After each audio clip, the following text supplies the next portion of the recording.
Reverend Arthur Maydew worked very hard in a large parish for 11 months of the year.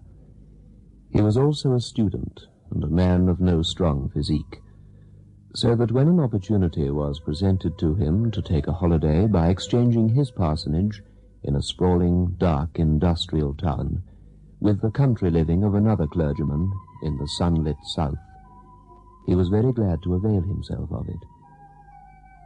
Arthur Maydew had 2 daughters, the heroines of this story set in an English county shortly after the First World War. Both these girls rejoiced at the prospect of a period of quiet and rest in the pleasant country neighborhood of Overbury. But their dreams were shattered. From the gentle green acres, the Maydew sisters passed into the dark regions of terror that lie beyond midnight.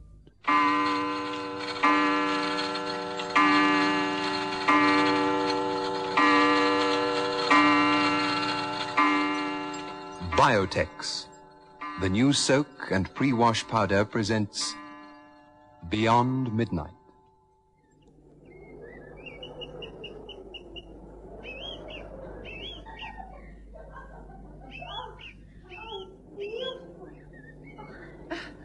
Quite lovely. Oh, Maggie, we shall persuade old Mr. Roberts to exchange Overbury for Father's parish permanently. Oh, as if he would. This lovely place, these surroundings for Sheffield. Oh, Alice, who in all the world would make such a bargain? Look, that was a song thrush. Did you see him? No. With eyes like yours, I'm surprised you did. Well, I will not wear spectacles. And if it contents me to say I saw a song thrush, then a song thrush I saw. Oh. Do you think Father is contented here, Maggie? Of course. He has Mr. Roberts' library. What could content him more? Books, books, and more books. 100,000 books. Oh, how green it is up here. That's Bricket Bottom down there. The Glen. How long do you think it is? 1 mile. Oh, 3/4, perhaps. You must ask Smith. He knows all the county's history. Oh, I would not dream of asking Smith anything. He's quite stupid. Look, you see, that's the road which leads to Blazes Farm. Oh, I wish there were a few friendly neighbours, that's all. Then it would be paradise here. That's the only trouble. Once we've fully explored, what shall we do then? On this side of Bricket Bottom, there's nothing but Carew Court. And that's miles and miles and miles away. I wonder what he's like. Who? The owner, Lord Carew, of course. They say he's one of the wealthiest men in England. I've heard tell that he doesn't have a handsome 25-year-old son, Maggie. Only a rather plain daughter. I was thinking nothing of the sort. I merely wondered what he was like.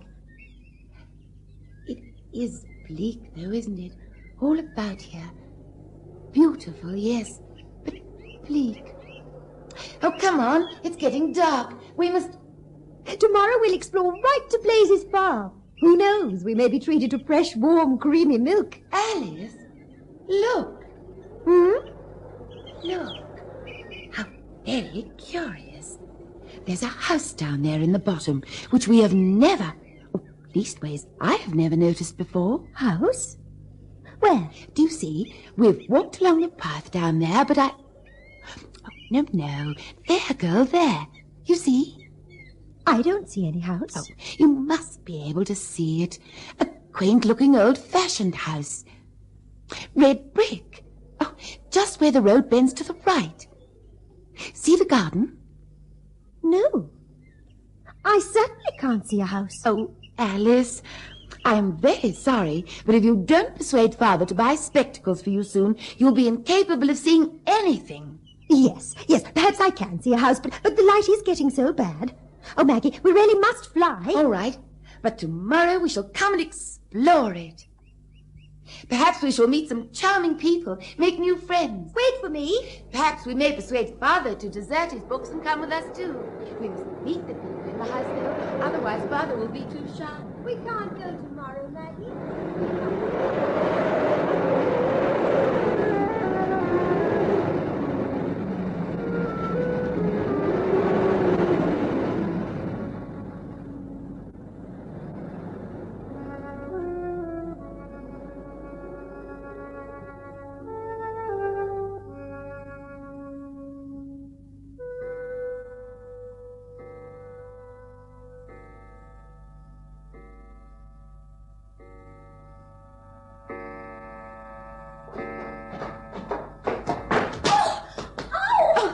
heaven's name, Alice! Oh, my ankle!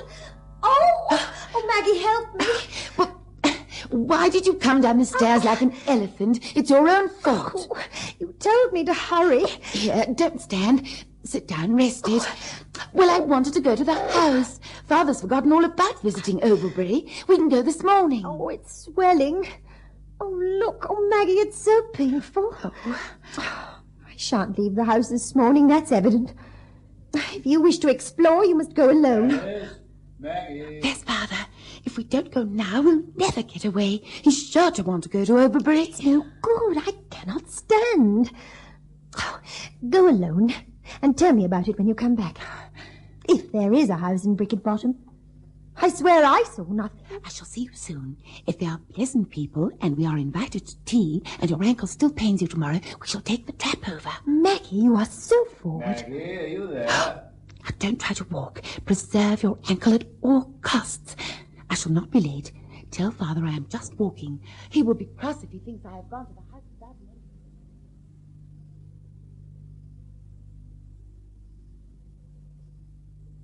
Very old-fashioned, but absolutely charming.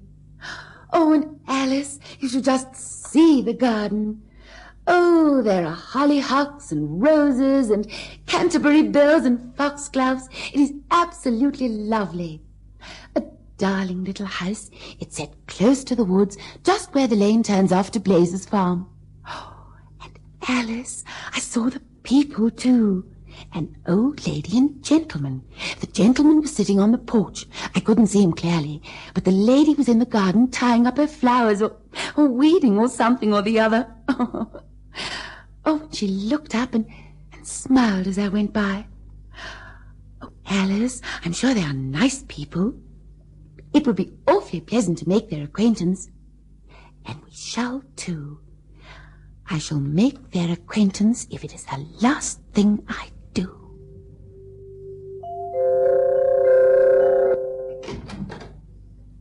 Hello. Hello, you're walking. The ankle is fully healed. I hobble. What's the matter?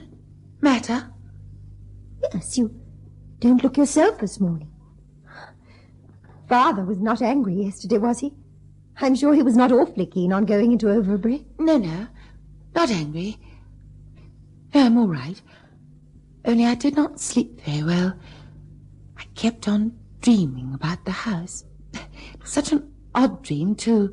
The house seemed to be home and yet to be different.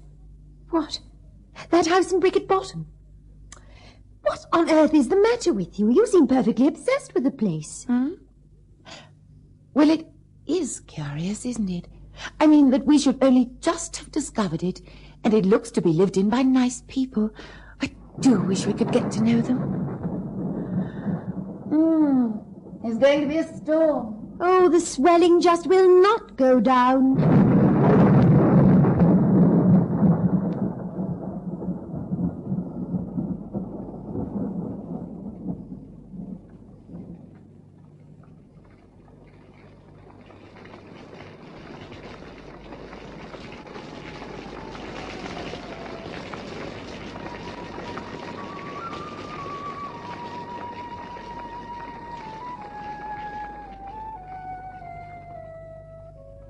Alice, I went to the house. House?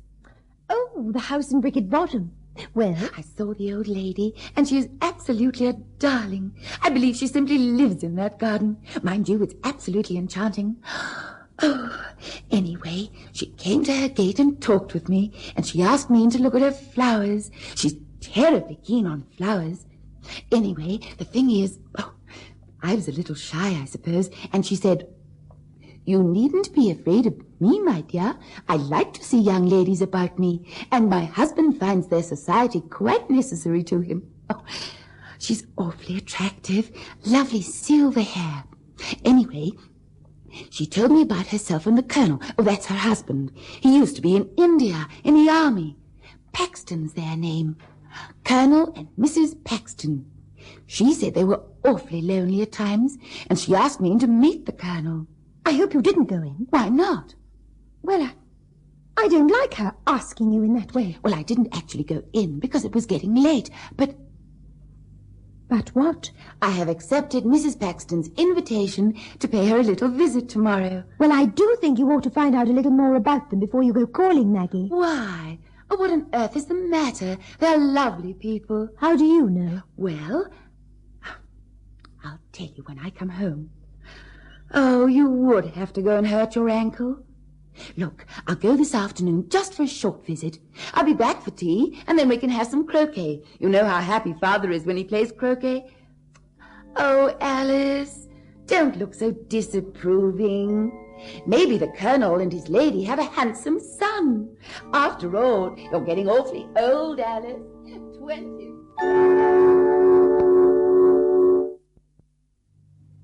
Where is Maggie? Father? Where is Maggie? Out for a walk. And she's gone to pay a call on some neighbours whom she has recently discovered. Neighbours? What neighbours? Mr. Roberts never spoke of any neighbours to me. Well, I don't know much about them. Maggie and I were out walking the other day, the day before I hurt my ankle, and we saw, at least she saw, a house in Bricket Bottom. Honestly, Father, I am so blind I What can't... house? It belongs to Colonel and Mrs. Paxton, in Bricket Bottom. A little red brick house. Maggie has made the acquaintance of the Paxtons. It's perfectly all right. He's a retired Indian Army officer. Maggie went along this afternoon, but she said she'd be back long before this. I am not too well pleased about this, Alice. Maggie should not be so impulsive and scrape acquaintance with unknown people. She said she'd be home early. Well, yes. Had there been nice neighbours at Bricket Bottom, I'm sure Mr. Roberts would have told us. It's getting late. It can have delayed her. You say she saw the house. You didn't. It was getting dark. You know how short-sighted I am. But surely you must have seen it at some other time. That is the strangest part of the whole affair, Father. We have often walked along there, but neither of us have ever seen the house till that evening. And as I said, it was getting dark. Father, perhaps we should ask Smith to harness the pony and bring Maggie back. I am not happy about her. I'm rather afraid, I must confess. I don't know why. Afraid of what? What can have gone wrong in a quiet place like this? Still, I'll send Smith over for her. Yes. Smith? If you feel you can manage with that ankle of yours, perhaps you'll come too. Poor dear departed mother always swore she would have preferred sons. Less trouble. Oh, not that she wasn't terribly fond of her two daughters, of course, bless her soul, but... Smith, I want you to harness a pony at once and go over to Colonel Paxton's house in Bricket Bottom and bring Miss Maydew home. Well, what are you waiting for, man? Go where, sir? To Colonel Paxton's house. Bring Miss Maggie home.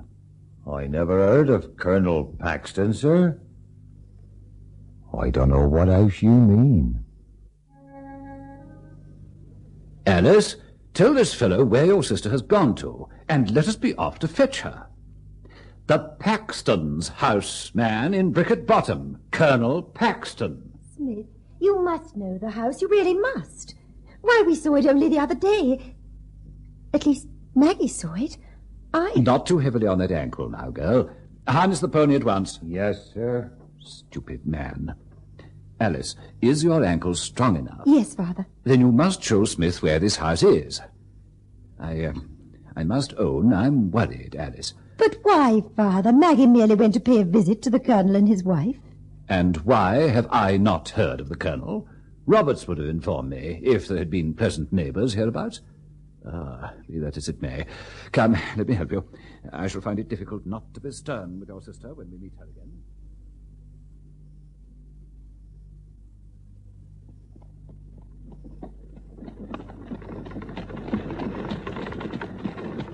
The place depresses me, Alice, that I must own. It depresses me. The country all around is beautiful, but I am not fond of this part. Well, where is the house? At the bend of the road. It should be there. Coming dark. Yet you remember no house, Smith. How long have you worked hereabouts? Nigh on 25 years, sir. I shall be fierce with her, I promise you. Here we are. Smith, it's here. Just...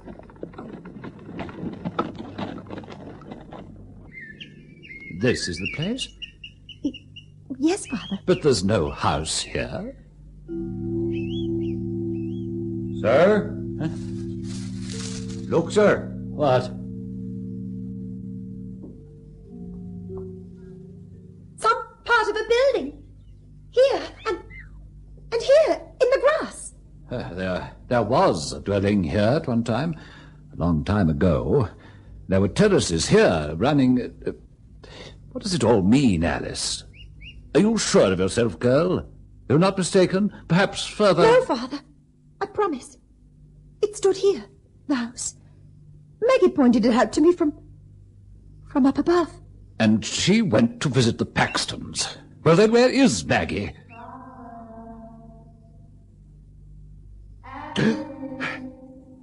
Listen. Smith, Maggie, where are you? That was Maggie's voice. Father! She's near and in some trouble. Where did it come from, Smith? I didn't hear anybody calling, sir. Alice, go back to the trap. Let me help you. Smith, we must search. Miss Maggie? Miss Maggie? Where are you?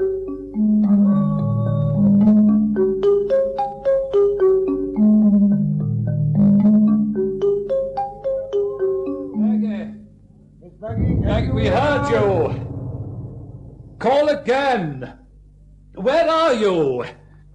Alice, drive on to Blazes Farm, bring help, ask Mr. Rumbold to come and his sons too if they're at home, and ask them to fetch lanterns. Father, she might have returned over the downs while we were going by road. Perhaps she saw us and called out... Drive to Blazes Farm, girl. Maggie! Maggie! Maggie! Maggie! Maggie, where are you?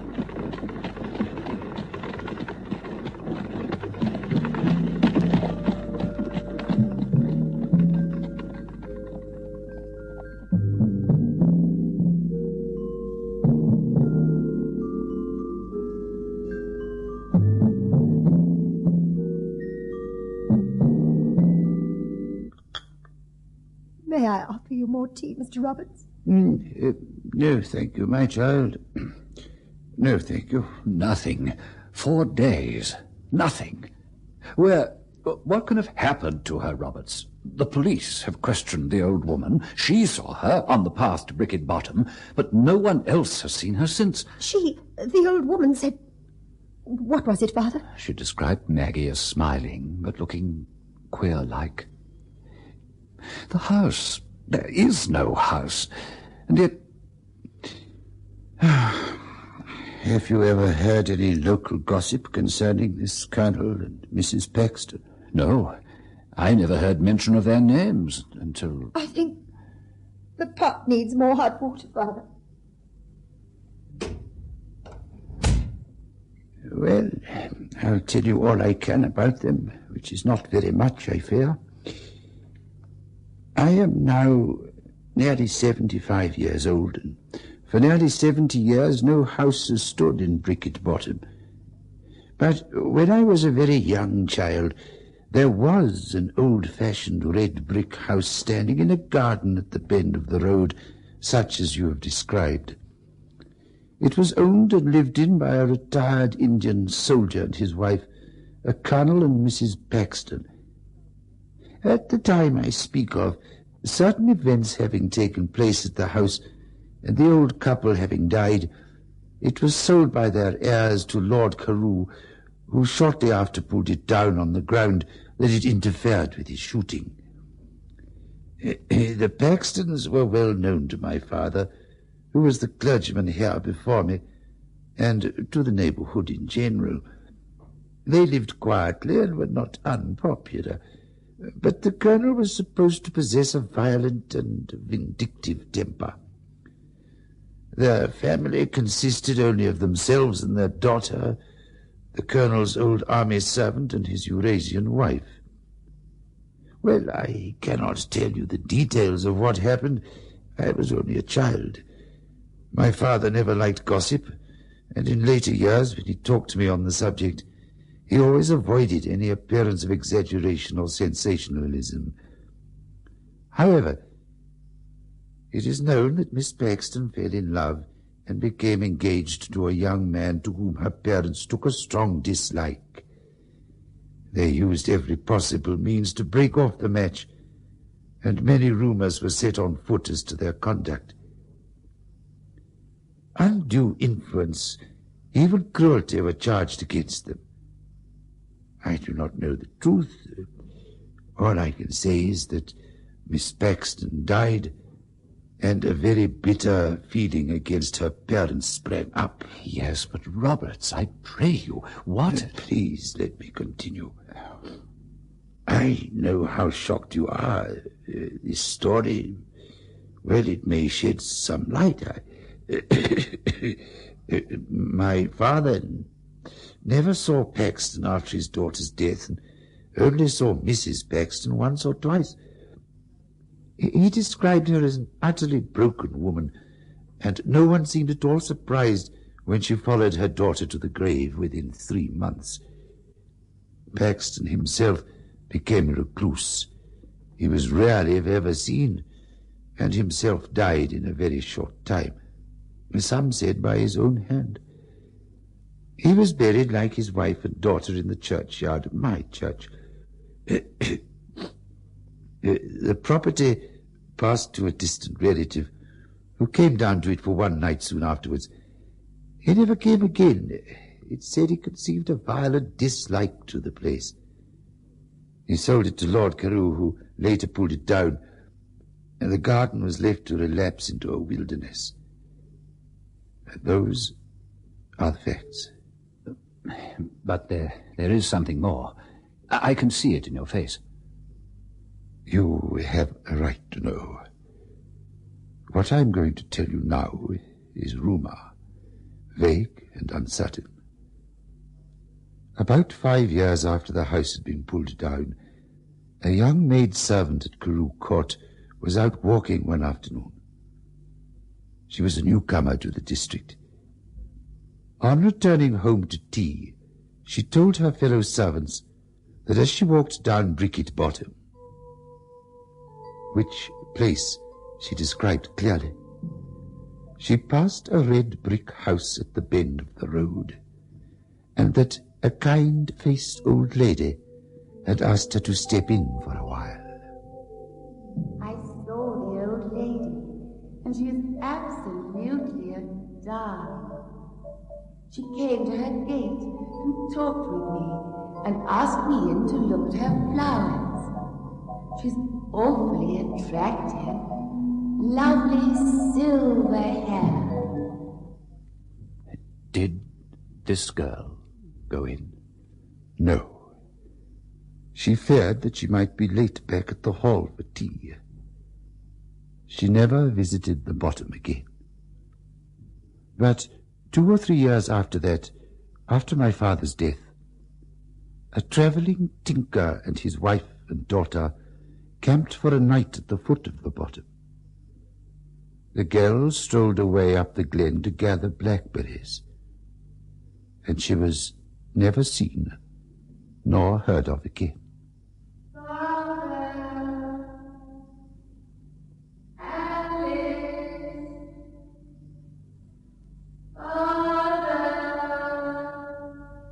Of course, one does not know the truth, and she may have run away voluntarily from her parents, although there was no known cause for her doing that. That is all I can tell you of either facts or rumors. All that I can do now is to pray for you and for her. Beyond Midnight is presented every Friday night at 9:30 by Biotex, the new soak and pre-wash powder. The program is adapted for broadcasting and produced by Michael McCabe. I came into possession of the Lansford house through the accident of my uncle's death.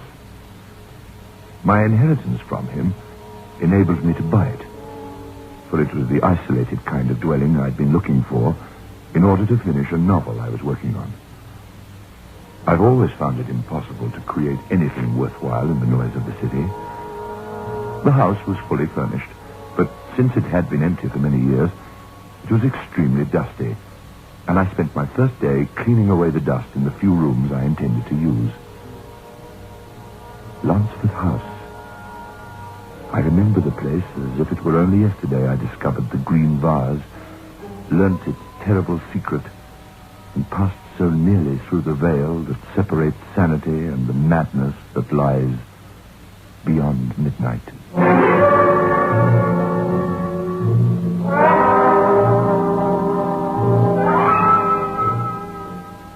Biotex, the new soak and pre-wash powder, presents Beyond Midnight by Michael McCabe.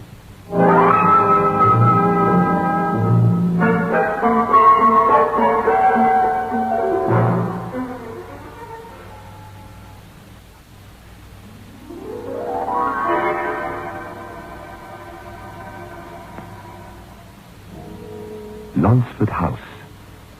The agent hadn't been enthusiastic. I got the impression that he didn't much care whether he sold me the place or not.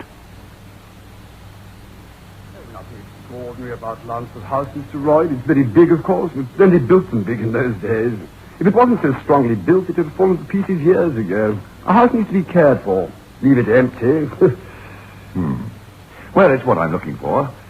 Nicely back from the road, surrounded by trees. A lot of trees, yes. Fields, pastures. It's hard to find somewhere without any close neighbors these days. Oh, I can show you others. There's a place in, Mr. Feltham, I want to buy Lansford. You do? I do. Well, then. Nothing else I can... No. Right. You, write books, you say? I write books, yes.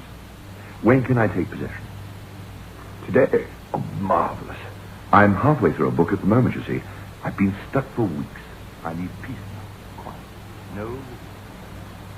For 5 days after moving in, I worked from 5 in the morning right through the day until it was dark.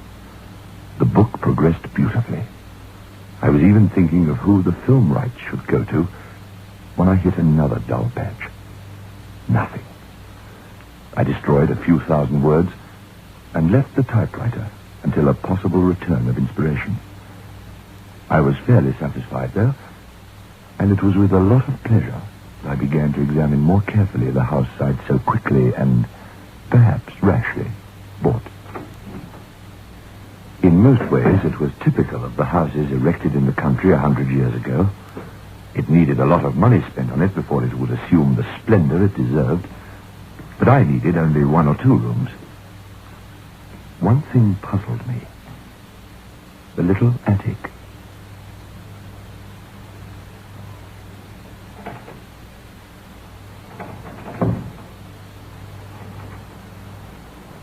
Locked.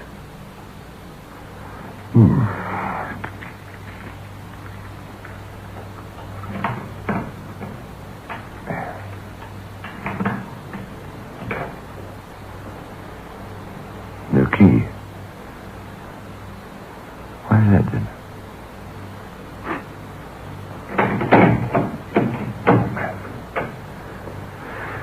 And of course, I want to know what's in there now. Give that agent a ring. Treasure? Fat chance. Wonder why this door should be locked when all the others are open. I started to rearrange the kitchen the next day. I knew instinctively that no good would come of hammering the typewriter. The place was in a terrible state. I cleaned out some cupboards, did a bit of inexpert scrubbing, and then, while I was reaching up to hook a number of miscellaneous objects out of a sort of old-fashioned tall boy thing in a corner, I accidentally knocked off a shelf a canister.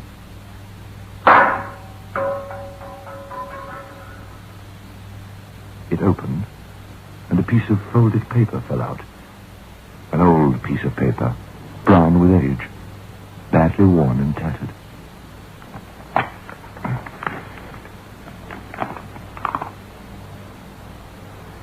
was writing on the paper. It was barely legible. The ink had faded badly, and large sections of the script had been worn or torn away. It was dated over 30 years before, and all that remained of the entire first paragraph beneath the date was Stephen Lansford, a young man of 25. And that was all the first paragraph said. Thereafter occurred a puzzling sequence of half-lines, sentences, paragraphs, in this order. To have him tutored in the arts, particularly gifted in pottery making. Stephen developed a great fondness for his tutor, and under his guidance did the only constructive work of his life. A crude, ugly vase, bilious green in color. Stephen was proud of it. Kept it on the center of a small table in the living room. Dismissed. Stephen raged for days, and there began a subtle deterioration of a character which had always heretofore been shy and retiring. Ugly metamorphosis, kind of madness in the course of which he would never allow his vase to be moved. Made his mother promise that it would never be moved under pain of dire punishment, but left to stand where he had put it. Some strange elemental bond seemed to have developed between the young man and his creation. After Stephen's death, Mrs. Lansford was unable to bear the thought of. Instead, she had the casket sealed, obtained permission from the authorities, and in the attic. Thereafter, rigid adherence to her promise. Stipulation in her will adjuring all future occupants not to move the vase. When a relative came to live in the house after her death, body torn, rent apart, found beside the table. I will, I know, eventually lift the vase. And that's all. I couldn't make a lot of sense out of it, I must admit. I tried to read, to make out the bits that had faded, but it wasn't possible. On the end of the whole thing was a signature. Matthew Hargrove. Suddenly I remembered seeing, in the living room, which I hadn't had time to clean, a small table pushed over against the wall with a cloth covering an object of some bulk. That would be it, all right. See what they meant in their letter thing. It is crude. Ugly as sin. Matthew Hargrove. Wonder who he was. Or is. There was nothing in Uncle's papers about anyone of that name. Matthew Hargrove. Matthew Hargrove. Matthew Hargrove. Are you the young chap that bought the Lansford place? Yes, I expect to be a regular customer here. People don't talk much about what happened to that Hargrove man. Used to be Mrs. Lansford's lawyer. Wrote up the old woman's will. Oh, queer that was. All about some vase thing her son made. Funny things went on after she died, you see. You want anything more than the razor blades, do you? What funny things? Well, there was Reuben Yates. That was her cousin. Came down when she got sick and stayed. You're from the town, aren't you? You don't get to hear about things like we do down here in the country, you see. What happened to Reuben Yates? Reuben Yates. Ah, well, they found him next to that table with the vase on it. Said he was torn apart. I see. And where does Matthew Hargrove come in? Oh, right after. He was the next one to move into the house. And he was the next one found by the table, too. Same as Reuben Yates. People say that they that saw him got sick in their stomachs for weeks afterwards. And then? No more. Nobody else moved into that house. From then till the day you moved in, nobody. Nobody at all.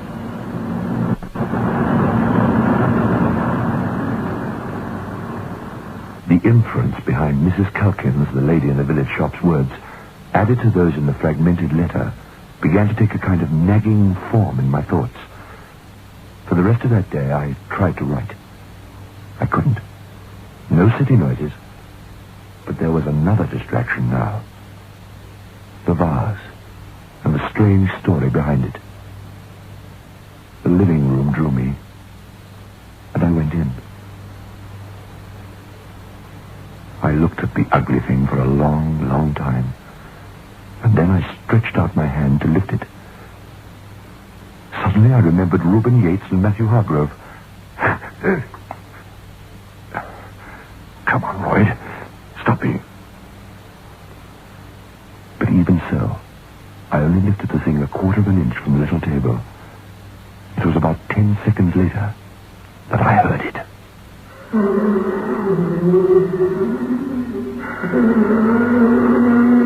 I replaced the vase. How can I describe it? I don't know where it came from. Somewhere in the house. Somewhere, to be sure. It reminded me of nothing I'd ever heard in the whole of my life before. Silence followed. A deep, deep silence. Then I tilted the vase again. This time the reaction was instantaneous.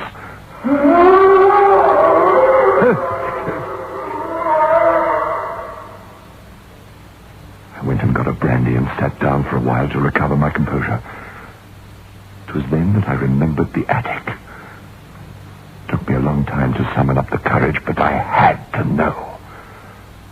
I went back and quickly slipped a penny under the vase on the table. Then I ran upstairs.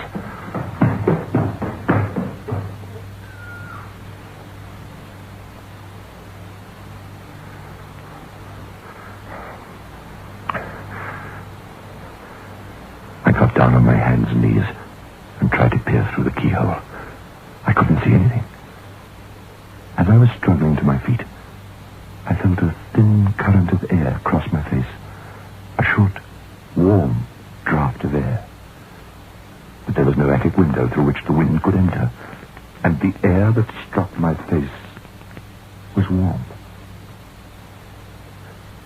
I bent down again, and this time I put my ear to the keyhole.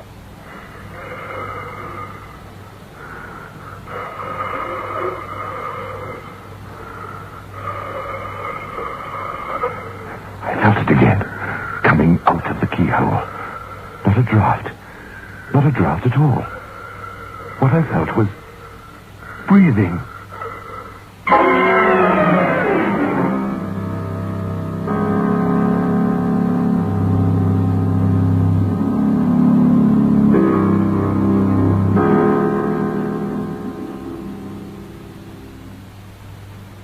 Keep Airwick handy in your home. Airwick is the modern air freshener. It doesn't just mask smells with heavy scent, it actually knocks them right out of the air. Airwick keeps the home sweet, with a country fresh atmosphere in every room. Put Airwick on your shopping list. It comes in economical bottle or up-to-the-minute aerosol. Get Airwick.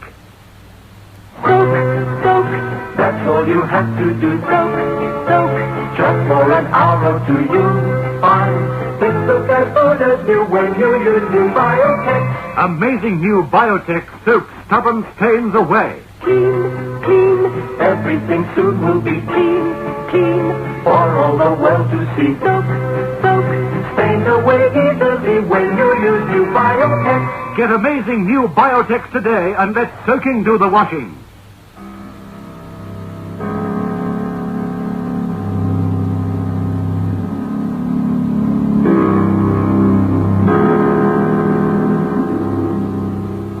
I did it, I don't know. Even then, something told me I was meddling in things I could never hope to understand. There was something in the house I knew then that could bathe me in the fires of purgatory forever and a day. But I came down the stairs and placed 2 more coins under the vase, tilting it further. I immediately returned to the attic door.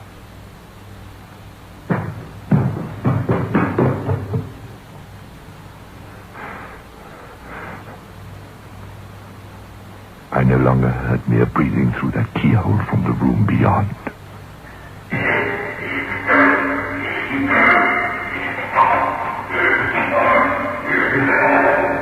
I did not wait long. Something was trying to get out.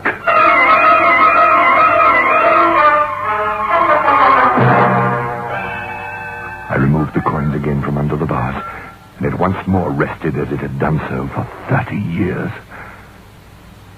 All next day, the memory of that experience preyed on me. I couldn't work. I could hardly bear to be alone.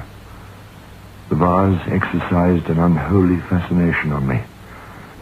I was in desperate need of company, and that's why I wrote an invitation to Edward Clayton and asked him to spend a week with me to celebrate my inheritance. He came, as I knew he would. We'd been great friends for many years, but for the first 3 days, I was loath to confide in him. Ah, this could be splendid, Dennis. This room, light, airy. Have to do something with those curtains, of course, but...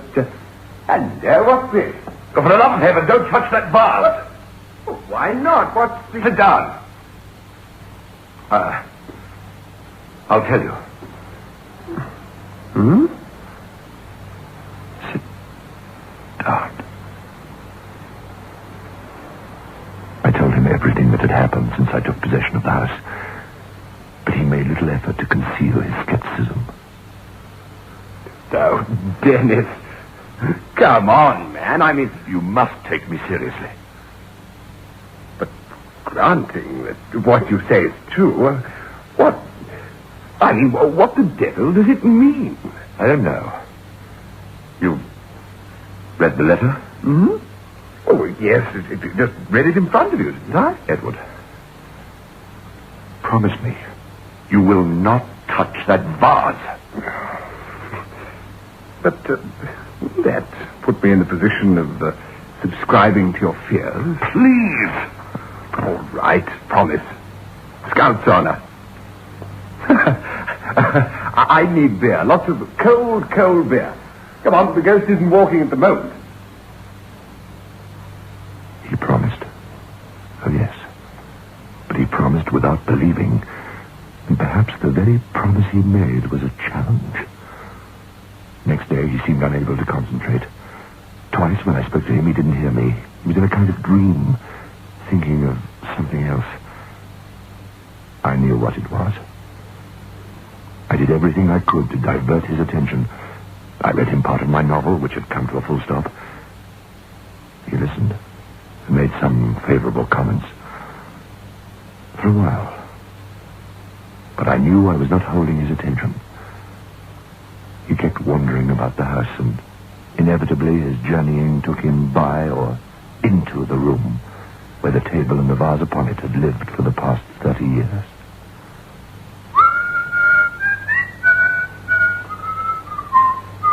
The thing seems to fascinate you. Hmm? The vase. Vase? Oh, the vase. You can't take your eyes off it. I've been watching you.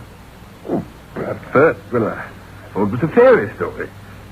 And now? Well, now I'm not so sure. I wonder. Don't. Some malignance is associated with that thing. Some bond ties it to something in the attic. What do you... I mean, something's linked with it in space or time. Or in the attic. Or in the attic, yes.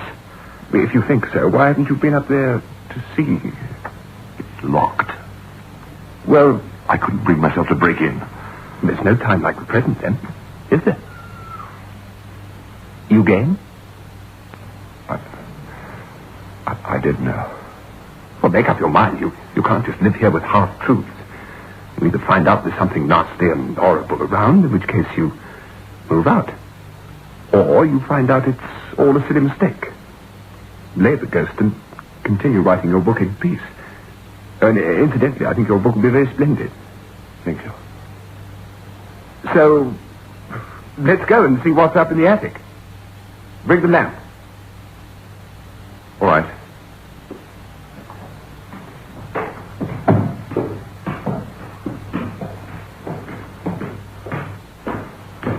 Got the lamp? Yes.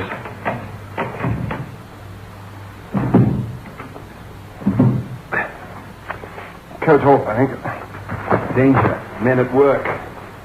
Yep.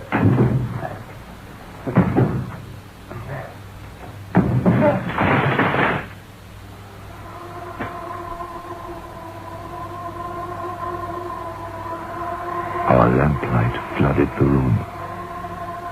In the middle of the attic floor stood a coffin. Just a coffin. Nothing else. Not even a rug was to be seen in that gabled room. The coffin was festooned with spiders' webs, as if it had not been disturbed for decades.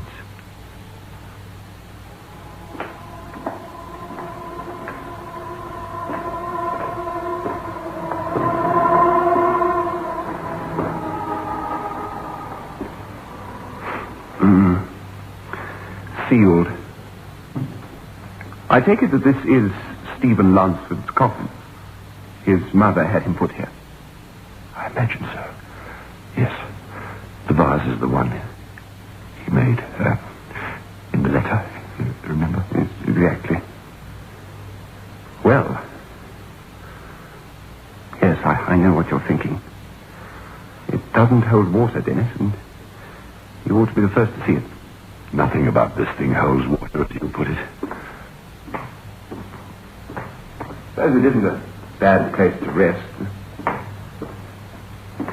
If you were dead, I mean, dry at least.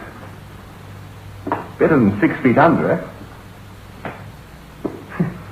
Don't stare at it like that. Nothing's going to rise up out of it, Dennis. Isn't it? No.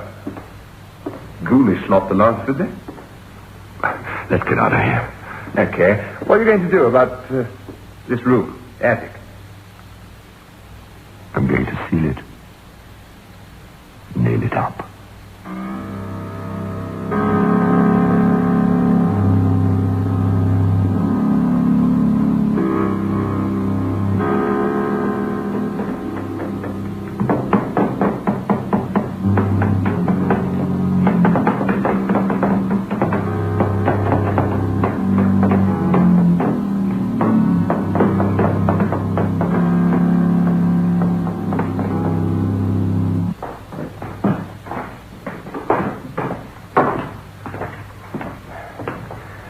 Drink? I need one. This moaning noise you talked about. Yes? Care to demonstrate? All right. Listen. I'm all ears. Slowly, I lifted the green vase, half an inch off the table.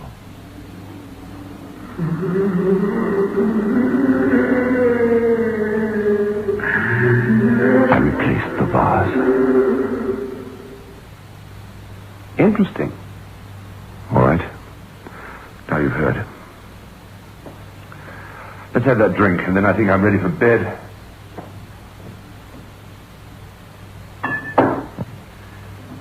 Books come to a dead stop at the moment. Do you know what? If nothing happens with the book, I mean, by the time you leave, I'll come back to town for a while. If and when I sell my book, if it's published and makes money, maybe I'll have this place. What are you doing? Put the vase down! I moved towards him, whereupon he lifted the vase high above his head and backed away, grinning madly. Then we heard the attic door beaten down. Then the color drained from Edward Clayton's face. Take the vase, Dennis! Fire!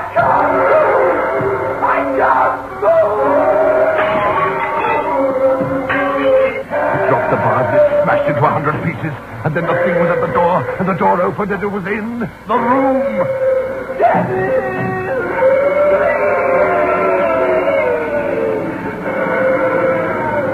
But I didn't wait.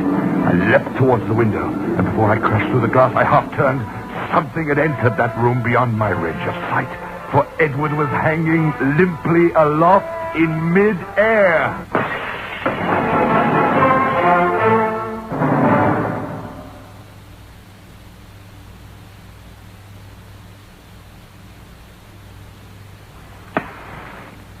Here. Thanks. So, that's about it then, eh? That's it. Poor Edward. Poor Edward. Now, steady on. The doctor said you've not to get out of bed. You've had a shock. Poor Edward. I told him. I did, Sergeant. Yes. Well, the folks from Burnstrom went up there, and there he was. Just like the others. It was a thing neither you nor any other man could have done. There's one more thing, sir, I'm afraid to have to tell you. They took matters into their own hands. They burned down your house. Took your stuff out first and set fire to the house. Yes, it was just as well. I couldn't have gone back there. Funny thing, though. You said the vase was smashed on the floor. It was. When we found it, all the broken pieces were piled together, as neat as you please. Smack in the middle of the table.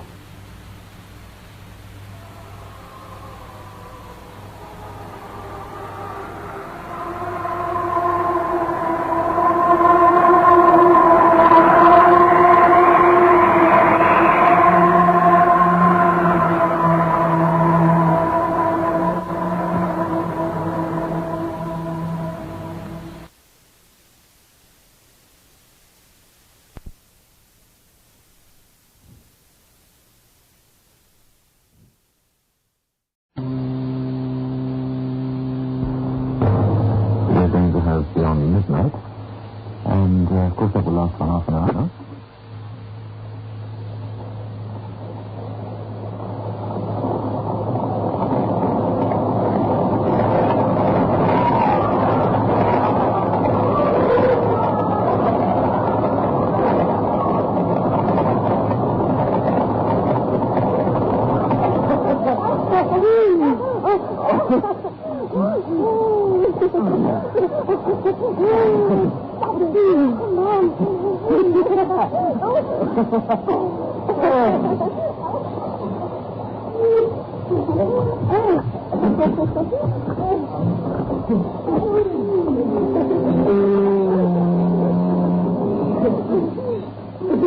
All right. I'm going all right. That's all right.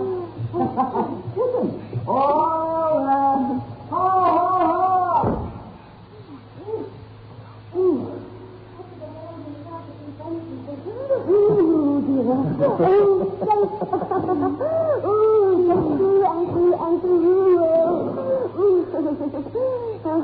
Kevin? Ben, darling?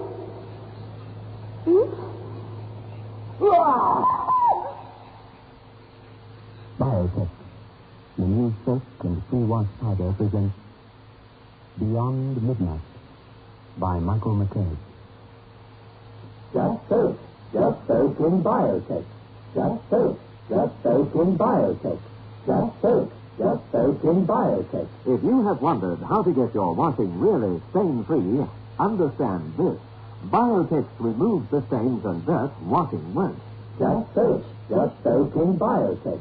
Stains, grass stains, tiresome collar and cup stains, ingrained dirt, soil and grime. Out they all come, and you don't stir a finger. Just soap in biotech. Biotex with natural enzymes is the pre-wash powder with the most enzymes to give you extra pre-wash power. Absolutely no rubbing, no color loss, no fabric wear. Use it for cotton, silks, woolen, synthetics. Use it to make new again. Soaking in Biotex removes the stains and dirt, but washing won't. Just soak. Just soak in Biotex. Oh, from the base to I'm sorry, Laura. I thought you knew I was hiding. I didn't mean to scare you like that. Oh, look, it is All right, really. come on, let's My go heart comes up and everything comes down. Get out of our seat. Come on, I'm sorry, honest. Oh, what a night. The whole way to come home, and what a night. Yeah, a bit on the cold. There you are. First thing I've forgotten. Brilliant. Brilliant. Oh, my night. Oh, stop it. What really is fire? Fuel. Fuel of the evening. Beautiful fuel.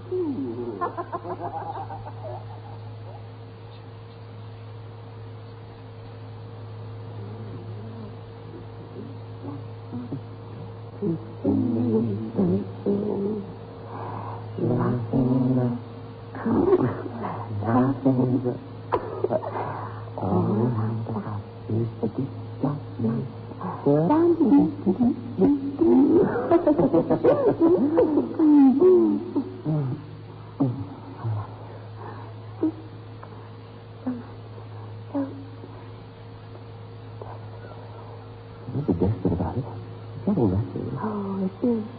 You're my only husband, and it's very good. I'm tired. I'm to bed. And I gotta get the stuffing from the car. Oh, no, I can't bear it. See? Blanket? Let's keep it so warm. I didn't say you had to come up the car. My job. I'm the man. I'm sure. Don't mind me, I've forgotten another one. Isn't it very lovely? Lovely. I'm going to get the cases and see if we've got... Lovely. My one complaint about my 4 months of married life is I ought to have done it sooner. Honestly, certain I don't want beds and things. Hold on a minute. It's cracking a bit. You have the torch. I'll put the car lights on. I'll drive right up to the front, see while I'm about it. Stupid leaving the top. Now the trees over there.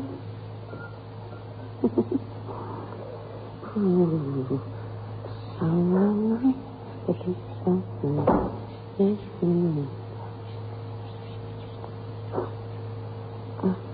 That is.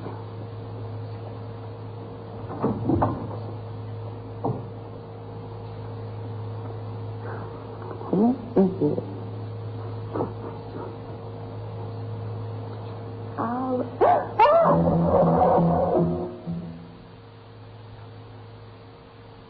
Gavin, you blithering idiot. I wish you... Gavin? Gavin! Gavin, will you stop being stupid? I thought you went out to get the luggage. Gavin!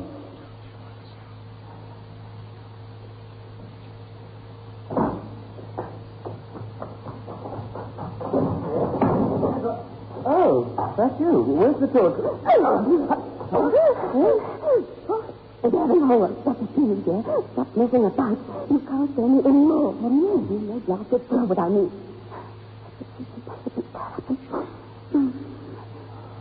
Fire's in there. Stop up at 4.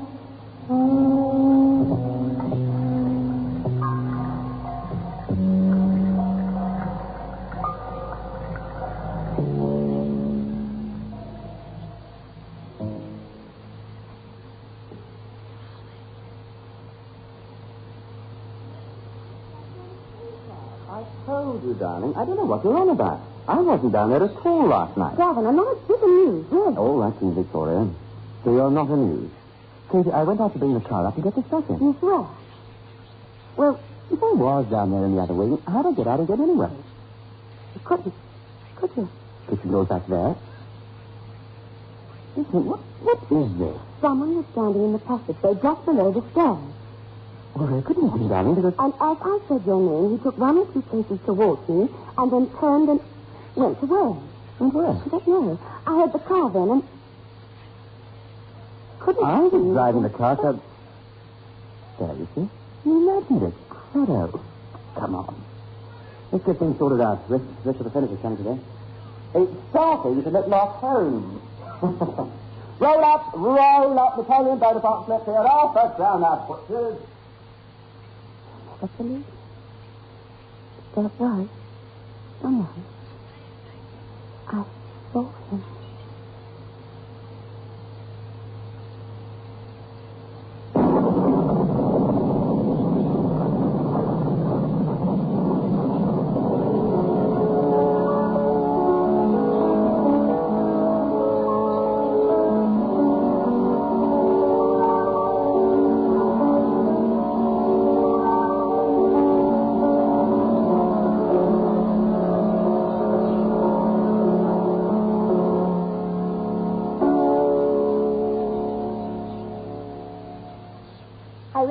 The old Joanna a bit off center when they heaved it out of Pickford van, you know, love.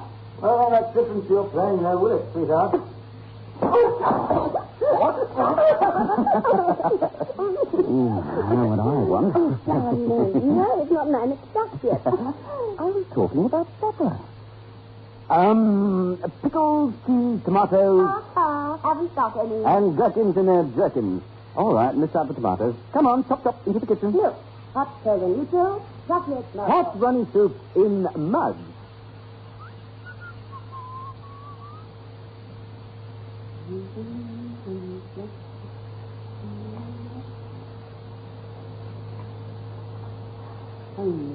About 5 minutes, he says.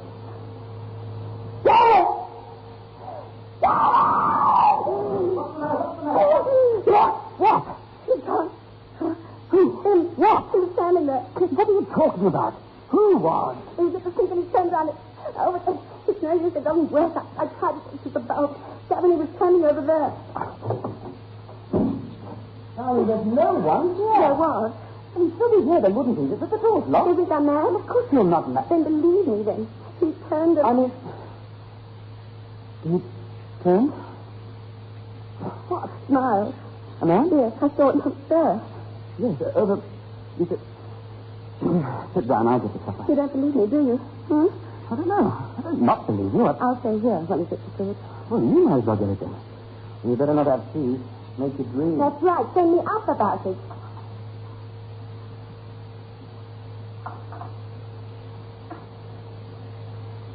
Gavin? Hmm? Come here. Gavin? This? Hmm? Darling, I didn't know. Something wrong with her. I love you.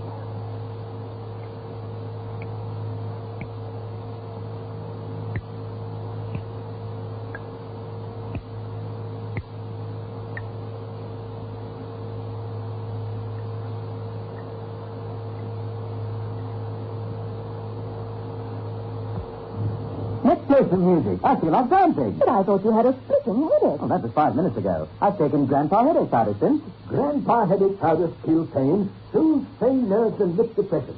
Grandpa Headache powders are extra effective because they have a triple action. Grandpa Headache powders work extra fast because they dissolve almost immediately. Get fast, effective relief from any pain, all pain. Get Grandpa Headache powders. Ah, Grandpa. Oh, darling, don't you look as though you're enjoying yourself? The party's great. Yes, it was until I ate. So take a digel. I always keep some in my bag. But I already took an antacid. Yes, darling. But digel is much more than an antacid. Digel has double action. There's a layer of antacid plus a layer of simethicone. It's the simethicone that relieves that dreadful bloated feeling. Here, try a digel. Like they say, when you eat too well, demand digel.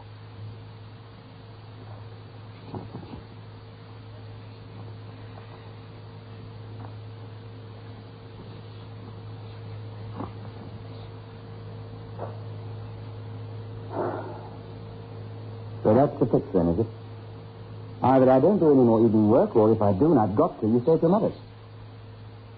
Well, there's no bloody point in having a house of one's own, is there? We might just as well live at your mother's. Kate? Kate? Kate! I heard what you said. I'm not deaf. Oh, Kate, this is ridiculous. Ridiculous or not, I'm not staying in this blasted house alone, night or day. Katie, this is our home. It's our house. Ours. I worked down hard for this. No rent, no landladies. They want to poke their noses. Except him. Him? What your... Gussie, I didn't tell you because I knew you'd laugh and not believe me. But Saturday afternoon, when you went to golf, I went up to the first landing to get the linen from the chest. And I saw him plainly this time. He was just leaning against the wall by the chest, and he looked at me. Haven't someone playing a joke? Looked at me? What do you look like? I mean, well what was... It was M1. I didn't see his face properly last time. This time I did, though. It was grey. It was grey. And there was this something. And his arms were inside it. And yeah, it was thin. And just a face. Grey. And then he smiled. Oh, and Kevin. Yes? Kevin. What, love? Wait, and just... Blood. Gavin, we've got to go away. There's something not good here. Oh, please. I'm frightened.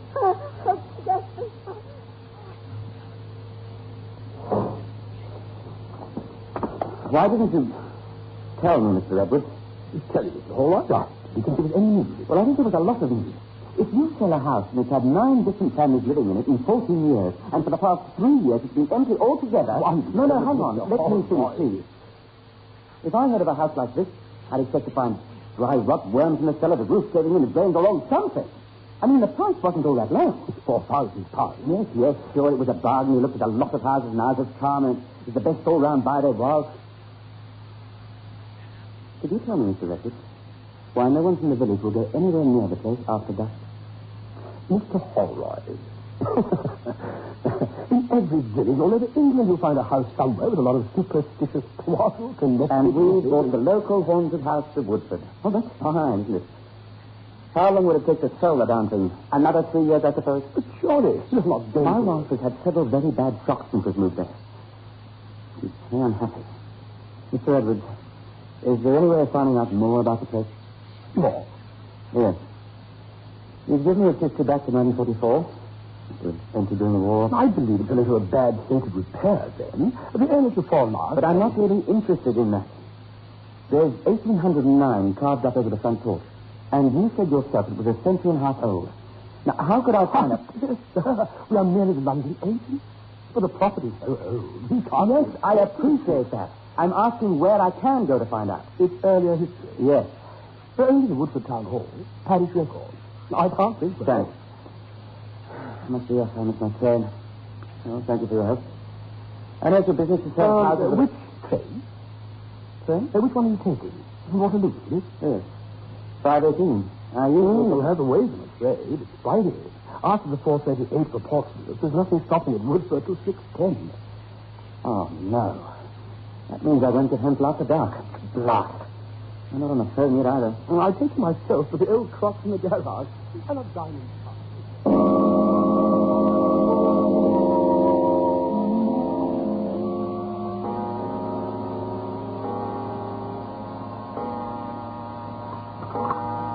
If we put £4,000 again, we've got to emigrate, Gavin. I can't bear this weather.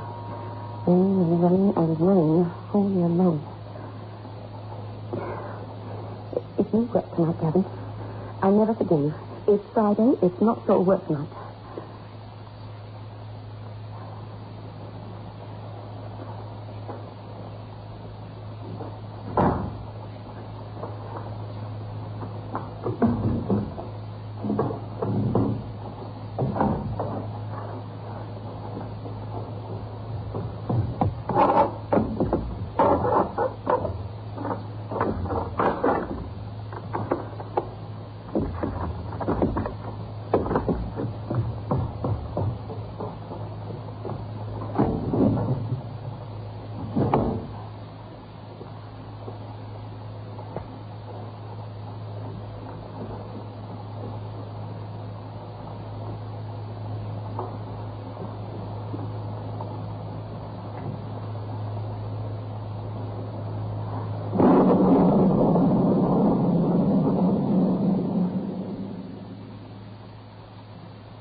Excuse me.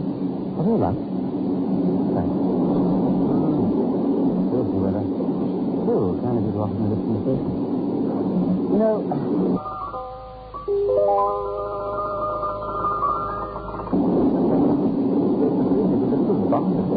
You ought to get all these no head.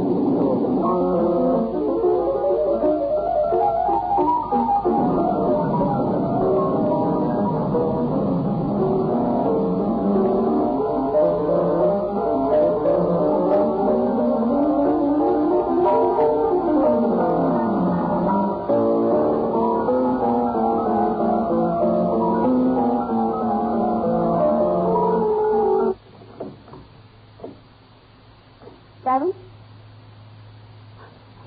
Darren, I didn't hear you. Hey, the front door.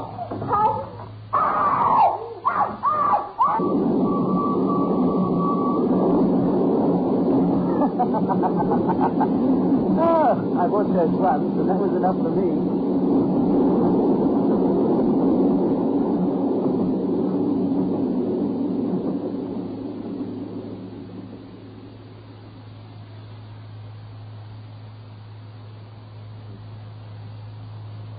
Sorry. Katie, love. Kate? Stop worrying her, Mr. Holroyd. Worrying? You're bobbing about round her like a terrier. She's had a shock. She needs rest now. A lot of rest, not you. But she doesn't know me. She doesn't know who I am.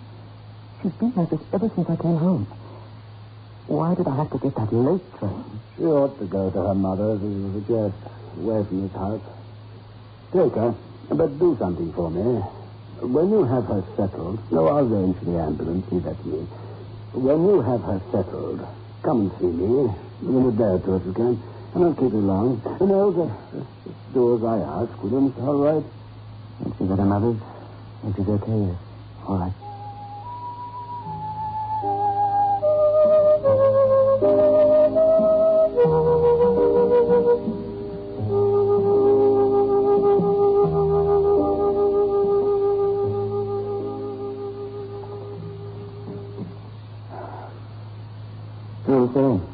It's terrifying. I'm going out of my mind. Hansford, he's a marvelous man, but he seems lost as well. Poor mother's... What the devil's happened to her, Doctor? Hansford's treading very carefully, won't commit himself at all. I always thought one could say, oh, the symptoms are such and such, therefore she's suffering from X, Y, Z, you know? I'm going to tell you a story. I'm going to tell it to you before you get an inaccurate, garbled account of it from someone else. And also because I think you are intelligent enough to make of it, well, what needs to be made of it. Sorry? I'm not a superstitious man, all right, but certain things worry me, things I can't explain. Now listen. The house you bought in Woodford, the house your wife was unhappy in, and the house you subsequently took her away from, was built in 1802 by a man called Jack Faber. It's got 1809 as well. House was built at a later date. Jack Faber built the house and brought his bride there. 2 years later, he surprised his wife with a lover. He killed the man. He strangled his wife and hung her body from the lich gate. He was taken and tried and condemned to die for the double murder. From the gallows, he declared that even though hang me, his language is quaint as these and vows,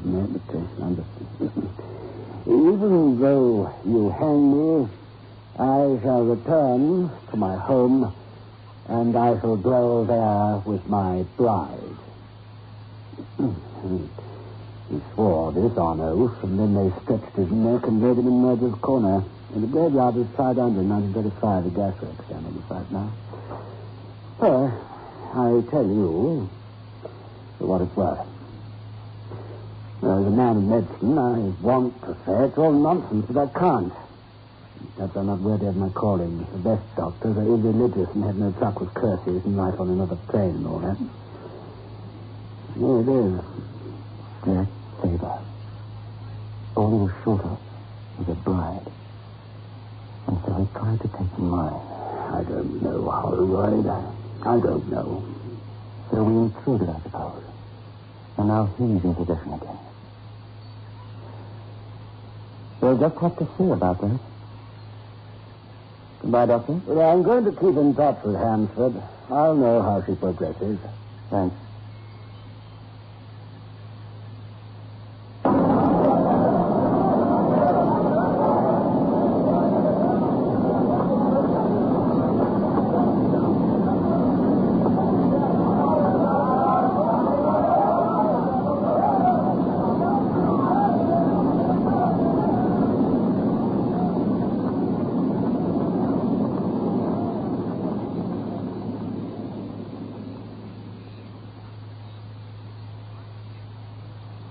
It was you, wasn't it? Yes. It's destroyed now. Not a stone standing up on a stone. Not a beam. Nothing. Just black earth and rubble. Now I haven't a home. But neither has he. And that's what I had to do. What will you do now? Hansford told me there was no pain. She never suffered. Never felt anything at all. Not even at the end. Just went very quietly. It was like someone had lost their soul. And just wandered. Not recognizing anyone or anything. I don't know where I'll go, Doctor. Perhaps I won't go anywhere. You see, I watched Jack Faber's house burn. And it's spinning just across the hill there. And I had a pleasant view. It's very beautiful. But then fires all there. Big fires. You know what? When it was all nearly over, just black and smoke, and lakes of water and soot, and it all looked sad and lonely. I saw from out of the center of the smoke, walking out across the grass, looking up at the trees where I was standing. I saw him. And he came to where I was and stood and looked at me and smiled. Hardly seemed serious. All we did was buy a house. I've lost my wife. And in her place, I have Jack Faber. You see, he was at the funeral too, standing just beside her mother. Of course, no one else saw him. No one else ever will, except me. I'll never be rid of him until I, too,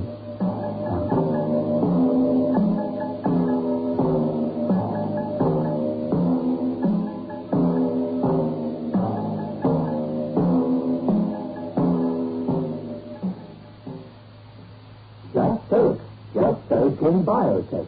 Just so in biotech. 9:30.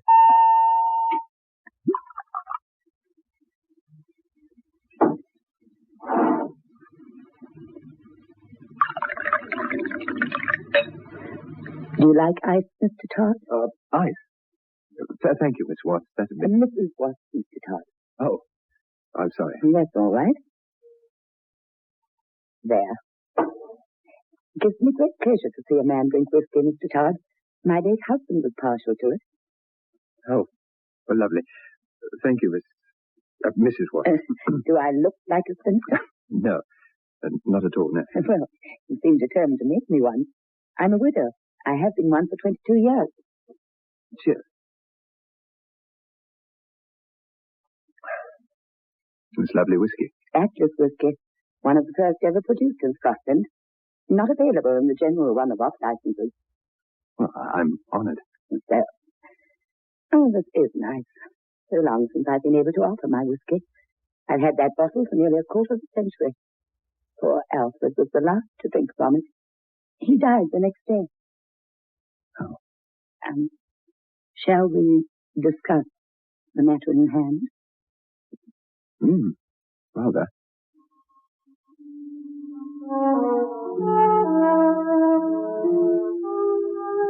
They began to discuss the matter in hand, and Ronald Todd, bachelor, aged 33, of Lansdowne Private Hotel, began his journey into the land that lies beyond midnight.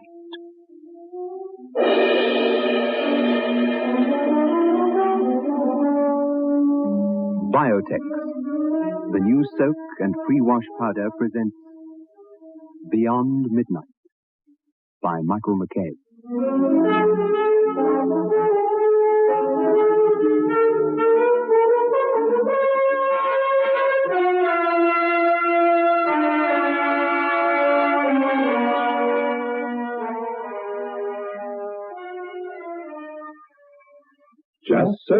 Just soak in Biotex. Just soak in Biotex. Just soak in Biotex. If you have wondered how to get your washing really stain-free, understand this. Biotex removes the stains and dirt washing won't. Just soak in Biotex. Stains, grass stains, tiresome collar and cup stains, ingrained dirt, soil and grime. Out they all come, and you don't stir a finger. Just soak in Biotex. Biotex with natural enzymes is the pre-wash powder with the most enzymes to give you extra pre-wash power. Absolutely no rubbing, no color loss, no fabric wear. Use it for cottons, silks, woolens, synthetics. Use it to make new again. Soaking in Biotex removes the stains and dirt that washing won't. Just soak in Biotex. Yes, it has a sort of, well, a strange, warm sort of glow. I've tasted many whiskies. You're a man of taste. I hope so, Mrs. Watts. Hope so. Are you willing to spend the night in the other room, Mr. Todd? Mrs. Watts, can I just get one or two things straight? It's haunted? Well, so they say. Who say? So who says? People. And nobody's ever stayed there before for a night? Oh, yes. Oh. Then... They've stayed there. 3 stayed there. Do you remember the 6th Duke of Wallingford? Or was that before your time, Mr. Todd? You're only a young man. The Duke of... Oh, yes. Yes, of course. There was a scandal, wasn't there? That the family bribed some famous psychiatrist or something to signify that the Duke was perfectly sane. I remember. And the Duke, was as mad as a hatter all the time. Quite. As mad as a hatter. But he was as sane a man as one could ever wish to meet, once upon a time. That was before he spent a night in the Yellow Room. You mean the Duke? The haunter and the haunted, every man's history of ghosts and ghosting, never beyond midnight. He wrote those books, Mr. Todd. The 6th Duke of Wallingford's passion was ghostly occurrences. He ate, drank, slept, and dreamt of the spirit world, and life on other than earthly planes. He was a ghost hunter. And he came here, to you? He came, poor soul, to me, and stayed here in this house in the North Wing in the Yellow Room. One night. 6.5 hours. And by morning light, he was mad. There were 1 or 2 others through the years. A certain Captain Edgeworth of the 4th Hussars. He was found in the spinney, 90 feet below. He had leapt through the window. Help yourself to whiskey, Mr. Todd. There were others who stayed in the room but saw nothing, because, as I believe, they were not alone. It only happens, you see, to a person who is entirely alone. What is it that happened? Oh, my dear Mr. Todd, if I knew the answer to that question, I should not be offering £1,000 to any man who can provide me with an answer. I see. No one who has experienced the terror of the room has been exactly as they entered the night before, when they've been discovered in the morning. Mrs. Watts, I do not believe in spirits, disembodied souls, life after death. I don't believe in hauntings, the powers of darkness, or the presence of evil. Except a certain something we call evil that inhabits the minds of certain men. I'm unimpressed by the trappings of modern psychological research. I have no superstition in me, and I'm also an atheist. I wasn't always. I was brought up a Christian. 20 years, more or less, of adult life have stolen my faith away. Today, I'm a completely uncommitted man, I'm afraid. You're afraid? A figure of speech. I'm not afraid. I will spend a night in the Yellow Room. For £1,000, I'd spend a night anywhere. I see. One thing, though, if nothing happens, I'll have nothing to tell you, will I? In that case, you will receive £100 just for your trouble. Not an unreasonable fee for 8 hours sleep, Mr. Todd. No, but... But I warn you, if nothing happens, don't invent. I shall know. And you will receive not a penny if you try to cheat me. I'm an honourable man, I think. Good. Well, having said I wonder if you'd mind just telling me why you're so curious, Mrs. Watts. Why do you want to find... I'm an old woman. I've lived a long and very wonderful life. Chelmsford has been in my family for over 300 years. Soon I shall die. I wish to die without one regret. If I should be taken tomorrow, I would go to my grave a disappointed woman. I would not know what malevolence is present in the Yellow Room in Chelmsford's North Wing. It's going to be a storm. Why haven't you gone to the room? Spent a night there yourself, then? I did not ask you to come here so that you could question me. You've come to earn, if you can, £1,000. For that you have a job to do. After that job, I shall question you. That is all. Would Sunday suit you? Yes, Sunday would suit me handsomely, thank you. Oh, one thing I forgot to mention. I shall lock the door to the Yellow Room once you're inside and settled. It won't be opened again until 8 o'clock on Monday morning. That is a condition. It won't be opened no matter what might happen. All right. You're the one paying the money.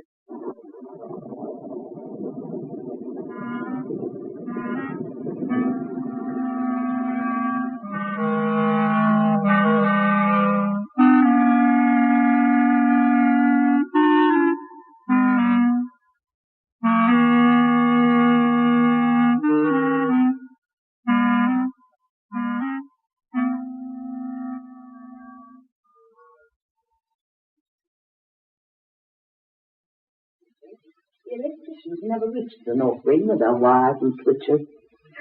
Oh, how often do I curse electricity. The days of candle and lamplight were so gracious. For a night at least, you in essence return to those far-off days, Mr. Todd.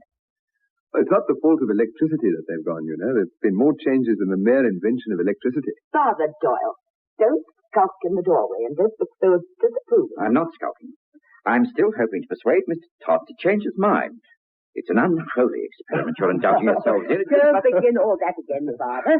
He's free, though for 21, isn't he? What on earth is there to harm him in here? Nothing on earth.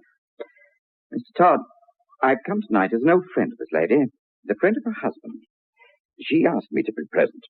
I don't know why, unless she wanted the church's sanction for what she plans to do. I don't plan to do anything. Stop being an old maid, Father. What neither of you seem to appreciate is the existence of evil. Oh, Papa, I've seen of course evil. I know how it works. Oh, yes, even in the 20th century. The devil's abroad at all times. Now, don't smile, Mr. Todd. I ask both of you, because I know the history of this place, to put a seal upon the door, to lock and bar this room. Father, you seem to forget. Mrs. Watts and I have an agreement, a wager, if you like, for this one night. I don't know quite why you're here. I don't object to you, but I'd rather you didn't persuade Mrs. Watts to put seals on the door just yet. Tomorrow, all right, but there's a small question of 1,000 in cash first, and then you can do what the blazes you like. Well, shall we get on with it, Mrs. Watts? It's 10 o'clock, and I've promised myself a few chapters of Evelyn Waugh's Brideshead Revisited before a comfortable night's sleep in what seems to be a splendid antique bed. And the sheets are aired and the pillows are soft as snow. At least you won't even have the comfort of a window to jump from. We had it barred, Mr. Todd, and anyway, it's far too high to reach. Well, that's all right, Mrs. Watts. I haven't come down here to look at the view, have I? Now, lady and gentlemen, if you don't mind, this is my room for tonight, and according to Mrs. Watts here, the ghost does not walk unless the watcher is on his pod.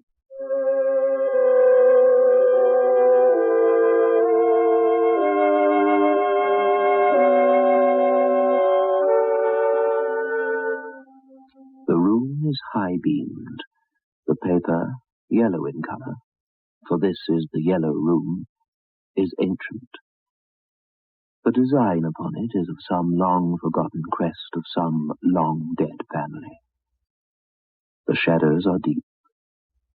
The light comes from 7 candles set about the room, one close by the great brass and oak bed, another on the mantel, above the head of the man who sits reading a novel, a very fine novel by Evelyn Waugh. Behind the reading man's head is another candle, and near his right elbow on the top shelf of a teak bookcase are 2 more candles. The 2 remaining, thin, brave lights in the darkness of the Yellow Room are on either side of the door. Absolute silence reigns. The silence of a tomb, or of a great desert when daylight appears to have deserted the world forever. Silence. The kind of silence that seems to hammer iron pegs into the mind. Silence. And then the man turns a page and yawns. Bye-bye is time, I think. He smiles a smile of satisfaction, in a moment spending the £1,000 on a multitude of wondrous things, and then, quite calmly, without any announcement, without any movement in the room, the candle directly behind Ronald Todd's head goes out.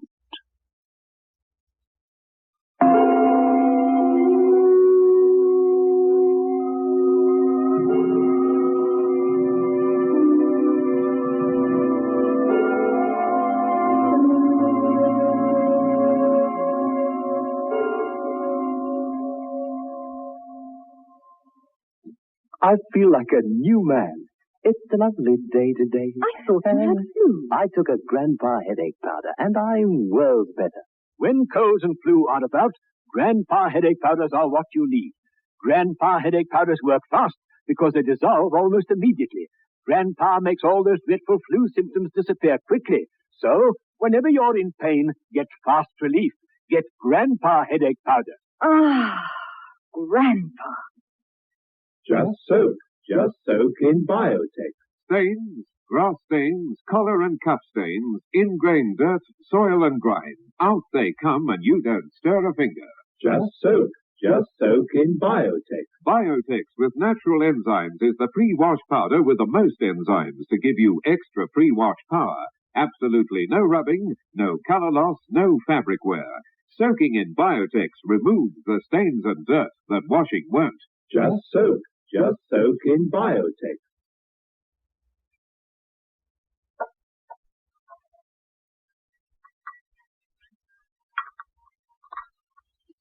Father? Thank you. Are you quite sure you aren't hungry? Thank you. Anyway, I'd never sleep after just one mouthful of cheese. Well, for heaven's sake, Father Doyle, there's a kitchen full of food out there. I don't wish for one single bite to eat. All right? Fine, then. I think our friend upstairs should be told to go home now. After what he knows of the place, and believe it or not, he's no coward, and, he's been up there 2 hours already. He's not completed his bargain yet, Father. If he's going to be afraid, he'll have been afraid by this hour. Father, I am not paying Mr. Todd for being afraid or not being afraid. I'm paying him to sleep in the Yellow Room and find out what it is that's caused the death of 4 people and turned 3 more insane during the last... 4? Deaths of... Oh, you knew perfectly well. I knew nothing of the kind. That fellow who threw himself out of the window... What does it matter, Father Doyle, how many people have died in the past? They're all free citizens over 21 years of age. Father Doyle, where are you going? I think I'll go and see how Mr. Todd's faring. You'll do nothing of the kind. Come away from that door, Father. I don't know what it is you're doing, but I warn you. If something bad happens tonight, and there's any kind of inquiry, I shall be bound to say what I know, and to tell the authorities that knowing full well there's danger in the north wing of this house, you allowed a stranger to spend a night there. I am allowed to do whatever I choose in my own house. Only if it doesn't harm another person. In this house, I have all the freedom I wish, and I... You're not exercising freedom, it's license. Bribing that man with money. Oh, for pity's sake, there's nothing there to harm him. It was all in the imagination with every one of those people who stayed in the Yellow Room. All imagination. Then if it's all imagination, what can Mr. Todd tell you then? What he imagined. I wonder what he's doing now. Do atheists sleep well? I suppose they must. No consciences. At least no religious consciences. I suppose Mr. Todd fast asleep.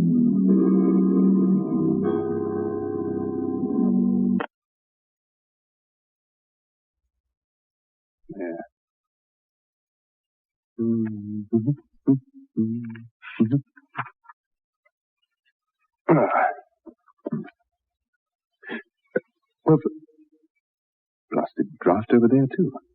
That candle was the one by the bed. I don't need it anyway.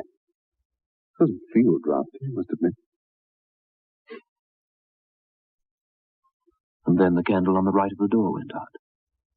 And Ronald Todd's expression of slight surprise, tinged with amusement, suddenly vanished, to be replaced with a frown of discomfort, because...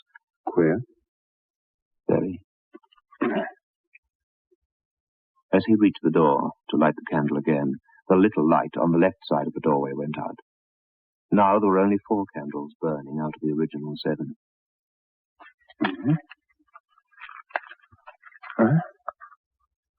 The Yellow Room in the glow of only 4 candles is a different kettle of fish altogether.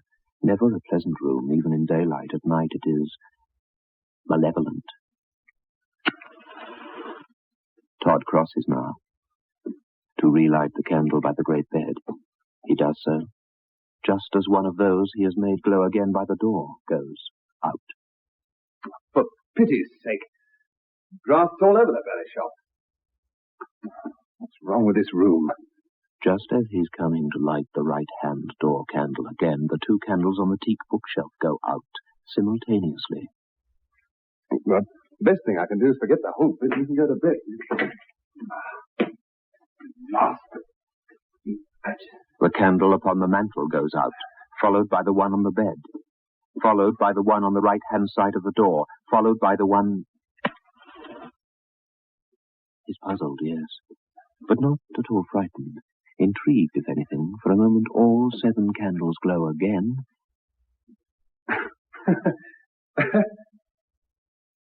And he stops laughing as 1, 2, 3, 4, the candles around the reading chair, the mantel, go out one after another. He begins relighting them, and both candles by the door go out, and then the one by the bed. For a moment the room is lighted by only 2 candles. And then 3. And then 4. And then the first of the relighted ones goes out. Huh? And Ronald Todd realizes for the first time that there is more to this than meets the eye. That bloody thing went out because something wet touched it. I heard it.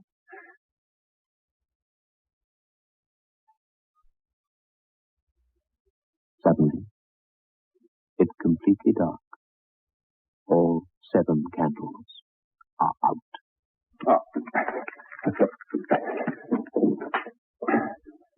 Oh.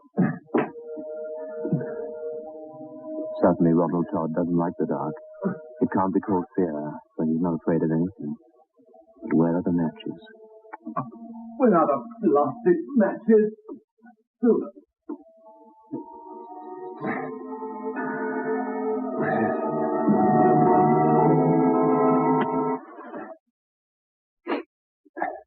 Right.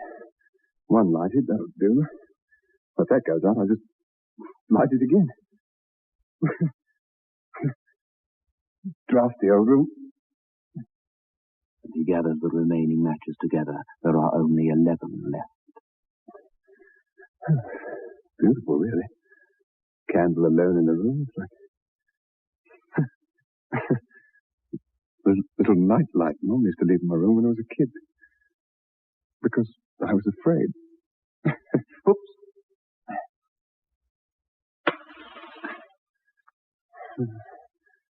Single bids a shine with the pure, clear light, like a burning. I wonder what Mum would have made of all this.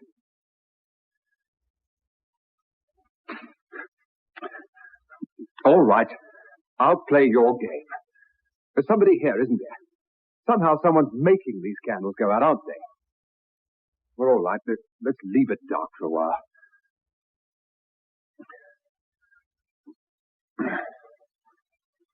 Deep, pitch, black, silent, strangely lonely.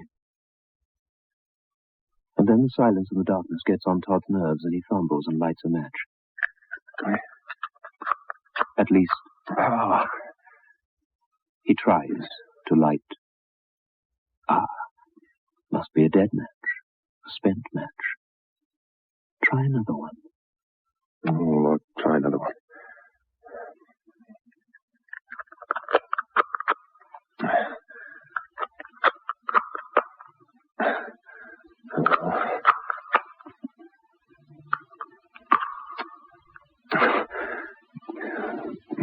Better sleep then. Must have picked up all the old ones.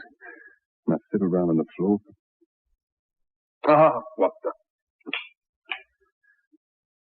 Jesus bids us shine with a pure, clear light, like a burning candle shining in the night. In this world of darkness, so we may shine. Yes. Bed.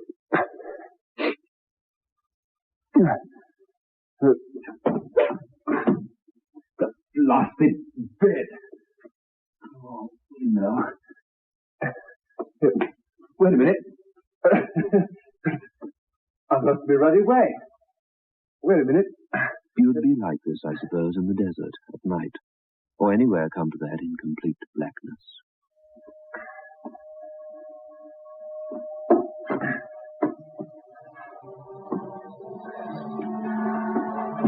And now for Ronald Todd the nightmare begins. It's pitch black. He can't find the bed. He decides to return to his chair. The chair's gone.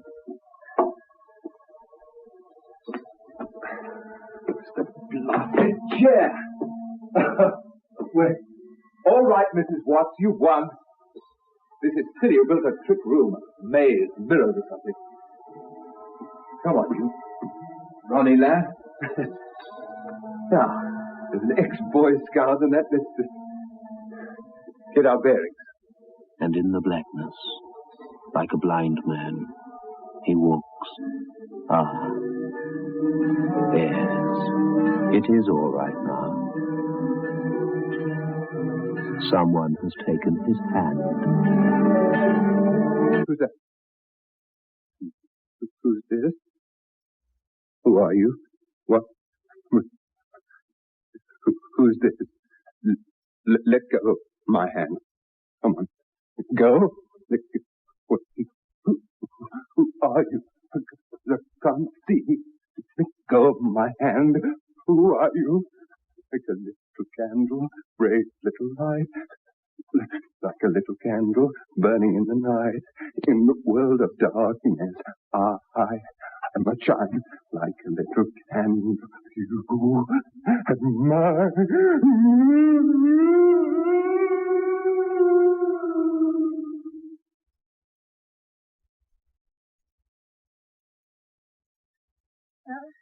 I say you're a nosy old devil.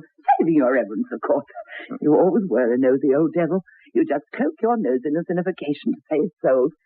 Oh, I wondered who it was at the door 7:30 in the morning. Oh, dear. Right. Shall you open the door now, Mrs. Watts? All right, Father Gerald. Morning, Mr. Todd. Sleep well? Like some tea? Let me have those, woman. Well, I mean, we might be standing there and it's all together. You in your small corner, and I in mine. All right, Mum. Name of the Father, and of the Son, and of the Holy Ghost. Amen. Hail Mary, full of grace, the Lord is with thee. Blessed art thou among women. Blessed is the fruit. I was saying it right. Stop it. Leave me alone. Let go of me. Stop it. I hate saying my prayers. I hate saying it. I hate it.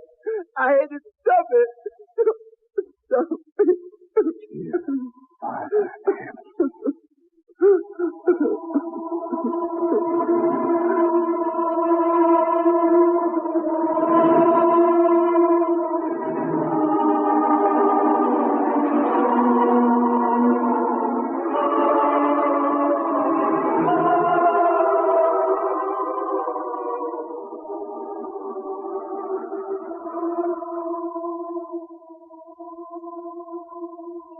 Mr. Ronald Todd was committed to a home for the hopelessly insane. Father Gerald Doyle visits him twice a week. The priest carries with him a feeling of guilt he can never be rid of. Mrs. Watts died last year without ever discovering the secret of the Yellow Room. What really took place that night, I have only been able to suggest. What remains is that Ronald Todd is mad and is likely to remain so. He's forever beyond midnight.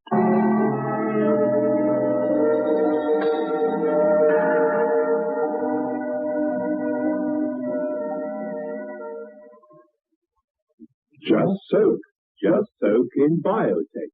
Just soak in Biotech. Just soak in Biotech. If you have wondered how to get your washing really stain-free, understand this. Biotex removes the stains and dirt washing won't. Just soak in Biotex. Stains, grass stains, tiresome collar and cup stains, ingrained dirt, soil and grime. Out they all come, and you don't stir a finger. Just soak in Biotex. Biotex with natural enzymes is the pre-wash powder with the most enzymes to give you extra pre-wash power. Absolutely no rubbing, no color loss, no fabric wear. Use it for cotton, silks, woolen, synthetics. Use it to make new again. Soaking in Biotex removes the stains and dirt, but washing won't. Just soak in Biotex. Beyond Midnight is presented every Friday night at 9:30 by Biotex, the new soap and pre-wash powder. Curiosity allegedly kills cats. Why this fate should befall our feline friends in particular is beyond me. I do know, though, that if a bedroom door is locked, I cannot rest until it is opened. Perhaps you feel like that, too. Davy Snowden did. He had a few ideas about what might lie on the other side of a certain locked door, but he could never have guessed with any accuracy. You see, a mere turn of a handle sent him on a journey into and beyond midnight.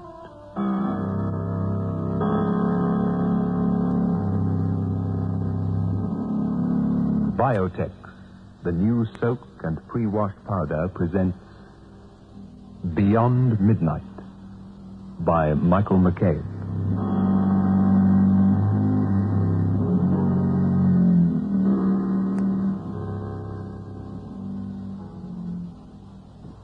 I received a letter from Mrs. Bookfights of Spoon Street, Lakeside, Cape Town during the week, and she wrote to me about Biotex. She said, my daughter's gym tunic was very badly stained. With the result, she would not wear it. I decided to try Biotex, which you advertised, and I soaked the garment for a few hours, and much to my amazement, the stains disappeared. I have spoken about this product to my friends who are now using Biotex, and I'd like to say a big thank you for making this product available to us. Well, as I've been saying for a little while, Mrs. Bookfights and you other ladies, Biotex is absolutely marvelous when it comes to helping get rid of those very stubborn stains. I've kept on emphasizing that you let soaking do your washing. And you will notice that these stains just vanish by using Biotex merely by soaking overnight or for a couple of hours in warm water or pre-washing in your washing machine. It is spelt Biotex.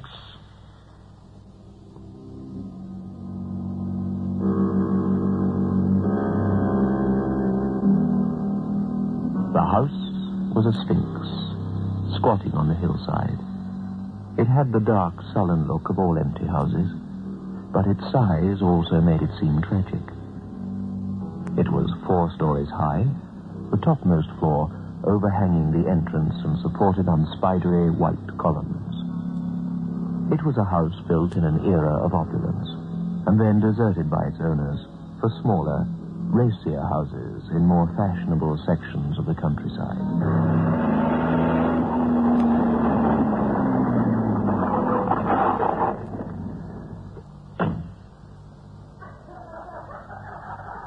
Spotlighted in the glare from the car, they embraced and kissed, and the girl fumbled in her purse for a key. The boy went back and made the car dark again. Hey, wait for me. Wait for me. Here we are. Hunting light sources and finding them, the front room blazed into view, but the gloom of the old house was only partly dispelled. Oh, will you just look at the wallpaper? Positively scurfy. It looks different, huh? How long has it been since you were here? Yes, it's almost 8 years. I was 9 when Father died, and that's when we moved out. We've always rented the place every summer, though. Rented it out, you know? Just smell it out. You rented it out. That's why the lights are still on, I guess. Davy, maybe we shouldn't have come here. Oh, Bonnie. Bonnie. He grinned. It was an appealing, crooked grin, placing lean dimples on the smooth plane of his cheeks. He was 22, and the best-looking boy that had ever come into Bonnie Daniels' life. And now, he was even more than that. Davy. Let's go explore. Right, okay. Up the stairs here. From room to room and floor to floor they went, racing down corridors, giggling at ancestral portraits, playing hide-and-seek in the labyrinth of upstairs bedrooms. They made the old house shake with their exuberance and ring with their laughter. It was on the 4th and topmost floor that Davy found the door that wouldn't yield.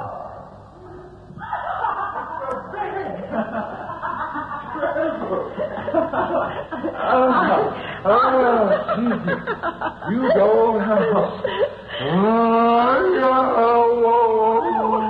I'm a ghost. I's just a little old ghost. I can't, Davy. I can't. I have to sink down. Sink down. And rest because I'm tired. And I've no strength. And This is queer. All the others are open. Oh, brother. This one's really stuck. No, it isn't stuck. It's locked. It's always been locked.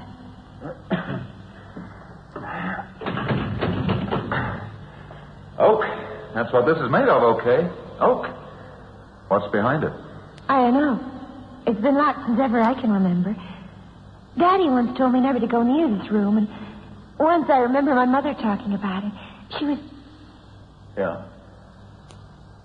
was sort of nervous, I recall. Sounds mysterious. What say we break it in? Oh, no, Davy. No. We can't do that. Well, gee, aren't you curious? Maybe it's full of hanging women like Bluebeard's castle. Or I tell you what, maybe it's where the family jewels are hidden. Oh, let's leave it alone, Davy. I was always scared of that door. Davy, don't! Well, what's it locked for? There's got to be something pretty valuable in there. Listen, for all you know, there may be money in there. I mean, your father left the house to you, didn't he? I mean, if there's something valuable in there, it belongs to you, doesn't it? Davy, you promised not to talk about money. I'm not talking about your mother's money. But the house isn't really mine. Not yet. Well, not till I'm 21, and that's 2 years yet, Davy. Don't be technical. Davy. Okay, if that's how you feel. We have plenty of time anyway. Hey, come here. No, please, Davy. Let's go downstairs. Oh, sure, let's go. Come on. They went to the first floor, and Davy, with dramatic gestures, pulled all the dust sheets from the furniture, and then he went to the basement and returned with kindling. The fire took a long time to get going. A city boy, Davy was inexpert. Finally, though, warmth was induced, and they pulled the sofa close and curled into each other's arms. Come on, kitten. Time to go to bed. You're asleep. You always fall asleep. Hey, what the... Hey, we got company. No, wait. It's Mother.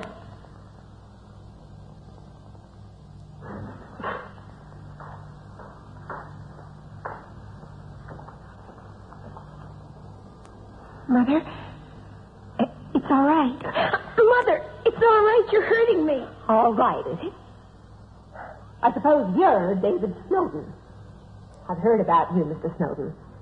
Well, thank heavens I had the sense to think of this place when Bonnie didn't show up at home. You have it all wrong. Davy, tell her. Never Daniels, mind. I understand everything. I was afraid something like this might happen as soon as Bonnie started mentioning you in her letters from school. Get your things, Bonnie. We're going home. Mrs. Daniels. I don't want to hear. We're married, Mrs. Daniels. It's true. We were married in Elton this afternoon.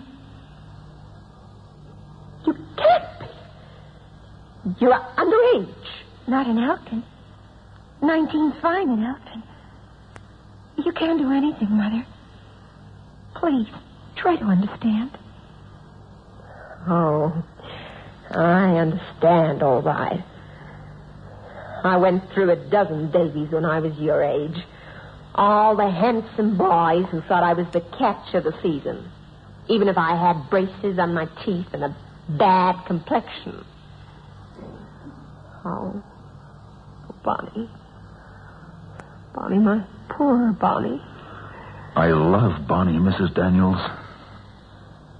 Suppose you have no money. Mother! No. My family were immigrants.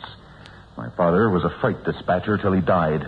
My mother's alive, but I don't even know where. I haven't any kind of a family background, Mrs. Daniels, but I love Bonnie. Why? You heard, Mr. Snowden. Why? Why? You can't explain something like that. She's a plain girl. Are you blind? She's plain. Why does a handsome boy like you want to marry my daughter? Do you think I'm stupid? Mother. I love her, and that's all there is to it, and we're married, and there's nothing you can do about it. You're handsome, Mr. Snowden, but you're not very bright. There's everything in the world I can do about it. I intend having this marriage annulled immediately. Oh. We won't let you do that, Mrs. Daniels. I'm going home now, Bonnie. I want you to come with me. I won't. Don't make it any worse than it is now. I won't. Davy, tell her I'm not going. You see how it is, Mrs. Daniels? Yeah, I see how it is. You will regret this girl. Mark my words. I can't live without Davy. And if you break this up, I'll kill myself, I swear. Don't talk nonsense. A heart doesn't break. It withers. That's what I don't want you to find out. I will. I mean it. I'll kill myself.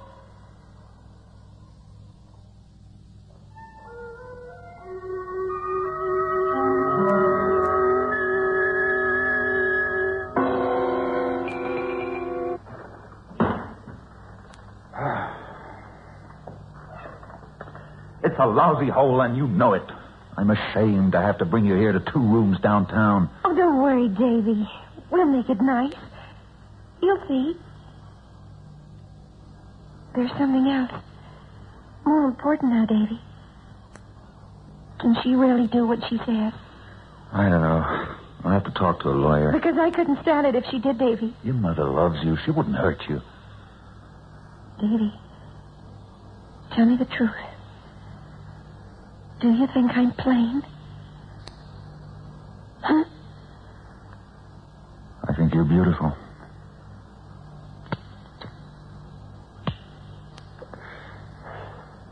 Tell me the truth, Davy. Do you think I'm plain, Davy? Do you? Tell me the truth, Davy. Do you think I'm plain, Davy? Do you? Tell me the truth, Davy. Do you think I'm plain, Davy? Do you? Tell me the truth, Davy. Now, an effective spray-on furniture polish that gives a wax shine instantly. Johnson's Pledge. Just spray on, and your duster becomes a magnet. Picks up every speck of dust in seconds. Pledge dusts, cleans, deep waxes quickly, easily. And new, deeper wax formula Pledge will protect your furniture longer. Buy Johnson's Pledge Aerosol today. Soak, soak. That's all you have to do. Soak, soak. Just for an hour or two, you'll find things look as good as new when you use new Biotex. With amazing new Biotex, the stubbornest stains will vanish. Yes, vanish clean away. Just by soaking your laundry overnight in cold water, or for an hour or two in warm water, or by pre-washing it quickly in your washing machine. Get amazing new Biotex today.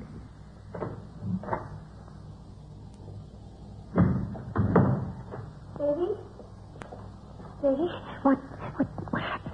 I went to Hillinger and Dow's. Father of an old fraternity pal of mine works there. Well? Bonnie, it doesn't look so good. The lawyer thinks your mother can run us through a ringer.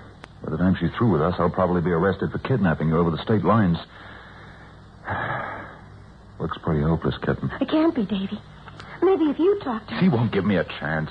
She's made up her mind that all I want is her lousy money. Well, what if there wasn't any money? What if I signed away all the rights to the money my father left me? That would make her believe... That would make her believe us, wouldn't it? That's kind of drastic, Bonnie. I mean, the money's yours when you come of age. I mean, you're entitled to it.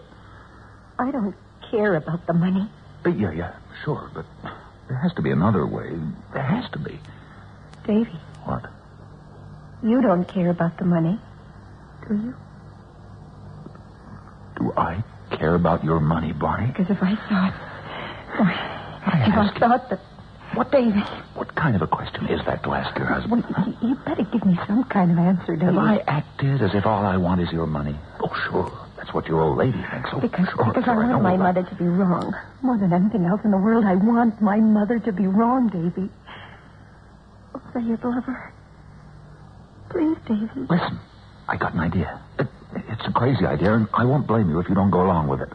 What is it? You remember what you said, what you told your mother up at the house about you killing yourself?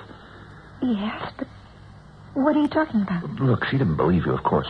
Nobody believes you when you talk wild like that, but if anything would make her realize that you really love me, I mean, that this marriage was really important to you. No, look, listen, Bonnie, don't get me wrong. I mean, what would your mother think if she thought you were really serious about killing yourself? Wouldn't that make her change her mind in a hurry? Why, I suppose it would. You can't fool about like that, Davy. Well, we couldn't fool her about a thing Look, like... if you really tried to commit suicide, Bonnie, only you didn't try too hard. How could I do such a thing? Well, there's a couple of ways. Gas, for instance. I mean, we could fix up a phony thing with the gas. Kitten, don't look like that. We'll just forget the whole thing. No. Now, go on, Davy. I'm listening. Well, maybe the easiest way will be with poison. It might be more convincing, even, because I'd have to get a doctor, and he'd have to pump you out. Davy, I couldn't do that. Wait a minute. It could be sleeping pills, or... Yes, but... I have some of those. It wouldn't hurt at all. Oh, look, all you'd have to do would be to take a couple. Nothing to really hurt. Oh. You could write to your mother, you see.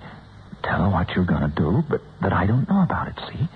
You could say you were going to swallow a bottle of pills, but in actual fact, you only take a few. Then, when your mother shows up here... Scares me, Davy. The whole thing scares me. I promise you, kitten, nothing will go wrong. And your mother will know you love me. You do love me, don't you, Bonnie? Oh, I do. I do. Bonnie sat down that same afternoon and composed a letter to her mother with Davy's assistance. It was brief, emotional, and final. Davy's editing gave it a tone of melancholy forgiveness. He grinned as he licked the seal and raced to the mailbox. They waited until the next afternoon before putting their plan into action.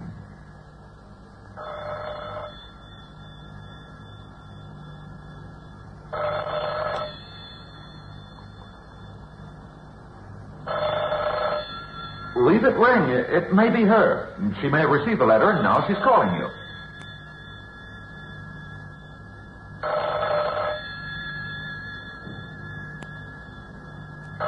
Leave it ring.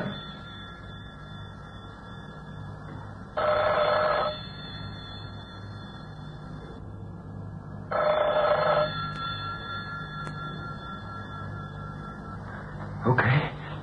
This is it. Do you have the file? Yes. Here. Look, you better do all this yourself. To take out 3, okay? No, better make it 4.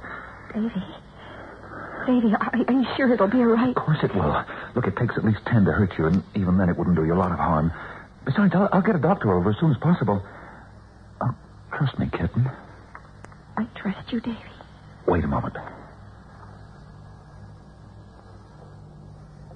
Here, water. Davy? Yes, kitten? Listen, Davy.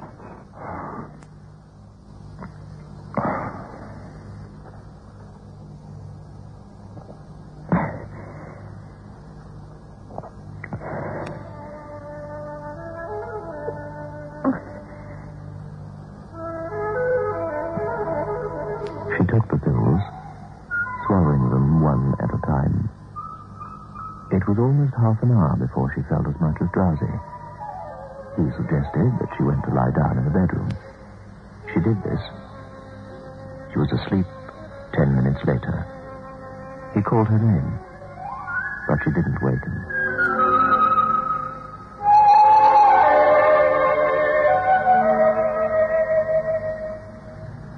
Davy, you don't think I'm funny, do you? You don't care about the money, do you, Davy? Please, Davy, you don't. Bonnie? About money. You asleep? Huh? Davy. Bonnie? Davy.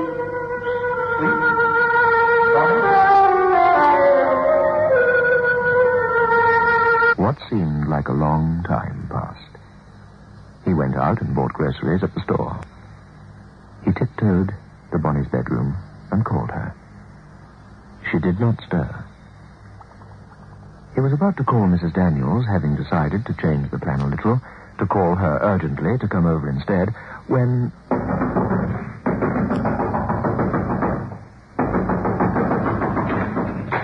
Where is she? Where's my daughter? Well, Bonnie, why, she's lying down sleeping, I guess. I just got in a couple of minutes ago. Just a minute. What is this? That's what this is all about. Take your dirty little hands off me. Oh, brother, look out. It worked. She's out of her mind. Now, there's...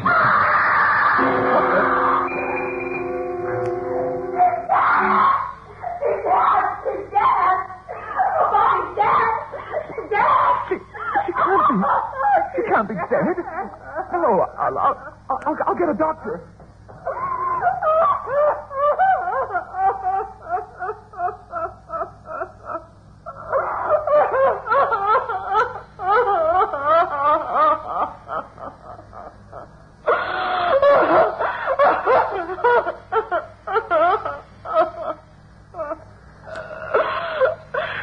You're too late. You drove her to this. It's your fault. If you'd let her alone. Me, it was you. She did this because of you. She isn't dead. She can't be dead. Bonnie, wake up, kitten. It's all right. Everything's all right. It's all right, kitten. Please. for Pete's sake, you've got to wake up. Bonnie, wake up. She can't be dead. There weren't many pills in that bottle. She couldn't have taken many. She wouldn't need much. Not with Bonnie's heart. It wouldn't take much. What are you talking about? She's had rheumatic fever when she was 13. Her heart's been weak ever since. Bonnie. Please, Bonnie. Bonnie, kitten, wake up, please. It's okay, Bonnie. Bonnie, wake up.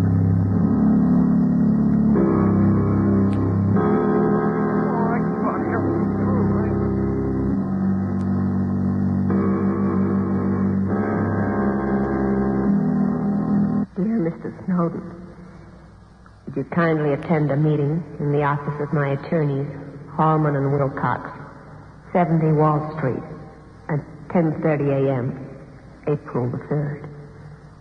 Were they meaning to do him harm? What could they do? Concerned about his making a claim against Bonnie's estate. He had already covered the question. Hellinger and Dowles had assured him that he had no rights to any part of the girl's estate. What then? What then? Mrs. Daniels is in my office waiting for you. Am I being sued? Sued? Of course not. Come in, Mr. Snowden. This won't take very long. I wonder if you're curious about my daughter's estate. In case you didn't know, her inheritance from my late husband wasn't due until she was 21. Since her death, it automatically reverts to me. So, you see, there's nothing you could possibly expect. I didn't expect anything. Very kind of you, I'm sure. However, Mr. Snowden, the fact that you did marry Bonnie imposes a certain amount of obligation on me. You are my son-in-law, whether I enjoy the fact or not. As it happens, I don't. But as it also happens, I feel that it's necessary to make some kind of settlement in regard to your welfare. I don't understand. I'm sure Mrs. Daniels Shut up, is very Walter. generous. Tell him myself. Mr. Snowden, you seem very fond of that old house of ours. It was once valued at a great deal of money, but I doubt that it's worth more than a few thousand today. Anyway, it's yours, Mr. Snowden. You have complete possession of the land, the house, and everything in it. Everything? You really mean everything? Of course. Mr. Holman will see to the formalities. I merely wanted to let you know. Gee, Mrs. Daniels... Don't thank me. I can stand anything from you except thanks. I sincerely hope, Mr. Snowden, that we never meet again.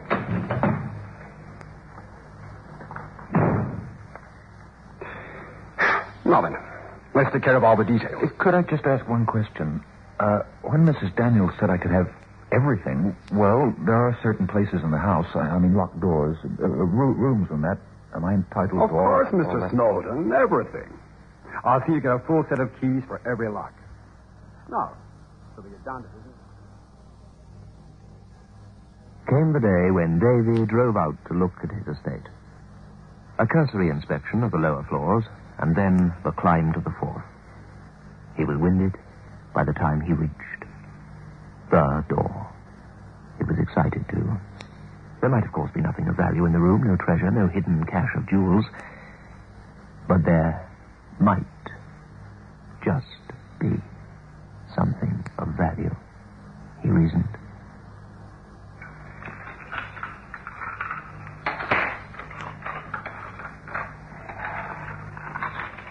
There was, of course, only one way to find out. To learn the secret behind the locked door.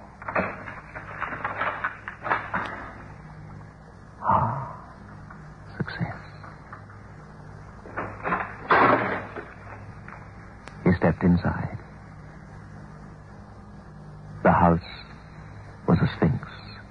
And like a sphinx, it was silent. But now, the silence was broken.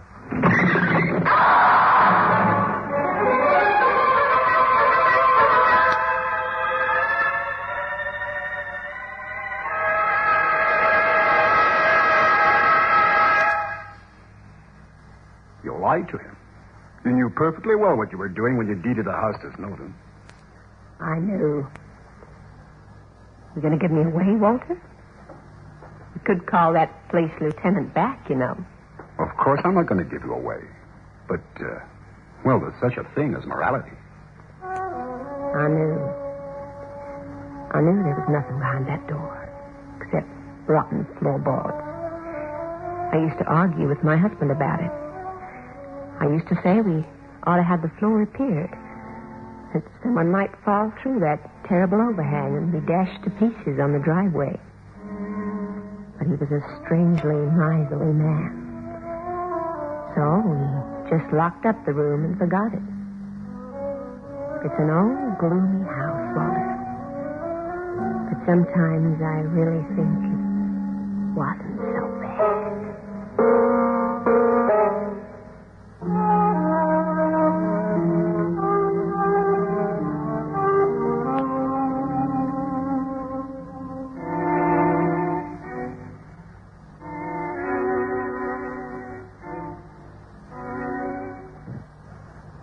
Darling, let's go out and paint the town red. But what about your headache? Oh, that's gone.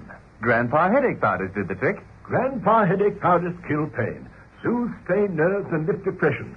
Grandpa headache powders are extra effective because they have a triple action. Grandpa headache powders work extra fast because they dissolve almost immediately. Get fast, effective relief from any pain, all pain. Get Grandpa headache powders. Ah, Grandpa. Soak, that's all you have to do. Soak, just for an hour or two you'll find things look as good as new when you use new Biotex. Amazing new Biotex acts with a biological action to soak out the stubbornest stains and loosen dirt. New Biotex is great for all textiles and synthetics, whites and colors. It contains no bleach. Get amazing new Biotex today and let soaking do the washing. Beyond Midnight is presented every Friday night at 9:30 by Biotex, the new soak and pre-wash powder. The program is adapted for broadcasting and produced by Michael McCabe.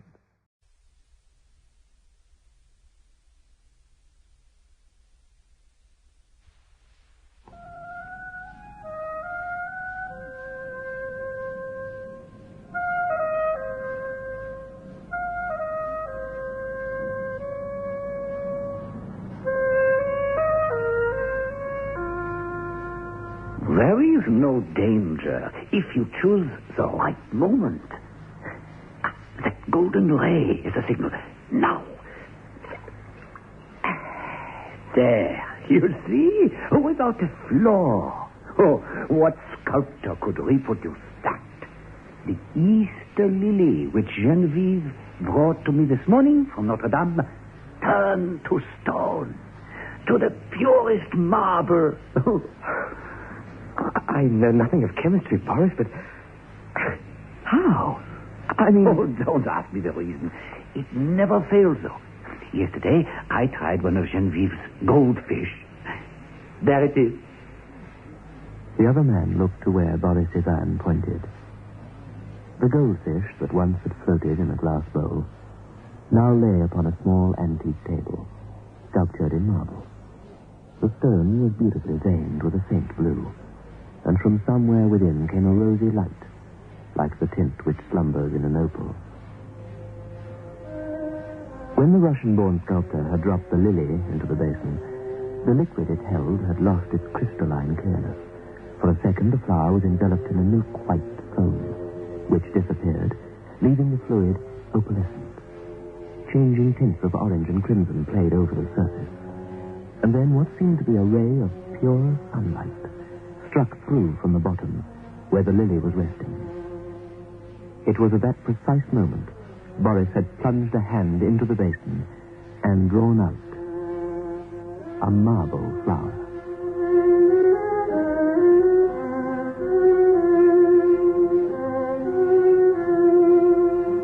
Biotex, the new soak and pre-wash powder, presents Beyond Midnight by Michael McCabe. Just soak in Biotex. Just soak just soak in Biotex. Just soak in Biotex. If you have wondered how to get your washing really stain-free, understand this. Biotex removes the stains and dirt washing won't. Just soak in Biotex.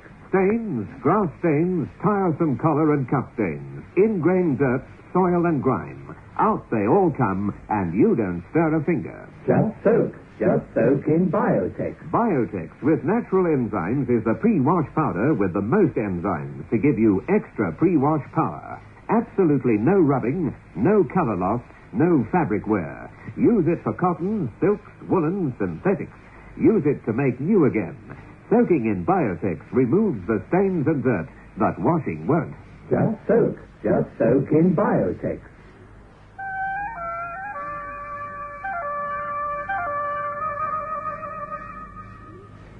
I don't know why the veins on the heart are tinted, but they always are. And it's quite safe to put your hand into the liquid? At the given moment, yes. Namely, when the ray flashes from the bottom. Almost like a signal. It is a signal. Otherwise, who knows? I might acquire a marble hand. Not so funny.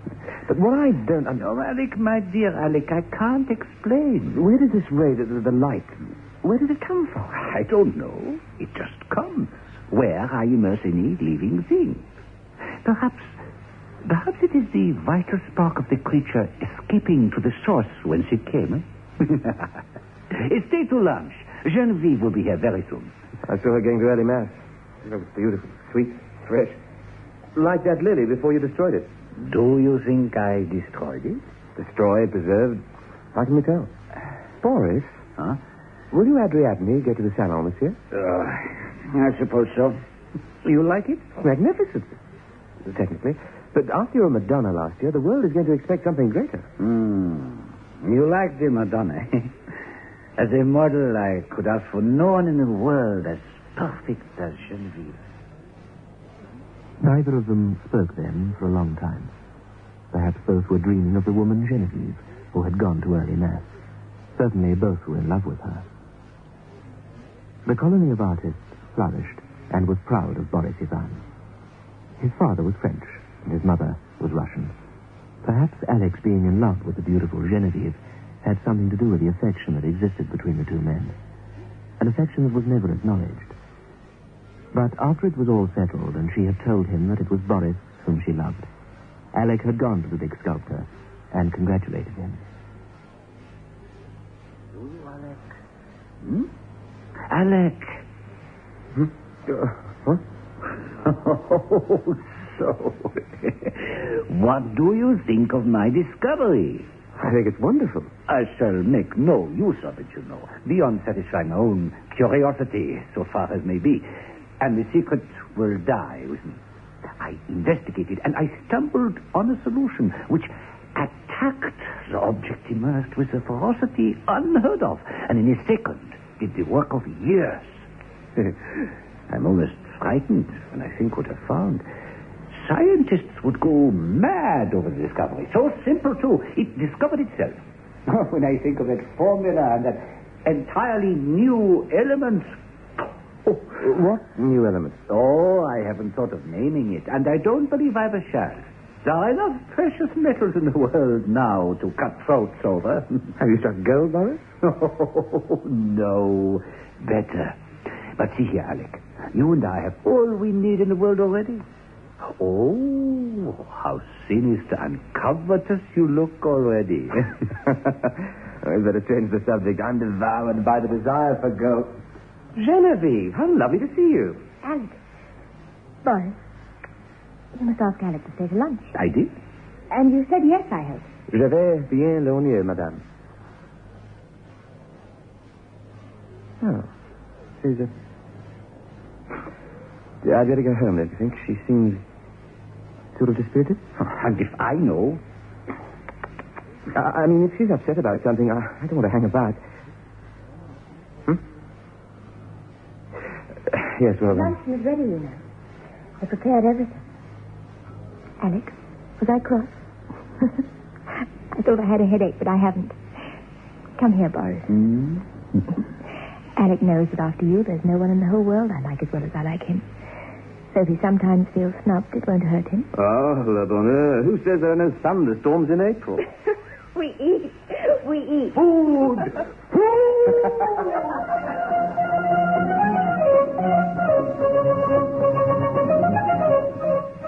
They worked hard, the artists, but fitfully, and as they pleased. And so, consequently, Jack Scott, Boris, and Alec idled a great deal as well. There was a bathing room, which Boris had turned into a second studio. In the center was a square pool, sunken below the surface of the floor. Steps led down into it. I say, and I say again, my friend, while my sculpture is magnificent, your, what you are pleased to call painting is perfectly ludicrous. Oh, you think I'm joking? Oh, but I've never been more serious in my life. As a painter, you would make a fine waiter. I'm afraid, my friend, I feel stronger than you. And you are about to get ejected. In you go. Alec. I forgot. The pool. What? What do you... I nearly threw you in. Well, what? The pool's full of solution. Solution? Oh, you mean... Alec, forgive me.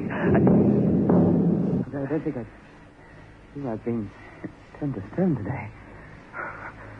Not particularly. In heaven's name, why keep the pool full of that stuff? It is gruesome. I want to experiment on something large. Oh? Me, for instance? oh, that came too close for jesting. No, I want to watch the action on something, the action of the solution on a more highly organized living body. That big white rabbit, for instance. You were coming with me to the gallery. I want to see that Rodin bronze again. Ah, and the Monet landscape. We ought really to take Alec along to see how real painters paint. The house of Boris Ivan, the sculptor, contained a fine smoking room.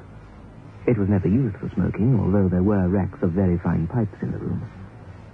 No, the place was altogether too gloomy to spend very much time in. 2 days after the sculptor had nearly cast his friend into the pool, Alec came into the smoking room late in the afternoon. For the first time, he sat and smoked there, and found it not at all unpleasant. Something about the twilight, he thought. It was soothing. The rugs and skins on the floor looked brown and soft. The big couch was piled with cushions. The pipe went out, and he was soon asleep.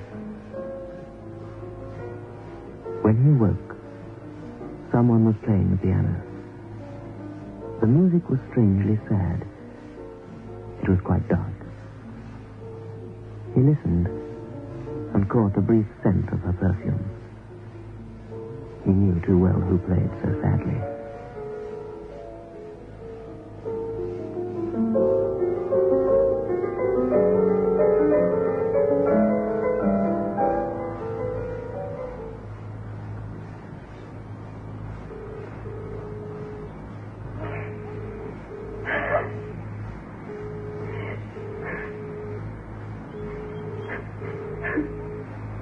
Genevieve?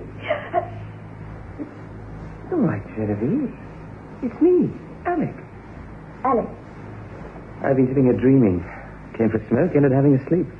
Who knows how long. Where's Boris? He's gone to Epcot, Mr. Scott. He thought you'd gone home before dinner.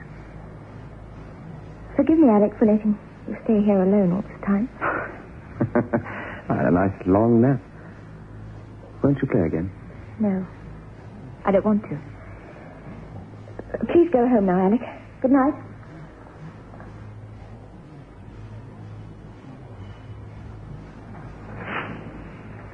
She's asleep. She seems to have a fever. high one. The doctor can't account for it, or else he will not. Genevieve has a fever? Oh, yes. Unusual, I know, the gay Genevieve, yes. She was lightheaded at intervals. She kept saying her heart broken and she wants to die. The maid will call me the moment she wakes up. What shall we do? For some unaccountable reason, when the other had said the beautiful Genevieve wished to die, Alec's heart stood still. He was very suddenly afraid. There was no reason, but something had changed. It was no longer Boris and the beautiful Genevieve and two faithful friends painting and sculpting. The happy, bohemian life. Something had changed. There was a difference in Boris. There was a difference in the woman.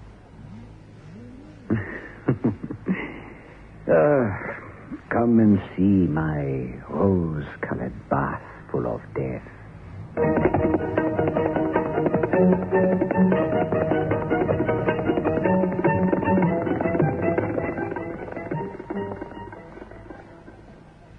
Darling, let's go out and paint the town red. But what about your headache? Oh, that's gone. Grandpa headache powders did the trick. Grandpa headache powders kill pain, soothe strained nerves, and lift depression.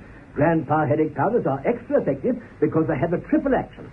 Grandpa headache powders work extra fast because they dissolve almost immediately. Get fast, effective relief from any pain, all pain. Get Grandpa headache powders. Ah, Grandpa. Oh, darling, can't it look as though you're enjoying yourself? The party's great. Yes, it was until I ate. Well, take a Digel. I always keep some in my bag. But I already took an antacid. Yes, darling. But Digel is much more than an antacid.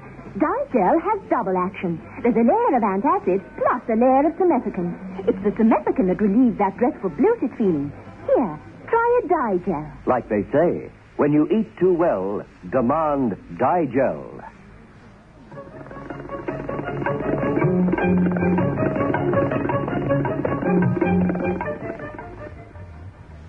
Is it death, Boris? You are not prepared to call it life, I suppose, eh? We'll try another goldfish. Send another one after the first, wherever that is.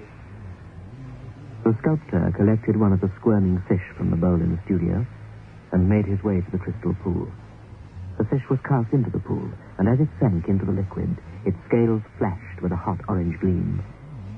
Then suddenly, it became heavy and rigid and sank to the bottom. Then came the milky foam, the splendid hues, and then the shaft of pure, serene light.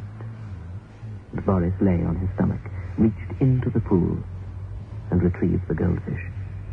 An exquisite marble thing, blue-veined and rose-tinted, and glistening with opalescent drops. Child's play.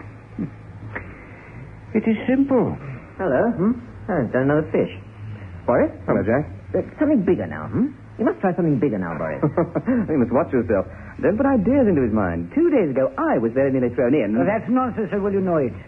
Well, you did say. I mean... It was only a joke. Well, I know that. I mean, I'm not... Listen, the white rabbit. Let's put him in. Oh, imagine how beautiful he'll look done in marble. I can get another one easily. You can't. Well, not the rabbit. Why not? What's the difference between a rabbit and a fish? You paid no heed to the fish going. I'll go and get the rabbit. And they played their game with the white rabbit. Alec went away and read some magazines, declining to be present when life went out of something large and furry. A fish, yes. But there was a difference between something cold-blooded and small and covered with scales. And just as they came back with their marble rabbit, the bell rang from upstairs in the sick room. Genevieve? I suppose so. The doctor doesn't seem to know what the matter with her. Fever. It's easy to say just simply fever. Beautiful, isn't he? Who? Oh, not the doctor, obviously. The rabbit. Look. Pure. Lovely. I'm not particularly impressed anymore. In fact... Can you get the doctor? Hurry, please hurry. Jack Scott went for the doctor. Alec went up to Genevieve's room. The girl's fever was higher. Both her cheeks burnt bright red. Her hair was damp and awry. Her lovely hands opened and closed, opened and closed. The eyes remained closed. Can I get something? Help. Jax, I don't understand. What's the matter with her? Alec. Why did I turn you away? Why? I love you so deeply. Alec, please. The doctor's here. He's on his way.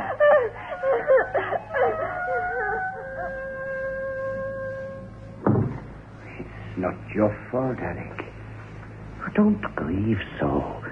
Just because she loves you. Just because. 2 years ago, she told me she loved me, but she loved you better. I was heartbroken, but that didn't stop me feeling what I always have for you. Deep underneath, for her. Still. I'd rather be alone for a while, if you'd call. And the painter went home. The 2 years' strain since the morning in May when Genevieve had confessed that her love for Boris was greater began to tell at last. Since that time, never in thought, word, or deed had Alec betrayed his sorrow. But now the mask of self-deception could no longer be worn. Whilst Alec sat staring from his window, Boris worked feverishly on the Fates, a beautiful, rather terrible group he was sculpting, also for the Salon that year.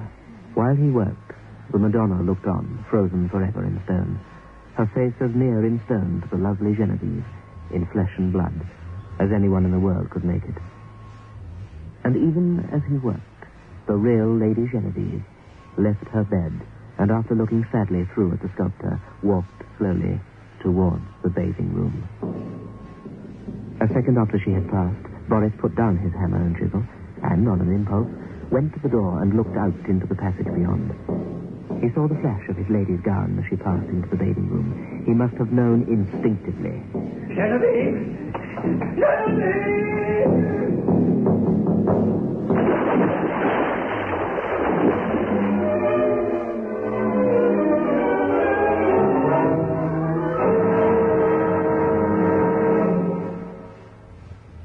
And the Madonna, in carven stone, watched sightlessly from the studio. And yet another Madonna lay, her hands across her breast, carven, it seemed, in marble, at the bottom of the pool. Something bigger now. You must try something bigger now, Boris. You must try... I'm sorry. I would have given anything in the world not to have had to tell you. But someone had to. I know. He shot himself. Through the heart? Yes. I carried him to his room, and then I went and let that filthy stuff out of the pool. I was frightened. Too frightened to go down the steps.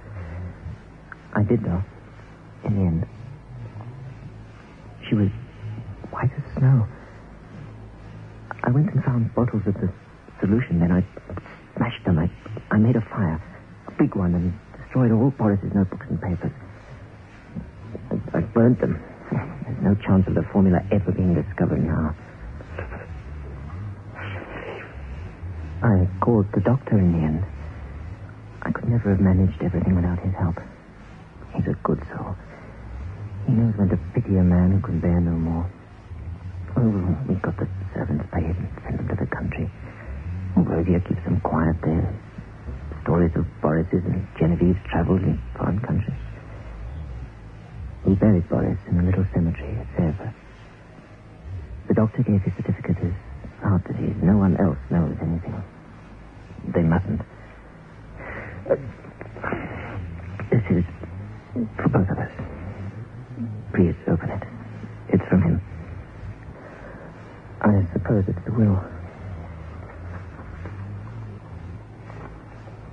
Yes. Leave everything to Genevieve.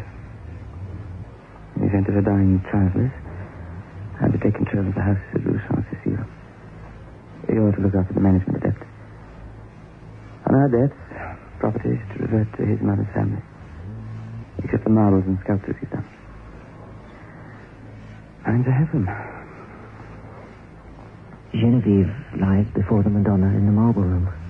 The Madonna bends tenderly above her. Genevieve smiles back at her.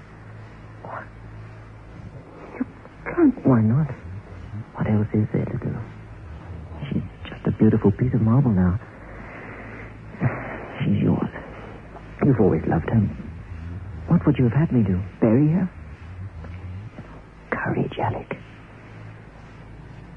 A week later, Jack Scott left for the Channel Isles. And Alec went to live in Boris's house, having given up his own apartment.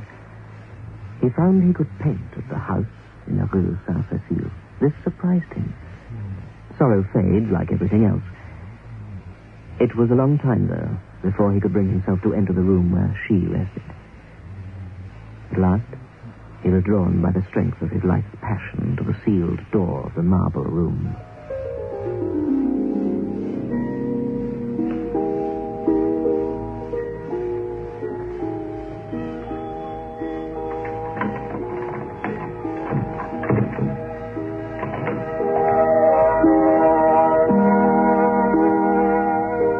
It was, just as always, sunlight poured through the window, tipping with gold the wings of Cupid, lingering like a nimbus over the brows of Madonna, her tender face bent in compassion over a form in marble so exquisitely pure that he knelt before it and wept. Genevieve lay in the shadow under the Madonna, and yet through her white arm he saw the pale azure vein, and beneath her softly clasped hands the folds of her dress were tinged with rose, as if from some faint warm light within her breast. He touched the marble drapery with his lips and left the room.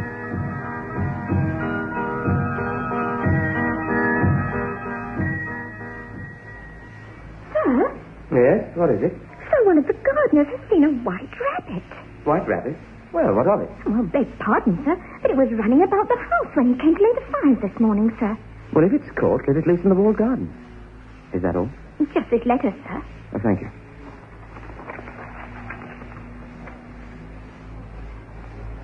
My dear Alec, this must be short. I beg you, do not leave the house at Rue Saint-Cécile. Do not even go out until I return. I have been plagued by dreams again. I even make a little sense out of some of them. But I beg you not to leave the house under any pretext. Jack. Lost his reason. Oh, you're back again, Watson. Please, sir. Sorry, but, this fish. You see, there's goldfish in it. What? Well, what have you got them in a dish for? Sir, people are playing tricks. Someone's stolen the white marble rabbit and they put a live one in the house and no one can catch it. Those lovely marble fish are gone too, and I just found these common live ones flopping about on the floor in the dining room. What?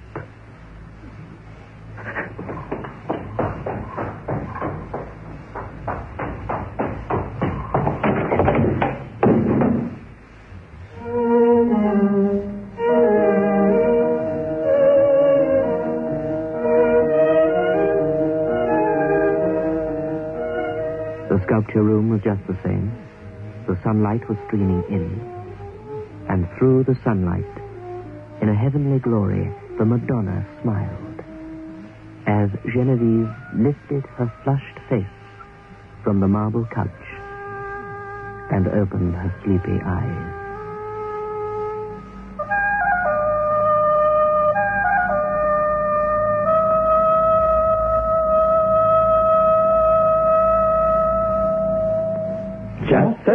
Just soak in Biotex.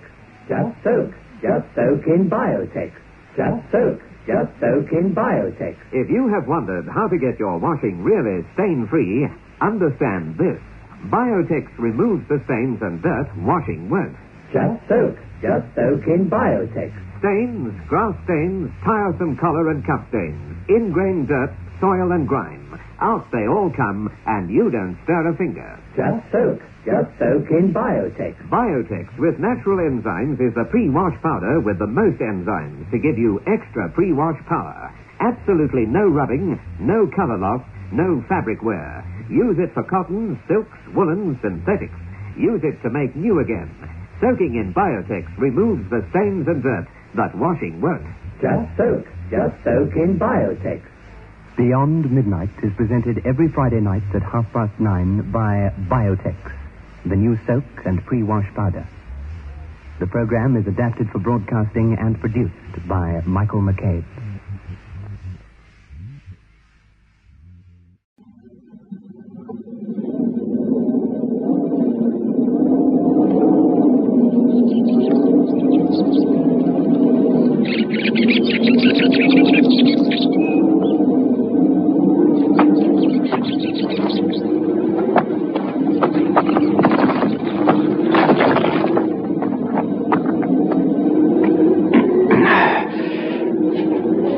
Hello, below there!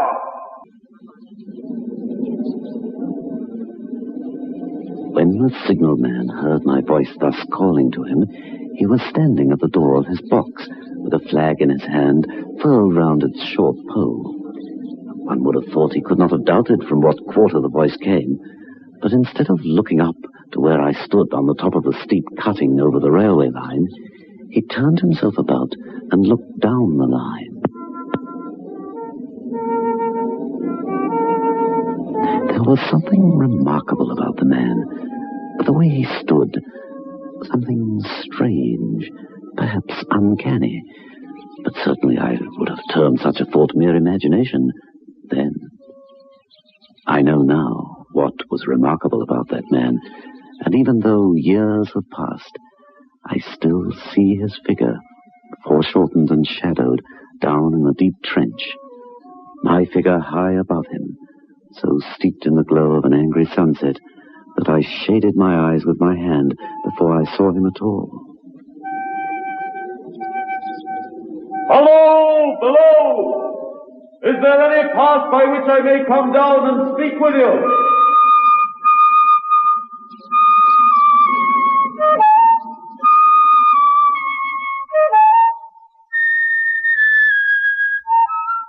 Biotex, the new soak and pre-wash powder, presents Beyond Midnight by Michael McCabe.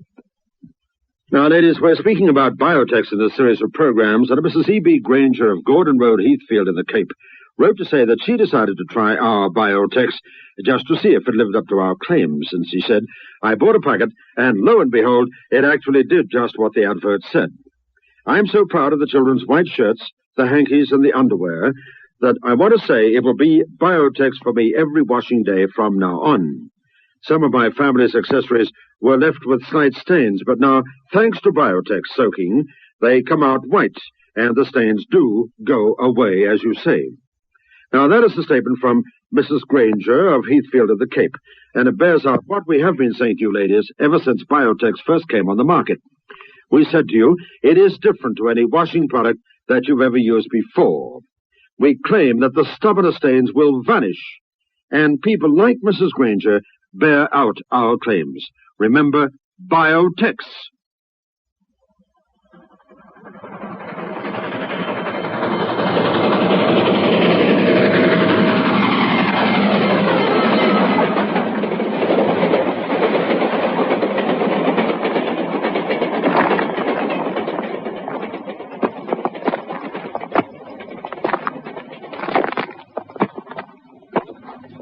Climbed down and approached the man. He stood now with his left hand at his chin, his right hand across his breast. His post was in as solitary and dismal place as ever I saw. There was an earthy, deadly smell, and little sunlight penetrated down to the line and signal box. The gloomy entrance of the black tunnel yawned. I stopped a few feet in front of the man, and suddenly he stepped back and raised his right hand. There was something in the man that daunted me. This is a lonesome post to occupy. A visitor, I should think, must be a rarity, yes? I looked down from up yonder and felt a need to come down. Signal boxes have always riveted my attention. He directed a most curious look towards the red light near the tunnel's mouth. The light is in your charge, is it not? Don't you know it is? A monstrous thought came into my mind. This was a spirit, not a man. I stepped back, but then I detected in his eyes some latent fear of me. You look at me as if you had a dread of me. I was doubtful whether I'd seen you before. Where? There. By the light. There? My good fellow, what should I do there? Well, however be that as it may, I never was there, you may be sure of that. I've always had a fascination for railways and their workings. If it would not disturb you, may I prevail upon you to show me over your box? Of course, sir.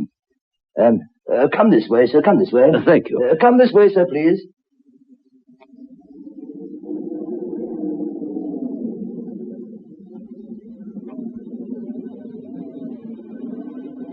Manual labor I have next to none. I have to trim those lights, turn that iron handle now and then. Many long, dreary hours I have to spend here, so I occupy my time working at fractions and equations, problems, you know. Is it necessary for you always to remain in this damp air down here? Even in this signal box with a fire aglow, it is somehow oppressive. Can you never rise into the sunshine? Well, that depends upon times and circumstances. I see. Under some conditions, there will be less upon the line than under others. In bright weather, I go up for a change. Certain hours of the day and night, I'm freer than others. But at all times, I'm liable to be called by my electric bell. Forgive me, but you appear better educated than your station in life calls for. I mean no offense. When I was younger, I was a student of natural philosophy. I attended lectures, but it all came to nothing. I ran wild and was sent down. I've never risen again. But I've made my bed, sir, and now I must lie on it. It is too late to make another. Acceptance of things for what they are. There is something to that. You almost make me believe that I have met a contented man. I used to be. But I'm troubled, sir. I'm troubled. Oh? With what? What is your trouble? It is very difficult to impart. Very, very difficult to speak of. If you ever make another visit, I will try to tell you. But I expressly intend to make you another visit. Say, when shall it be? I go off early in the morning, and I shall be on guard at 10 tomorrow night. I'll come at 11. I'll show you my white light. That is, till you found the way. When you have found it, don't call out. And when you're at the top, don't call out. Very well. Let me ask you a parting question. What made you cry, hello, below there, tonight? Heaven knows. I cried something to that effect. No, not to that effect, sir.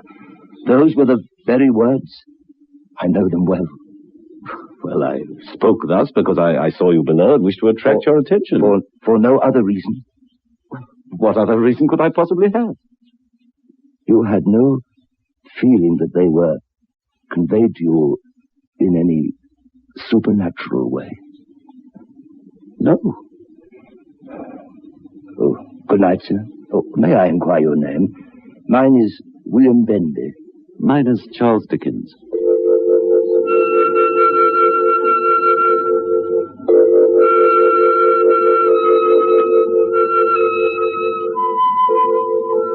There was something singularly peculiar about the man. Of this I was sure, and I could hardly wait the time before I could speak with him again. That he was well educated, there was no doubt. That he feared something or someone very greatly, there was no doubt either. There was something tortured about him. While we talked that first night, he was several times interrupted by the little bell and had to read off messages and send replies. Once he had to stand and display a flag as a train passed. Once or twice, while he was speaking, he turned and watched the bell, and his face drained of all color when it did not ring. I was punctual to my appointment the next night. Good night, sir. My hand. Good night to you, sir. And here's mine.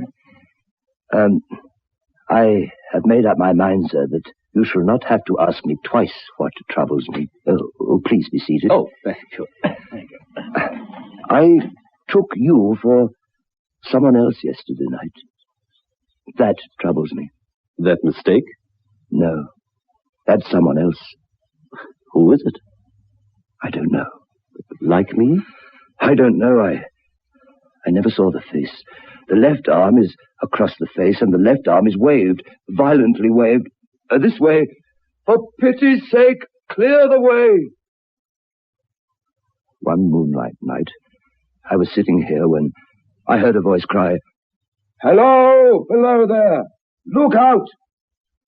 I started up, looked from that door, and saw this someone else standing by the red light near the tunnel, waving as I just showed you.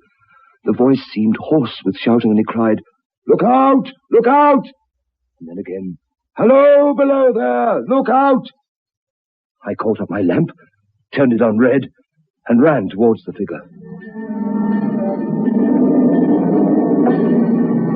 Hello! Below there!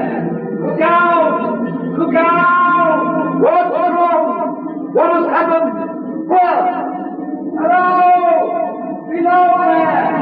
Look out! The figure just stood in the blackness outside the tunnel. I advanced so close upon it that I wondered at it keeping the sleeve before the eyes. I ran up to it and had my hand stretched out to pull the sleeve away, when it was gone.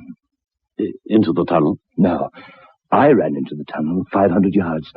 I stopped and held my lamp above my head and saw the figures of the measured distance and saw the wet stains stealing down the walls and trickling through the arch. I ran out again, faster than I had run in, for I had a mortal abhorrence of the place upon me, and I looked all around the red light with my own red light, and I went up the iron ladder atop of it, and then I came down again and ran back here. I telegraphed both ways. An alarm has been given. Is anything wrong? An alarm has been given. Is anything wrong? All well. All well. An alarm has been given. Is anything wrong? All well. All well. An alarm has been given. Is anything wrong? All well.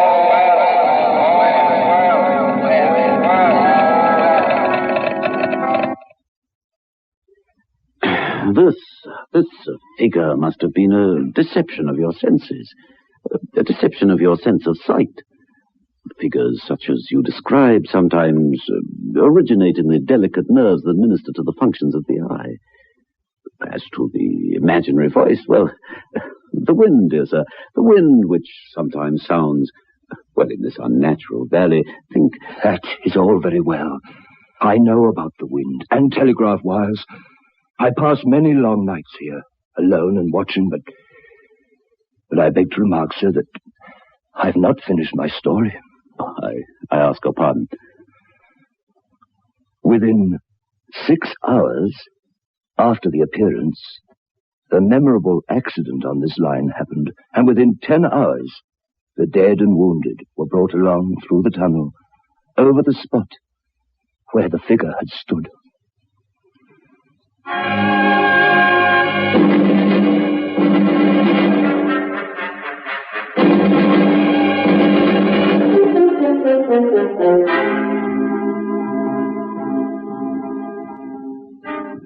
Now, an effective spray-on furniture polish that gives a wax shine instantly. Johnson's Pledge. Just spray on, and your duster becomes a magnet. Picks up every speck of dust in seconds. Pledge dusts, cleans, deep waxes quickly, easily. And new, deeper wax formula Pledge will protect your furniture longer. Buy Johnson's Pledge Aerosol today. Soak, soak, that's all you have to do. Soak, soak, just for an hour or two you'll find things look as good as new when you use new Biotex. Amazing new Biotex soak stubborn stains away. Clean, clean, everything soon will be clean, clean, for all the world to see. Soak, soak, stains away easily when you use new Biotex. Get amazing new Biotex today and let soaking do the washing. Within 10 hours, the dead and wounded were brought along through the tunnel over the spot where the figure had stood. This was just a year ago. 6 or 7 months passed, and I had recovered from the surprise and shock when, one morning, as day was breaking, I, standing at that door, looked towards the red light and saw the spectre again. Did it cry out? No, it was silent. Did it wave its arm? No. It leaned against the shaft of the light, with both hands before the face like this. Like an action of mourning I've seen in stone figures on tombs. Did you go up to it? I came in and sat down, partly to collect my thoughts, partly because it had turned me faint. When I went to the door again, daylight was all around me, and the ghost had gone. That very day, as the train came out of the tunnel, I noticed at a carriage window on my side a confusion of hands and heads. I saw it just in time to signal the driver, "Stop." He shut off and put his brakes on, but the train drifted past here, 150 yards or so. A beautiful young lady had died instantly in one of the compartments, and she was brought in here to the box and laid there on the floor between us. True, sir. True. Precisely as it happened. So I tell it you. Now, sir, mark this and judge how my mind is troubled. The spectre came back a week ago. Ever since, it has been there now and again by fits and starts. At the light? At the danger light. What does it seem to do? Like this. For pity's sake, clear the way! For pity's sake, clear the way! For pity's sake, clear the way! I have no peace or rest from it. It calls to me. Below there! Look out! Below there! Look out! For pity's sake, clear the way! It calls for many minutes together, in an agonized way. It rings my little bell. I remember. Did it ring your bell yesterday evening when I was here and you went to the door? Twice. Oh, I see how your imagination misleads you. My eyes were on the bell, and my ears were open to the bell. And if I'm a living man, it did not ring at those times. No, nor at any other time, except in the course of natural physical things, when it was rung by the station communicating to you. I have never made a mistake as to that yet, sir. I have never confused the spectre's ring with a man's. The ghost's ring is a strange vibration in the bell that it derives from nothing else. And I have not asserted that the bell stirs to the eye. I don't wonder that you fail to hear it, but I heard it. And did the spectre seem to be there when you looked out? It was there. Both times? Both times. Will you come to the door and look with me now? Well,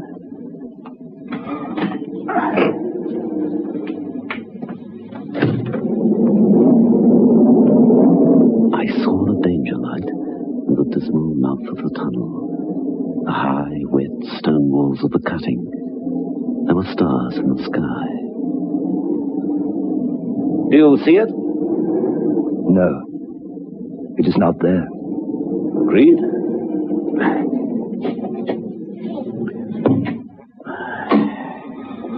By this time, sir, you will fully understand that what troubles me greatly is, what does the spectre mean? I do not know. What is its warning against? What is the danger? Where is the danger? There is danger overhanging somewhere on the line. Some dreadful calamity will happen. It is not to be doubted this third time after what has gone before, but surely this is a cruel haunting of me. What can I do? At this, the poor man pulled out his handkerchief and wiped the drops from his heated forehead. I could think of nothing to say, nothing to put courage into him. If I telegraph danger on either side of me, or on both, I can give no reason for it. I should get into trouble and do no good. They would think I was mad. Can you imagine? This is the way it would work. Danger! Take care! What's danger? Where? I don't know, but for pity's sake, take care! They would say I'd gone mad and they would displace me. What else could they do? His pain of mind was most pitiable to see. It was the mental torture of a conscientious man, oppressed beyond endurance by a responsibility involving life. When it first stood under the danger light, why not tell me how it might be averted? Why not tell me where the accident was to happen, if it had to happen? When, on the second coming, it hit his head, why not tell me instead she's going to die? Tell them to keep her at home. If it came on those two occasions only to show me that its warnings were true, and so to prepare me for the third, why not warn me plainly now? And I, a poor signalman, on this solitary station, why not go to somebody with credit to be believed and power to act? Benby, William, you cannot blame yourself for anything. You must not become so agitated. Whoever so thoroughly discharges his duty as you do must do well. It must needs be comfort to you to know full well that you understand your duty perfectly. The fact remains, I know that you do not understand these confounded appearances, but you must not take on so. I will not insult you by trying to reason you out of your belief. Thank you, sir. I left him at 2 o'clock that morning. I'd offered to stay the night, but he would not hear of it. As I climbed the path up, I looked down to the red light. I did not like it. I knew full well I should not sleep sound if my bed were under it. Nor did I like the two sequences of the accident and the dead girl. I wondered how I ought to act. I knew the man to be painstaking, vigilant, and although in an inferior position, he held a most important trust. How long, with his mind as it was, would he remain to execute this trust with precision, I wondered. I resolved to accompany him to the wisest medical man in those parts and to take his opinion. Something told me this would be most treacherous to communicate all that the signalman had told me to his superiors. It might well cost him his living. A change in his time of duty would come round next night, he had informed me. He would be off an hour or two after sunrise, and on again soon after sunset. I had appointed to return accordingly.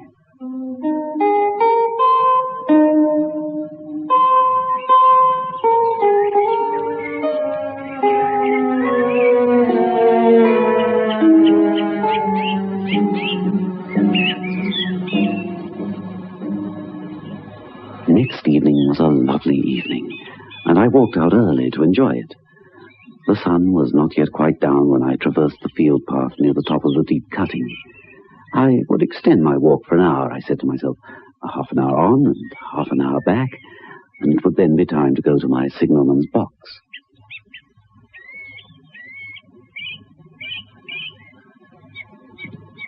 Before pursuing my stroll, I stepped to the brink and mechanically looked down from the point from which I had first seen him. I cannot describe the thrill that seized upon me when, close at the mouth of the tunnel, I saw the appearance of a man with his left sleeve across his eyes, passionately waving his right arm. A nameless horror that oppressed me quickly passed when, close at the mouth of the tunnel, I saw that this appearance of a man was a man. There was a little group of men standing further away, and this first one seemed to be rehearsing the gesture he made. The gesture the signalman had described so vividly. The danger light was not yet lighted. Against its shaft, a little low hut, entirely new to me, had been made of some wooden supports and tarpaulin. It looked no bigger than a bed. I descended the path with all the speed I could muster. Hello! Hello! What is the matter? What has happened? Signalman, killed this morning, sir. Not the man belonging to that box. Yes, sir. Not the man I knew. You will recognize him, sir, if you knew him. He raised the tarpaulin cowering from the small structure I had observed from above. His face is quite composed. How did this happen? He was cut down by an engine, sir. No man in England knew his work better, but somehow he was not clear of the outer rail. It was just at broad day. He'd struck the light and had the lamp in his hand, and as the engine came out of the tunnel, his back was towards her, and she cut him down. That man drove her and was showing how it happened. Show the gentleman, Tom. Well, coming round the curve in the tunnel, sir, I saw him at the end, like as if I saw him down a perspective glass. Well, there was no time to check speed, and I knew him to be very careful. But as he didn't seem to take heed of the whistle, I shut it off. And as we were running down upon him, I called to him as loud as I could call. What did you say? Say, sir? Why, I said, below there. Look out. For pity's sake, clear the way.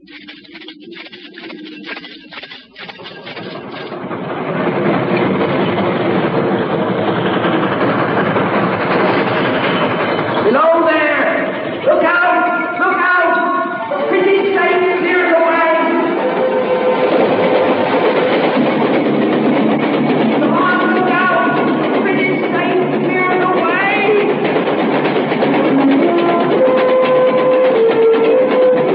Dreadful time, sir. Dreadful. I never left off calling to him, sir. I put my arm before my eyes so as not to see, and I waved this arm right to the last. But it was no use.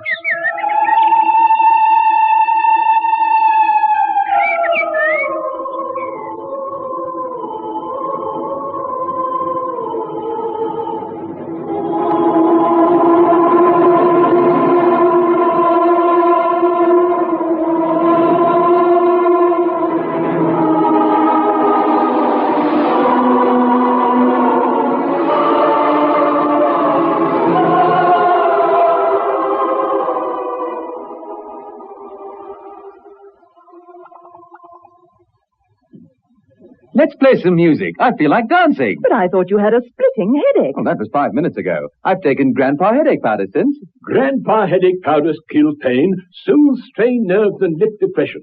Grandpa headache powders are extra effective because they have a triple action. Grandpa headache powders work extra fast because they dissolve almost immediately. Get fast, effective relief from any pain, all pain. Get Grandpa headache powders. Ah, Grandpa. Soak, soak, that's all you have to do. Soak, soak, just for an hour or two you'll find things look as good as new when you use new Biotex. With amazing new Biotex, the stubbornest stains will vanish. Yes, vanish clean away. Just by soaking your laundry overnight in cold water, or for an hour or two in warm water, or by pre-washing it quickly in your washing machine. Get amazing new Biotex today. Beyond Midnight is presented every Friday night at 9:30 by Biotex, the new soak and pre-wash powder. Welcome once more, ladies and gentlemen. And this week, it's story number 13. An unlucky number, of course, especially for me, as this is my last story, but only for a while. I hope. This particular story was told to me by Bram Stoker, the man who created that other man in black, the gaunt, insatiable Dracula. I like to think that the immortal Count himself enjoys listening to Fear on 4, accompanied by his 3 shrouded daughters, the wolves howling outside, the rats scurrying in the blood-soaked corners of the room. In fact, rats feature very much in the story I'm about to tell. The story of the Judge's House.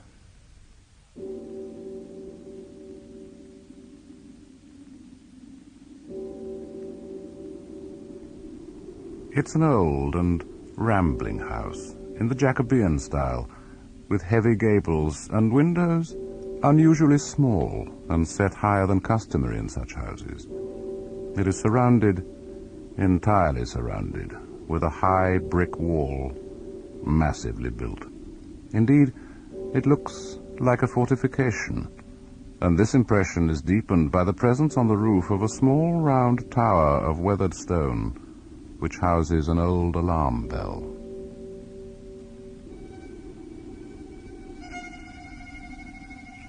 The house is empty.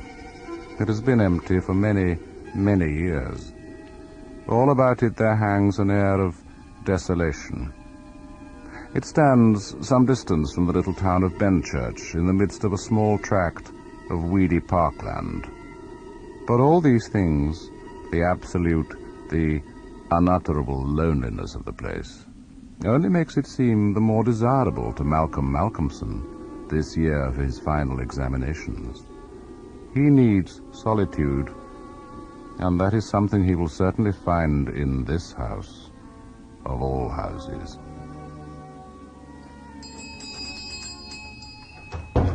Mr. Carnford? The same, sir. Carnford and Frogmore estate agents at your service. I'm the Carnford in the middle. How do you do? My name is Malcolmson. Malcolm Malcolmson. You will have had my letter? Mr. Malcolmson. Oh, to be sure. Yes, indeed. You wanted to rent the old house along the Rivington Road. Yes, yes. I gather it's available. Oh, certainly. The owners will be only too delighted, I'm sure.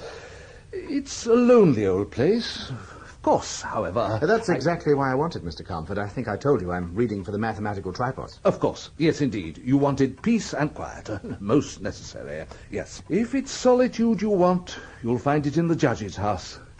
Oh, yes. The Judge's house, you say? That's what they all call the old house hereabouts. Used to belong to some old judge. Terrible man, terrible. Long time ago, of course. A couple of 100 years at the very least. I dare say he'll hardly trouble me if it was as long ago as all that, Mr. Carnford, no matter how terrible he was. Why was he terrible, by the way? Oh, strange kind of fellow. Always getting people hanged. Very harsh. Had a kind of obsession, you know. Very cruel. As a matter of fact, Mr. Malcolmson, I might as well tell you myself before the locals gossip it out of all perspective to you. There's a sort of, well, a kind of something, a kind of prejudice, you see. What kind of prejudice? Oh, nothing much. You know the sort of thing. It's been empty so long, you see, and it's so old and desolate. You know the kind of thing that grows up round places like that. To tell you the truth, that's why we're willing to let you have the place so cheaply, you see. If only to accustom the people round here to seeing it inhabited. They won't see much sign of its being inhabited, Mr. Carnford. I'll be too busy at my books to show myself. Oh, to be sure. To be sure. And I suppose that as a scholar you are the kind to worry about these absurd prejudices. My dear Mr. Carnford, for the next few weeks I shall be far too concerned with the mysteries of elliptical functions and harmonical progressions to worry about any other kind of mysteries. Now, if I agree to pay you, say, 3 months' rent in advance? That would be excellent. Then I could move in straight away, do you think? I'm anxious to start work as soon as I can. You shall have the key this moment. Oh, and could you perhaps recommend some local woman who could come in to keep the place clean for me and do some simple meals? I have the very woman you want, Mr. Malcolmson. She was in here only yesterday asking if I could find any work for her. Let me see now. I have a note of her name somewhere. Oh, and Mr. Carnford, I must get someone to bring my things up from the station. Oh, certainly, certainly. Try Tovey and Sprott in Bridge Street. They're the best, I think. Right. Yes. Mrs. Dempster. That's it, Mrs. Dempster. Mrs. Dempster? Yes, sir? Mrs. Dempster, I've decided to have most of my things in the dining room here. Yes, sir. It's big enough, you see, and I can work at the table here beside the fire. And my little folding bed will fit nicely into that corner over there. Yes, sir. But it's not a very cheerful room for you, sir. Oh, I dare say I shall manage, Mrs. Dempster. I'll be too busy to notice if it's cheerful or not. Yes, sir. All them old portraits and things on the walls is pretty dull for a young man like yourself, sir. There ain't none of them what you'd say handsome, sir. Better and better. I wouldn't want my mind distracted by a gallery of young nudes, for instance. No, sir. I suppose not. You know what that is, sir, of course. Some kind of bell rope from the way it's hanging. Yes, sir. That there alarm bell on the roof, sir. Runs right up, it does, through the ceiling. They do say... Well, never mind, it's only gossip. I remember that old bell ringing once, sir. Caused a dreadful stir in Benchurch. Dreadful. Ringing away. You mean of its own accord? Oh, no, sir. There was folk living in the house in them days, sir. I reckon it were about 50 year ago, near enough. I was only a girl myself. Some young folk tried it on for a lark, I suppose. Well, I'm hardly likely to want to try any larks, Mrs. Dempster. You might need it for other things, sir. What, for instance? Well, some says one thing, some says another, sir. It ain't for me to tell tales. Still, all the same, no kin of mine would sleep here of a night, sir, bell or no bell. There ain't nobody lived in his house for 50 year. Not since those young folk went away. And there's no telling why they did go away, sir. No, indeed, Mrs. Dempster. No telling. So perhaps you had better not tell me yourself, eh? Now, have I got everything, I wonder? A screen, sir. I reckon you'll need a screen. What for? Put round your bed. There's one upstairs. I'll fetch it down. It's very draughty in this big room. You'll need a screen. Though, mind you, I wouldn't like a screen myself, with all kinds of things to put their heads round the sides and over the top to look at me. Mrs. Dempster, you're not afraid of ghosts, are you? Well, no, sir. At least maybe not what you'd call ghosts. There ain't really such things as ghosts, I always say. Ghosts is always something else than what folks think they are. Ghosts is creaky doors and rats and mice and beetles and such. Here, look at that old wainscot round the wall there. There's rats in plenty there, if you ask me.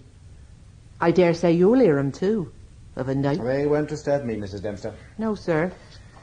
But it's different in the night. And if I was to have a screen round my bed in a room like this, with the thought of that old judge and his hangings and them rats all scampering, well, I wouldn't, sir, and that's a fact. Yes, I'm sure you wouldn't. Well, now, if you would be good enough to bring me a kettle and some tea things, I can get to work straight away. I keep myself going with tea in the night time, you know, Mrs. Dempster. Yes, sir. But don't sit up too late, sir. Not good for your health. I'll try, Mrs. Dempster. I promise you I'll try. Oh, and you'll come in the morning to get some breakfast for me, say, 8:30? I will, sir. Well, I'll get your tea things in and leave you to it, then. Yes, thank you, Mrs. Dempster. Oh, just one more thing before you go. Yeah? I meant to ask Mr. Comfort, this old judge that used to live here, what was his name? Well, to tell you the truth, sir, I don't rightly know. I did hear it once. Began with a J, if I mind right. Came here from the West Country to settle down for a bit, they do say. Had to lie low or something. He was that unpopular with his hangings. A terrible, cruel man, they say. The West Country? Oh, that wouldn't have been... Wait now, sir. I remember. Yes. Jeffers, that was it. No. Jeffries.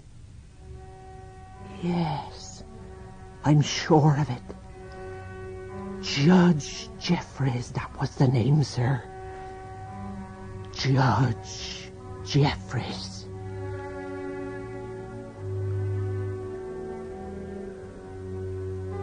So Malcolm Malcolmson, well pleased with the success of his plan to find solitude, settled down for his first night in the judge's house. With his books piled on the table, he put fresh wood on the fire, trimmed his oil lamp, and settled himself to a spell of hard work. He went on without a pause until about 11 o'clock, and then stopped to make himself a cup of tea. The rest was a great luxury to him, and he enjoyed it with a sense of voluptuous ease. The renewed fire leapt and sparkled and threw strange shadows through the ancient gloomy room. He sipped his tea and revelled in the sense of his isolation. And then, only then, did he begin to notice the little rustling, whispering sound that was filling the air. God. Rats. The place is full of rats. Old Mrs. D was right. Surely they can't have been at it all the time I was reading. I must have noticed them. They're busy enough now, at any rate. What was it the old soul said? Rats is ghosts, and ghosts is rats. Well, I reckon it's just their way of welcoming a stranger. They've been lonely for too long. That's what it is. Don't worry, my small friends. Don't worry. I've come to keep you company now. Don't worry. He smiles to himself and picks up the green-shaded oil lamp from the table. He goes round the room, wondering that so beautiful an old house had been so long neglected. The carving of the oak on the panels of the wainscot is magnificent. The old portraits above are fine and mellow, although most of them are too heavily covered in dust for him to be able to make out much detail. Here and there he sees some crack or hole that is blocked for a moment by the face of a rat, its bright eyes glittering in the light. They seem most concentrated in numbers in the corner of the old room where the long, slender bell rope hangs down beside a great portrait, larger and more imposing than all the rest. He is looking for a chair to stand on to examine the bell rope more closely at the point where it enters the ceiling, the gathering place, as it seems, of the small, busy host of rats, when he suddenly becomes aware that, just as quickly as it had begun, the noise all round him has stopped. He stays poised in his movement, disturbed unaccountably by the sudden quiet, and in an instant, in spite of his self-possession, a tremor of uneasiness passes through him. There, on a great high-backed carved oak chair beside the fire, which in the interval has died a little, there, steadily regarding him with baleful, glowing eyes, is an enormous rat. He recovers himself immediately and makes as if to drive it away. It does not stir, but shows its great white teeth in anger, and its cruel eyes shine in the lamplight with an added vindictiveness. He seizes the poker and runs at it to kill it, but with a flashing glance that is the very essence of hate, it jumps on the floor, runs across the room, and scampers up the rope of the alarm bell to disappear behind the great portrait. Malcolmson stands in the silence, the poker in his hand, half ashamed of his fear, watching the rope still gently swaying. He shrugs and goes back to his table, and in a little while is so immersed in his studies again that the whole incident is forgotten. He works in the lamplit silence until dawn, and then, at last, worn out, he goes to bed. Morning, sir. Breakfast. What? What's that? Oh, it's you, Mrs. Dempster. Good morning. I brought your breakfast in, sir. It's nearly 9. I thought I wouldn't wait much longer. 9 o'clock? Good heavens, I'd no idea. Thank you, Mrs. Dempster. Will you put the tray down there? Looks to me as if you was overdoing it a bit, sir. Real washed out you look. Was you working late? Late enough, I suppose. About 5 o'clock, I think. You wasn't worried by anything, I hope, sir? I mean, in the night? Oh, I was all right. You had the truth of it when you said the place was full of rats, Mrs. Dempster. They had a regular circus in here last night. Rats. Ugh. I don't hold much with rats, sir. Dirty things. There was one wicked-looking old devil sat up in that old chair by the fire there. Then went running off the bell rope. I didn't much like the look of him. Better take care, sir. Maybe it wasn't only an old devil. Maybe it was the old devil. Mrs. Dempster, I believe you're not as enlightened as I thought you were yesterday. I believe you think there might be things here after all, in spite of what you said. Well, it's all very well for you young folk to laugh, sir. It's just I don't hold with nosing into things too much. There's things it's better not to laugh at, if you ask me. Anyway, if I was you, I'd get some rat poison. Though if it was the old devil, I dare say you wouldn't get rid of him with that. He won't worry me, Mrs. Dempster. Not when I have a good set of problems in thermodynamics to keep my mind busy. Oh, by the way, there's something I want you to do for me today. You could fit it in during my walk this afternoon, perhaps. Anything you want, sir. What is it? Will you dust those old portraits? I want to have a good look at them. Especially that big one there, the one beside the bell rope. Will you do it? Yes, sir. Just as you say. If you want it, sir. If you really want it.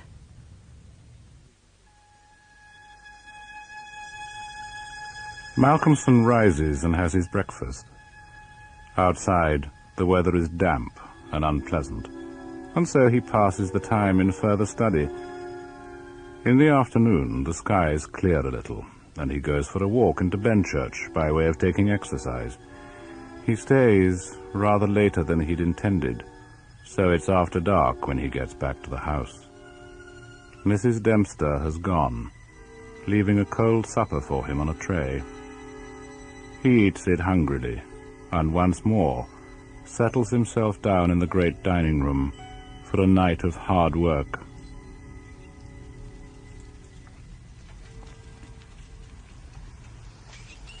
This time, the scampering of the little army of rats begins earlier, and they disturb him more than they'd done the previous night. They scamper up and down and under and over. They squeak and scratch and gnaw. Getting bolder by degrees, they come out of their holes from the chinks and cracks and crannies in the wainscoting, till their eyes shine like small red lamps in the firelight. He rises to his feet and seizes the reading lamp from the table. There is a hasty scurrying sound, and the rats go scampering away and disappear. And again, as suddenly as it has begun, he discovers that the endless gnawing and squealing ceases, and he's all alone, in utter silence, his heart beating faster than normal, and as he draws a deep breath to steady himself, a long, strange thrill of fear goes through him. For the first time since Mrs. Dempster has dusted it, he's able to see, quite clearly in the lamplight, the great portrait that hangs on the wall beside the bell rope. It is the portrait of a judge, the judge, in his full robes of scarlet and ermine. The face is strong and merciless, evil and vindictive, with a dark, sensual mouth and a hooked nose like that of a bird of prey. Yet what disturbs the young man most is that the judge in the portrait is seated in a high-backed chair of carved oak beside a great stone fireplace, and behind the judge, hanging down from the ceiling, its end lying coiled on the floor, is a rope, a hangman's rope. The room in the portrait is the room in which he stands. The rope in the portrait is the bell rope.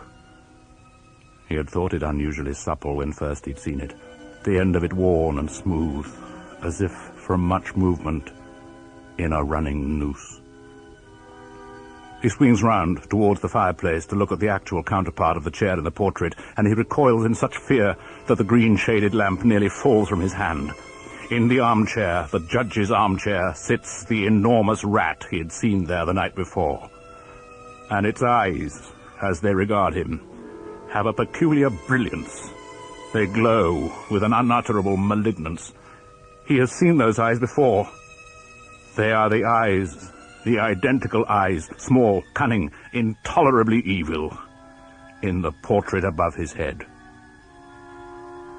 For an instant he stands frozen. Then he leaps forward, his hand upraised, but the creature again forestalls him. With a sudden, swift movement, it jumps from the chair and scuttles rapidly across the room. Then up the swaying bell rope into a jagged, dark hole in the corner of the canvas of the portrait.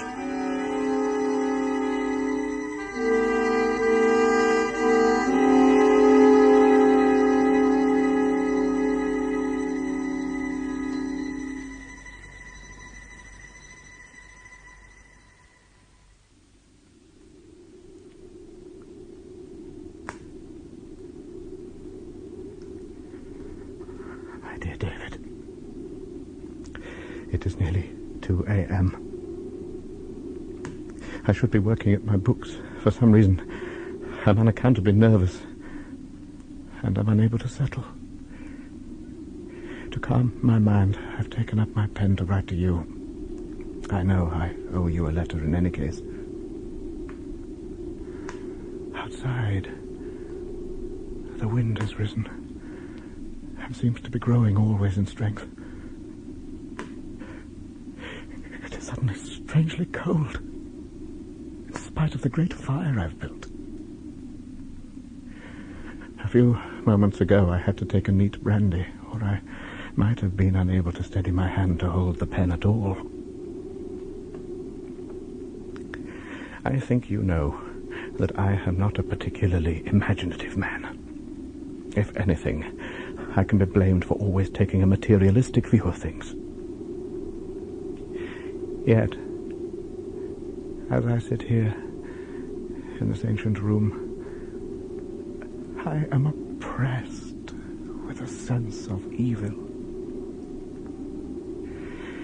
You did not tell me when you recommended this old house as the very place I was looking for to find peace and quiet that there were any dark associations attached to it.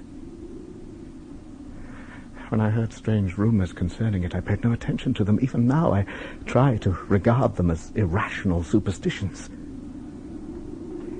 Yet an hour ago, less than an hour ago, I found myself in the grip of mortal terror.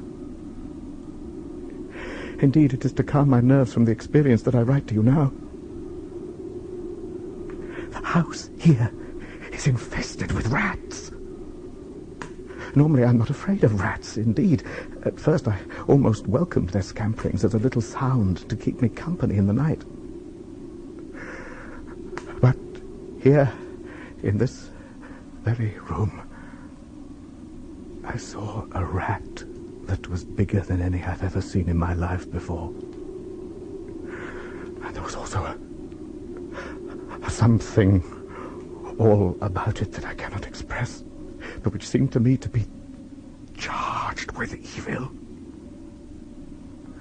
What impressed and terrified me most as I looked at it was that its eyes, red, dreadful eyes, were, and I must say it, however wild and strange it may seem, were human eyes. Recognizable human eyes. Above me here, as I sit at my table, is a portrait. And when I raise my own eyes to look at it,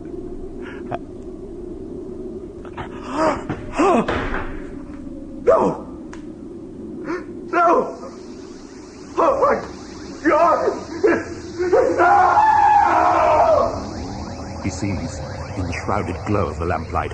1,000,000 little eyes regarding him. From every crack and cranny, unwinkingly they gaze. He sees small, furry bodies gathered close in a circle all round him, on the high-backed chairs, on the frames of the pictures, clinging motionless along the very top of the bell rope itself. The bell rope is quickly laden with rats, yet his fear does not spring from their eyes. He does not only fear the rats, it is something else that he sees that freezes him to the spot. In the center of the great portrait above him, the portrait of the judge, is a huge, irregular patch of brown, naked canvas, as fresh as when it was stretched on the frame. The background is as before, but the figure, the central figure, has disappeared. The judge is no longer there. In the oaken chair, the chair on which had sat the monstrous red-eyed rat, sits now the judge himself. His robes of scarlet shine in the flicker of the firelight. On his head, above the evil eyes, a black cap. In his withered white hands is the supple end of the bell rope, the hangman's rope. And even as Malcolmson stares in a paralysis of fear, the monstrous, stooping figure rises, still smoothing the end of the rope in his fingers and forming it to a coil and then to a noose.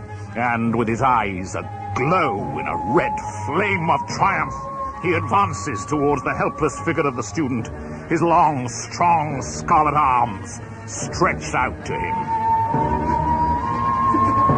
Help! Oh, God!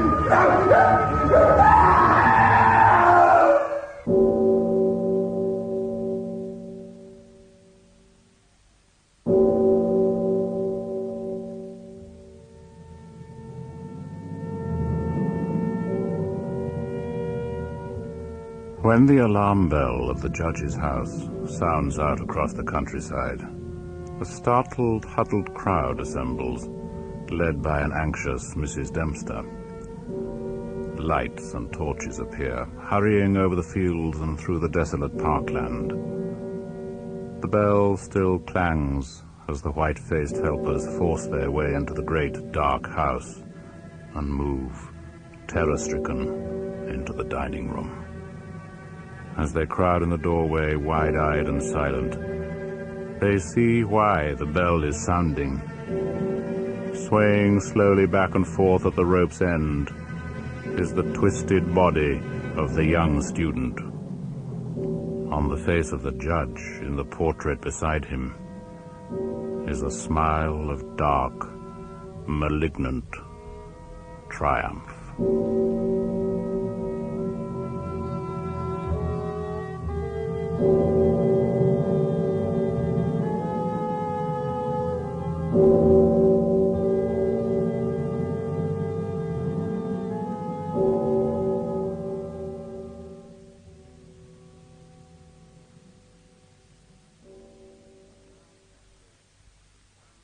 And now, sadly, it's time to bid you au revoir, as I return once more to the depths of Broadcasting House. Thank you for sharing my 13 stories, and a big thank you, of course, this week to David Timpson, who played the unfortunate Malcolmson, Tessa Worsley, who was Mrs. Dempster, and Norman Bird, who played the part of Carnford. The story was written by Bram Stoker, adapted by John Keir-Cross, and directed by Jerry Jones. My name is Edward de Souza, your man in black, bidding you au revoir.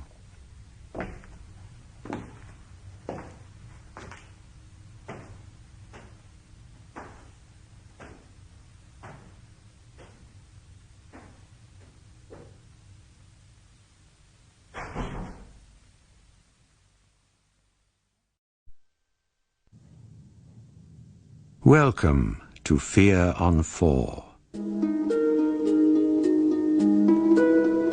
The Chimes of Midnight by Nick Fisher, starring David Suchet.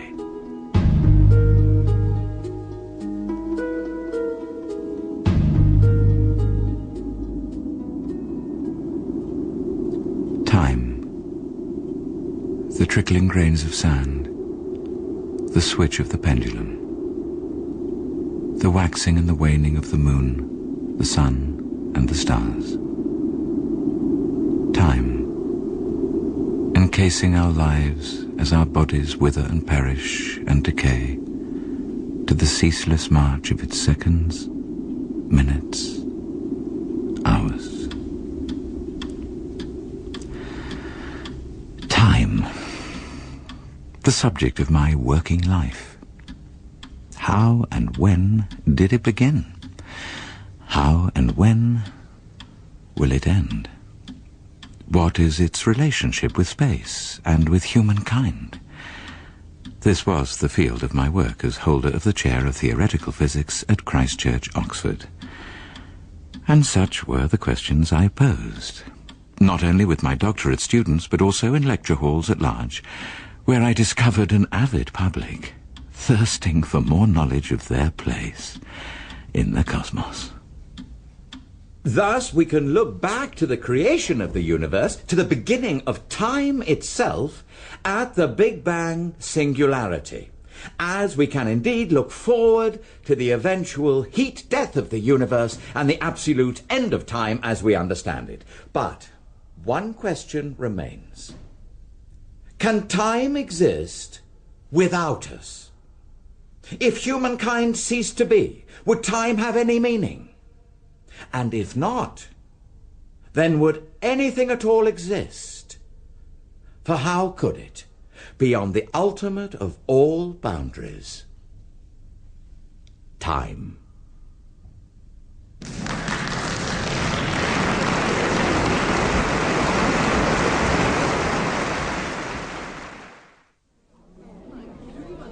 So stimulating, Professor Hargreaves. Thank you. Nice audience. I enjoyed it. Good. Now, we're booked for dinner at the Savoy. Excellent. But first, there are drinks in the hospitality suite. There's quite a few VIPs waiting to have a word. Of course. But if it's all right with you, I'd just like a couple of minutes to myself. Cigarette on the terrace to relax before meeting everyone. Oh, by all means. We'll see you in hospitality in 5 minutes. I'll keep the bubbly on ice. Thank you. Most kind.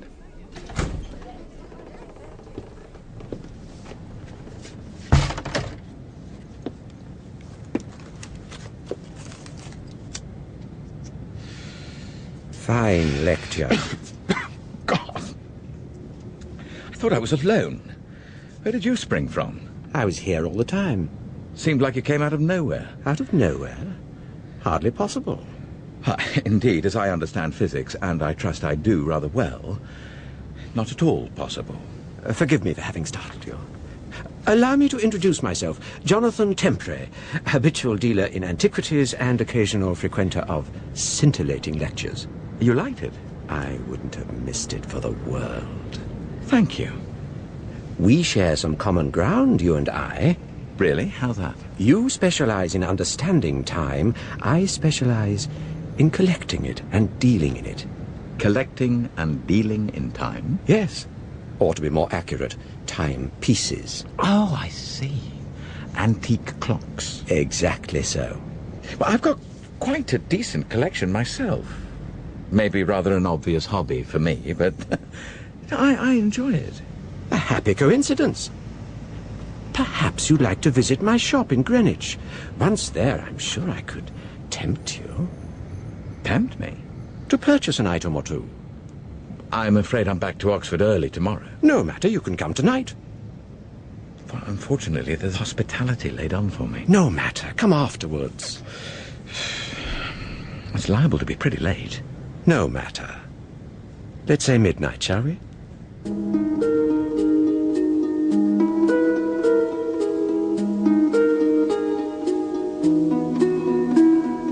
How I wish I had never accepted. How could I have foreseen? Not that I was unhappy when I arrived at his shop, but certainly not with the Dom Perignon still bubbling in my blood. Indeed, once inside, I was like a child in a toy shop.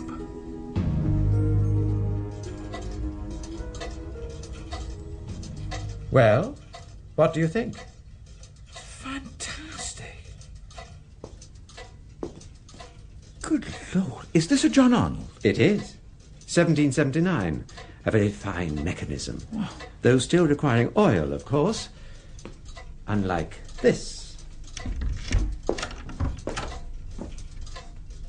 Thomas Earnshaw, with spring detoned escapement. No more pivots, so no more oil. A revolutionary moment. You know your horology, Professor. Well, I know a little. What would be the earliest clock you have seen? Outside a museum, probably a Nicholas Vallon, 1590 or thereabouts. Is that all? Perhaps you would like to see the jewel of my collection. But you have something older? By far. By centuries. Centuries? I don't believe you. Oh, but you will. Come. Where to? I keep it across the courtyard, in a cellar beneath the old stables. For security? For exact placing on the Greenwich meridian.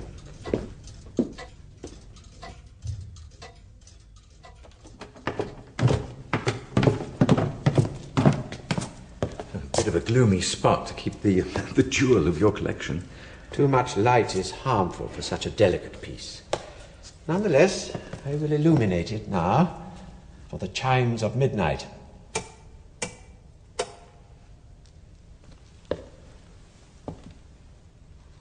My God. It is but 5 seconds to 12. Wait.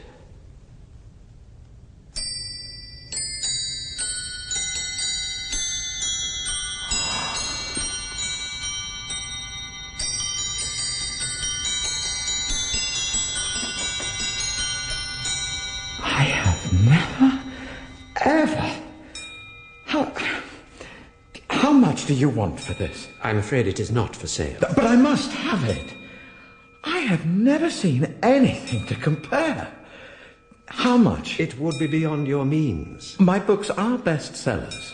Well, I suppose I would know it was going to the right person, someone who would care for it, appreciate it, enter the spirit of it. Please, Mr. Tempray, just name your price. You paid him what? I know. But the advance on the next book covers that. And just look at it. Just listen to it. Well, yes, it is nice. But... Nice? It's peerless. Look. Have you ever seen such a mechanism? Certainly not such a complex one. But that's because there are so many more things it does than just count the minutes and hours. Oh, it's 1:15. Now, listen.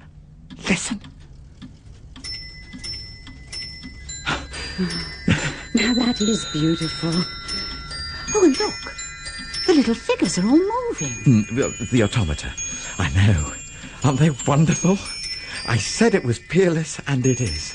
What are all the dials and spheres for? But I don't know yet. But this one's obviously for mapping the position of the sun, the moon, and the planets. But what about this? No idea. Though the outside edge seems to reflect months, years, and centuries. Looks like it was built to run forever.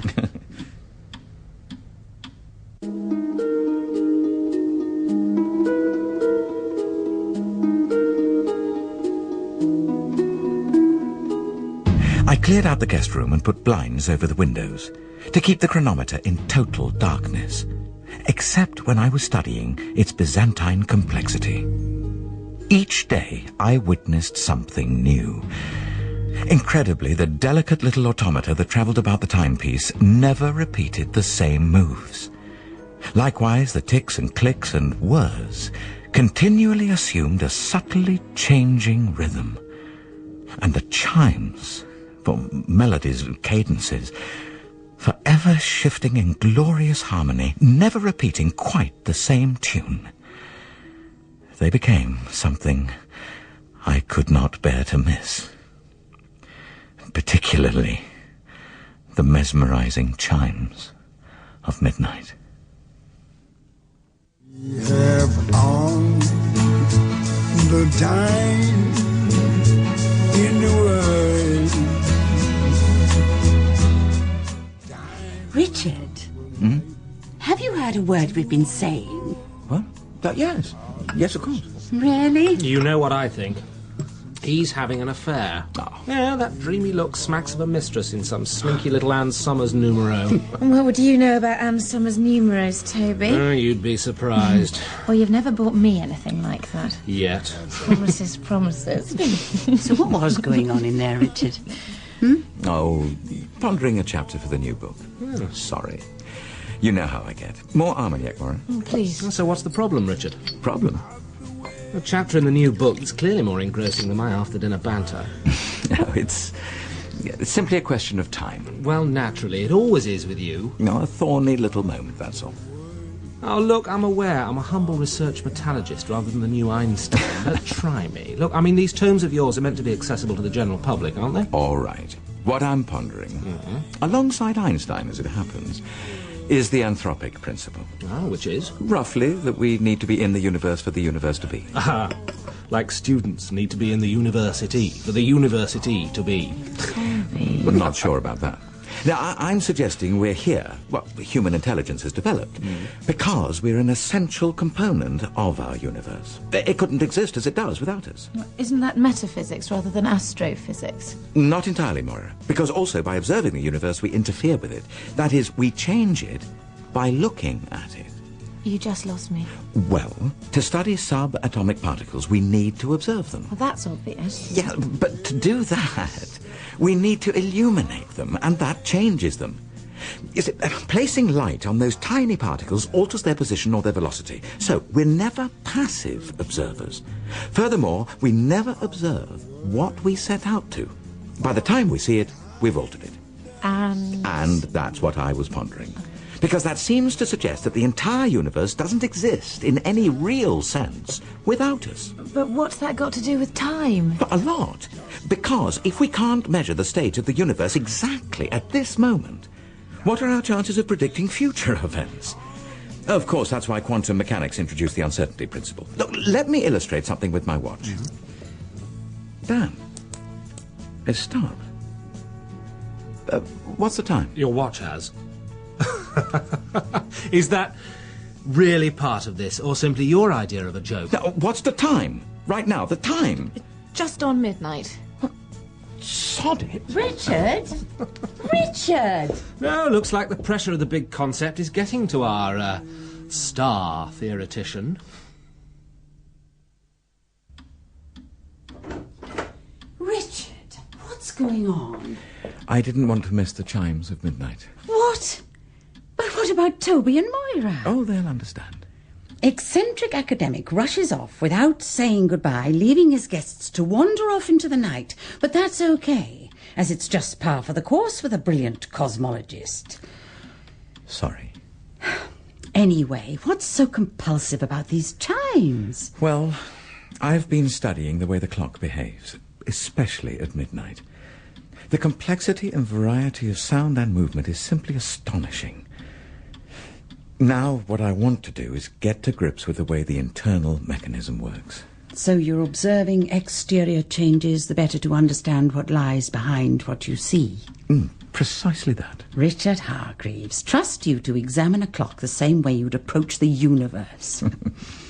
Now, as our guests have gone, perhaps you'd like to examine and approach me. It's entitled The Gravity of the Question of Time. And the lecture's subject matter? It examines the effect of gravity on the movement of time. Rejecting notions of absolute time, it suggests that the four great forces of the universe, electromagnetic, strong nuclear, weak nuclear, and above all gravitational, actually interact with our idea of time itself. Oh, excellent. I'm sure we can guarantee you a packed house in Edinburgh, Professor. Sorry, I must go. Come in. Bye for now. Got a watch that works yet? Toby. As a matter of fact, I have. Mary pointed out that wasn't too bright for someone in my position. So, what's this mysterious clock of yours? What? What do you know about that? Very little. Hence my question. Yeah, but how do you know about it at all? Well, when you dashed out the other night, Mary said it might have been related to your latest clock. So, what is it? It's just an old chronometer. Oh, and naturally you dive out of dinner parties in a total lather for the sake of an old chronometer. All right. It's probably the most beautiful, man-made artifact I have ever seen in my life.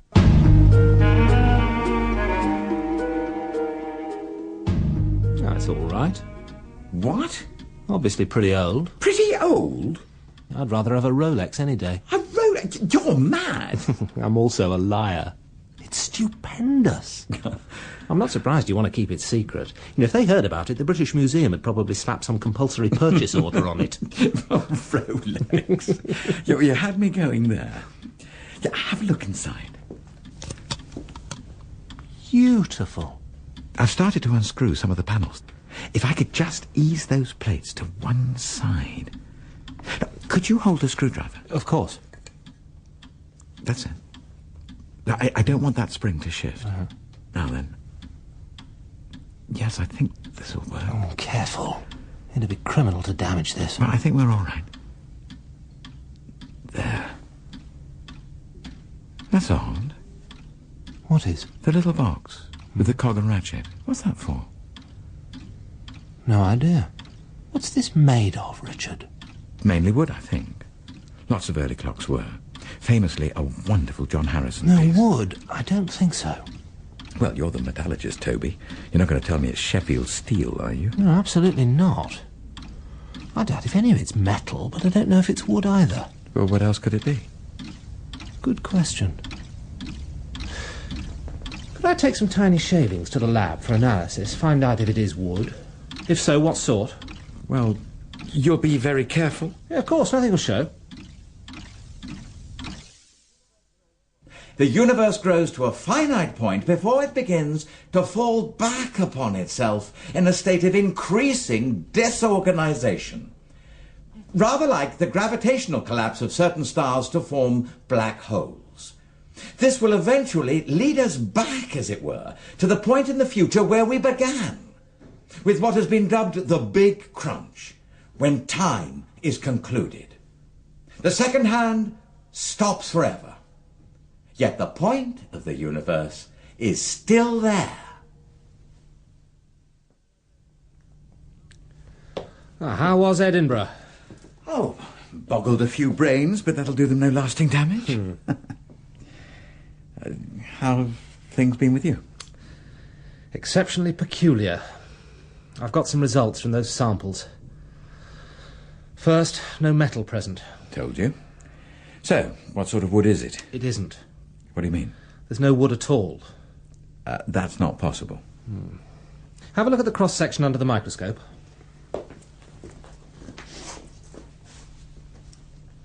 And? Now, have a glance at this. Looks very much the same. It is. Unhappily. Are they both from the chronometer? No, the second one's from a friend in anthropology. Anthropology? Richard, this is human bone. That's what the clock's casing is made of. Compacted human bone. The enamelling effect is produced by the addition of teeth. What? Well, there's more. Some of the more delicate components are made of dried skin tissue. Some of the finest springs are hair, and the automata are mainly teeth and fingernail. But I've traced tiny amounts of, well, everything in them. What do you mean, everything? Like dried internal organs. The entire clock has been fashioned from someone's body, Richard. I went home. The clock was brooding as before in its darkened room. The clock made entirely of human parts. I had to know more about its origins. I wondered if the antique dealer might be able to shed some light on its history. So the next evening, I returned to the Greenwich Meridian. This isn't a shop. But I bought a clock here only a couple of weeks ago. You must have got the address wrong. There are plenty of antique shops in Greenwich. I'm sure you'll find it if you hunt about. But it was here. I'm sorry, you're mistaken. Now, good night. Good evening, Professor. Where... Why aren't you where you were? Why am I not where I was? Wouldn't physics suggest that I have exerted energy to shift the mass of my body through a small amount of space and time? That is, I have moved. But your shop was there only 2 weeks ago. Merely temporary premises. Would you like to join me for a drink at my workshop? It is nearby. Happily. I wanted to pick your brains anyway. Pick my brains?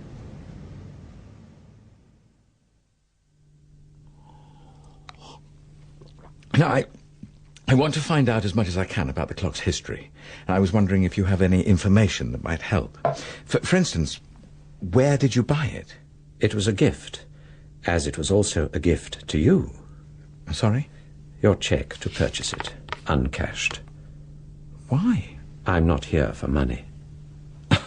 An antique dealer not making money? I'm not exactly an antique dealer. Let us say I am the keeper of the clock. How can you be its keeper? You haven't kept it. Haven't I? You recognize it? Of course I do. But what's it doing here? I made a trip to your house and retrieved it. You stole it? Absolutely not. Tell me, have you managed to understand its mechanism? Largely. Except for the sealed box at the centre. The clock's motor. Nonsense, it's too old for such a thing. Besides, what could it run on? It is indeed too old for a motor in the mechanical sense. I use the word poetically. The clock's motor is as old as mankind. Unfortunately, it cannot last forever. It and various other parts of the clock need regular renewal. That time has now come.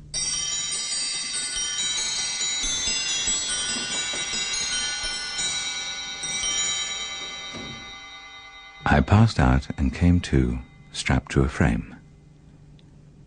Clearly I'd been drugged, for I felt no pain as I lay there, paralyzed and suspended in time. No, none at all. As I watched the keeper of the clock cut open my body, slicing through pink skin and yellow fat as the blood welled about his hands to remove my heavy, slithery heart. I watched as he transferred it, still pulsing gently, into a little box, which he sealed and exchanged for the motor of the clock. You do understand how the clock must be maintained till the end of time. Now then. He sliced 2 tiny, worm-like shavings from my liver and placed them as lips on one of the automata. A thumb then prized out my left eyeball. There it sat, startled and unblinking in the palm of his hand.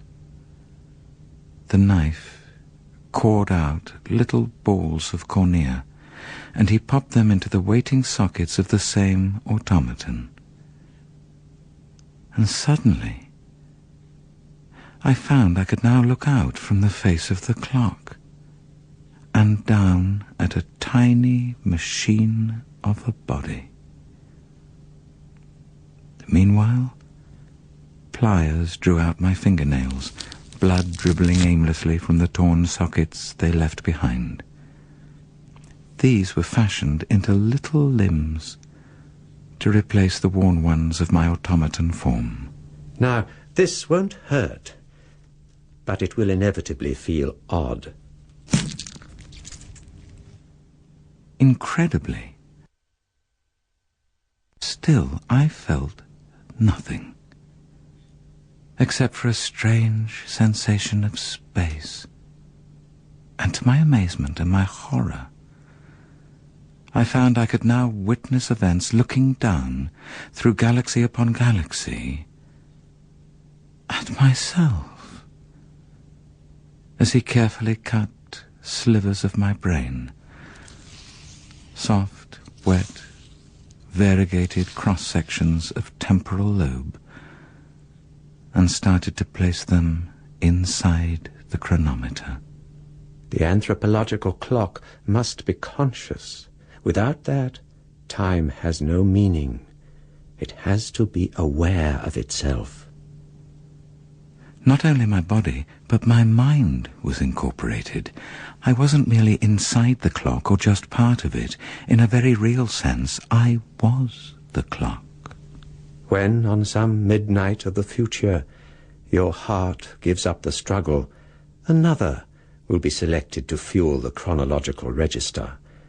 But even then, your consciousness will remain spinning through space, on and on, until the end of time. Farewell.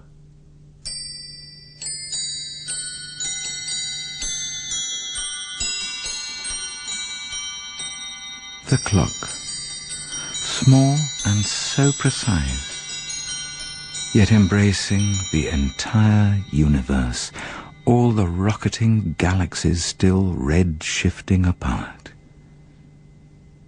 But I knew one far distant day the mechanism would begin to slow. The galaxies would cascade back upon themselves. The heat of existence would cease, space would compact, and time would be over and done. I looked down at the tiny automaton that was my body, trapped and encased in time. And I began to scream. And scream. And scream. But there was no one at all, to hear.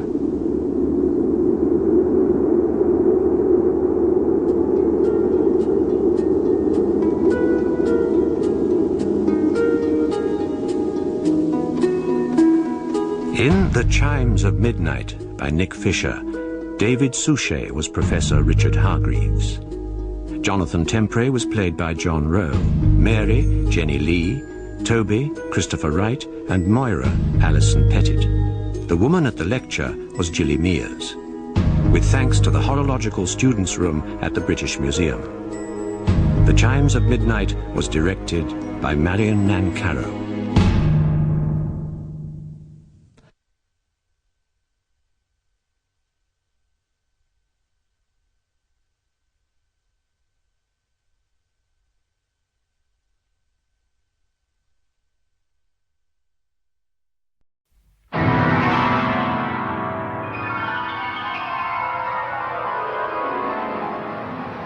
In the dream, you are falling, lost in the listening distance, as dark locks in.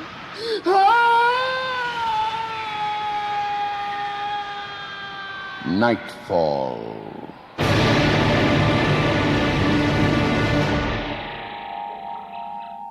Good evening. I would like to reassure those listeners with tendencies towards claustrophobia that tonight I will be especially careful to take care of them. The play, adapted from a Michael McCabe short story by leading player Graham Haley, is called The Room. Welcome.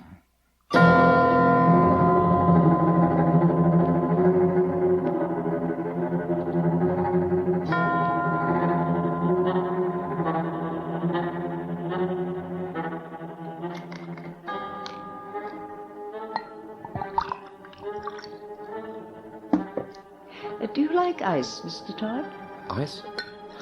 Thank you, Miss Watts. Mrs. Watts, Mr. Todd. Oh, I'm sorry. There you are. Thank you. It pleases me to see a man savour whiskey. Does it, Miss... Sorry, Mrs. Watts. It does.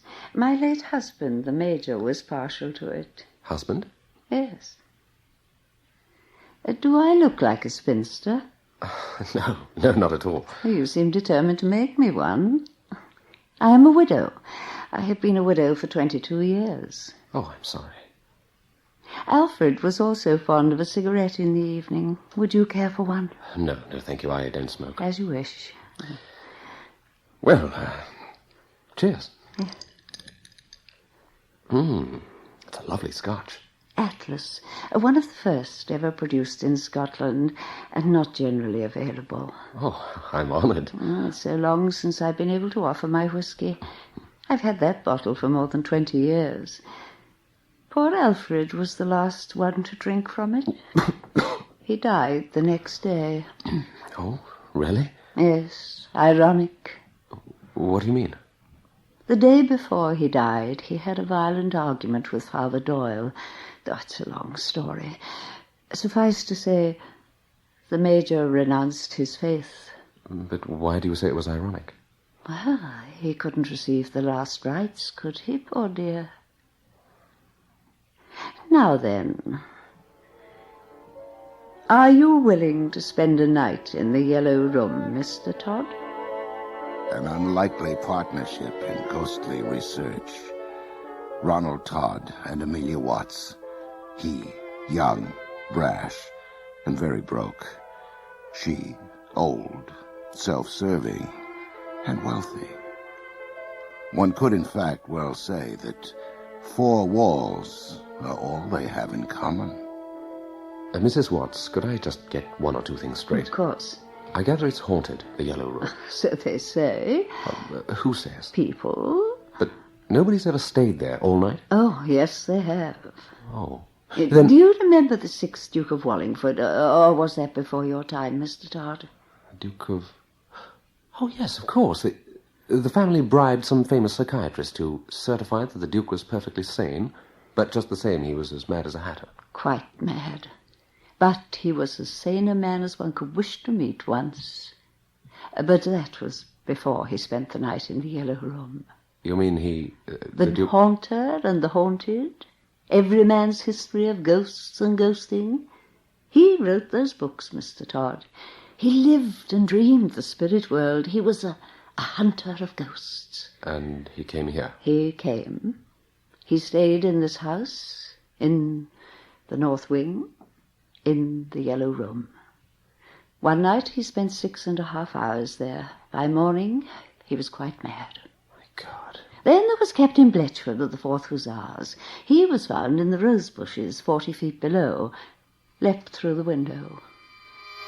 Help yourself to whisky, Mr. Todd. There were others who stayed in this room but saw nothing, because I believe they were not alone. It only happens, you see, when a person is entirely alone. What is it that happens? Oh, my dear Mr. Todd, if I knew that, I would not be offering £1,000 to any man who could provide me with the answer. I see. No one who has spent a night in the Yellow Room has been the same the next morning. Transformed. Mrs. Watts, I must tell you, I'm not impressed by psychic research, and I have no superstitions. Ah, you are brave. I'm an atheist. So were the others. You mean... the Duke and Captain Bletchford. Well, I wasn't always. I was brought up a Christian. Now I'm uncommitted, I'm afraid. You're afraid? Just a figure of speech. I'm not afraid. For £1,000, I'll spend a night anywhere. I see. One thing, though. If nothing happens, I'll have nothing to tell you, will I? Well, in that case, you will receive £100 just for your trouble.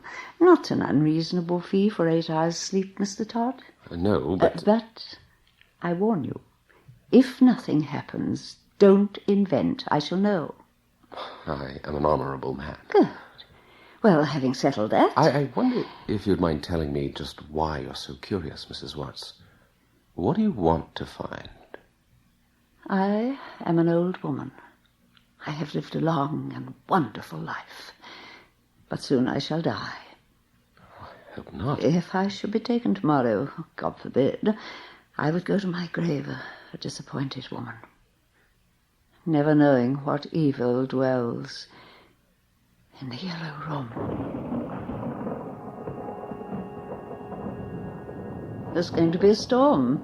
Yes, the air is stifling. Why haven't you spent a night in the Yellow Room yourself, Mrs. Watts? 10 years ago, I did. I went into the room and locked the door, had my rosary with me. Unlike yourself, Mr. Todd, I have a very strong faith. And? After 15 minutes, I unlocked the door and let myself out. Why? Mr. Todd, I did not ask you here to question me. May I remind you that you have come to earn, if you can, £1,000? Yes. For that sum, you have a job to do. Quite right. After the job is finished, I shall question you. That is our working arrangement. Would Sunday suit you? Yes, Sunday will suit me fine. After all, you won't be in church. But you must meet Father Doyle. Yes. Oh, one thing I forgot. I shall lock the door to the Yellow Room once you are inside and settled. It will not be opened again until 8 o'clock on Monday morning. No matter what happens.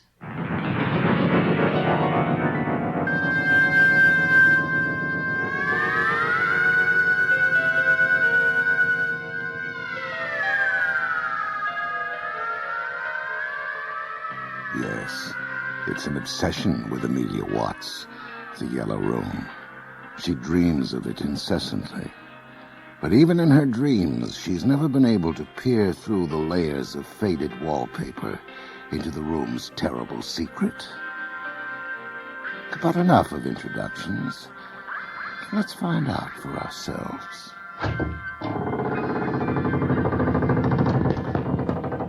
So, this is it. This is it. A bit mouldy, I'm afraid. Anything more I ought to know about it? Well, we're having some problems with the wiring. Oh, how I curse electricity. There are more devastating forces in the world than electricity, Mrs. Watts. Oh, Father Doyle, don't look so disapproving. After all, candles are much more reliable. I'll rely on candles, then. Oh, for a night at least. You'll have to go back to those gracious, far-off times, Mr. Todd. Yes, indeed. I'm still hoping to persuade Mr. Todd to change his mind. It's an unholy experiment you're indulging in. Now, don't begin all that over again, Father. He is free. He is over 21. What on earth is there to harm him? Nothing on earth. Oh, stop being an old maid, Father. What neither of you seems to appreciate is the existence of evil. Poppycock, of course I know that evil exists. But I have experienced evil. I know how it works. The devil is afoot. He is. Don't grin, Mr. Todd. I ask both of you because I know the history of this house, to seal the door, to lock and bar the Yellow Room. Father, you seem to forget that Mrs. Watts and I have an agreement, wager, if you like, for this one night. I'd rather you didn't persuade Mrs. Watts to seal the door just yet. Tomorrow, fine. But there's a small question of £1,000 in cash first. Then you can do what you like. I only hope you know what you're doing. I also know the room's past. And I don't doubt that whatever you say happened to the Duke and Captain... what's his name? Yet I can't accept that anything but their own imaginations made them lose their minds or jump out of windows. I still say it's an unholy experiment. No, Father. Shall we get on with it, Mrs. Watts? It's 10 o'clock, and I've promised myself a few chapters of Evelyn Waugh before a good night's sleep. Looks like a splendid oak bed. The sheets have been aired, and the pillow is as soft as snow. And you won't have to worry about ending up in the rose bushes. The rose bushes? We had the window barred, Mr. Todd. Well, I haven't come here for the view, have I? Now, Mrs. Watts, Father Doyle, if you don't mind, this is my room for the night. And according to you, my lady, the ghost does not walk unless the watcher is alone.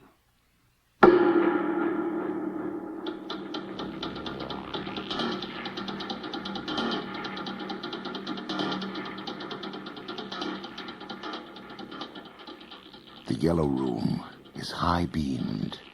The shadows are deep. Light comes from only 2 candles. One is behind a great oak bed, above the head of the man who sits reading a novel by Evelyn Waugh. The other candle is on a small table to the right of the door. The Yellow Room is deathly silent.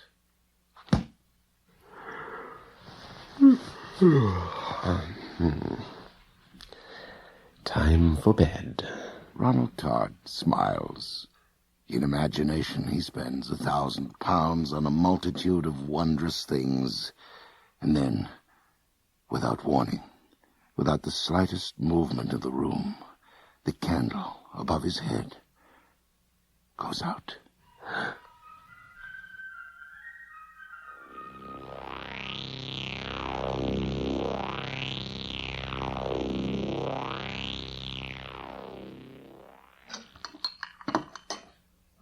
Father? Ah, thank you. You're quite sure you're not hungry? Yes, thank you. There's a kitchen full of food out there. I'm really not hungry at all. I enjoy watching a man eat. Yes. Hearty male appetite. Well, a man should have one. Speaking of the other male, our friend upstairs, shouldn't he be told to go home now? What? He's been up there 2 hours already. He's not completed his bargain yet, Father. But if he's going to be afraid, he'll have been afraid by this time. And if he's all right now, he'll be all right 6 hours later. Let him out, Mrs. Watts. Father, I am not paying Mr. Todd for being afraid or for not being afraid. I am paying him to sleep in the yellow room and to find out what caused the deaths of 4 people and drove 3 others insane. 4 deaths? Well, you know perfectly well. I know nothing of the kind. The fellow who threw himself out of the windows. Father Doyle, what does it matter how many have died in Chanceford? They were all free citizens, all of them old enough to vote. I never knew there were 4. Father Doyle, where are you going? I think I'll go out and see how Mr. Todd's making out. You will do nothing of the kind. Come away from that door. May I have your permission to go up and see Mr. Todd? Do I have to ask you to leave, Father? My, Mrs. Watts. How authoritarian. Father, you and I are old friends, aren't we? We are. But I don't see what that has to do... Don't you? Do I have your permission to check on Todd? You do not. Then I think you better order me from your house. Very well. Will you kindly leave? I don't really know what you're doing, but I warn you, if something evil happens tonight and there's an inquiry, I shall be bound to say what I know. What do you mean? An inquiry? Knowing full well there are evil forces in the North Wing, you hired a stranger to spend a night. I do whatever I choose in my own home. Only if it does not harm other human beings. In this house I have complete freedom. You're not exercising freedom. It's license. Bribing that young man with money. Oh, for God's sake. There's nothing to harm him. It was all in their imagination, every one of them. All merely imagination, eh? Then what can Mr. Todd possibly tell you that's reliable? He can tell me what he experiences. Or imagines he experiences. Father, do atheists sleep well?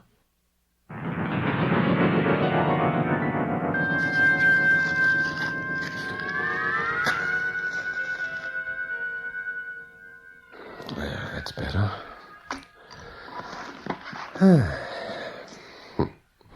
Bride's Head revisited by candlelight. I wonder if the spooky setting gives one extra edge. What? The candle at the right of the doorway goes out. Strange. Must be a draft. I'll soon fix that. The candle behind the bed goes out. Damn, it's pitch black. He begins to feel his way around the wall.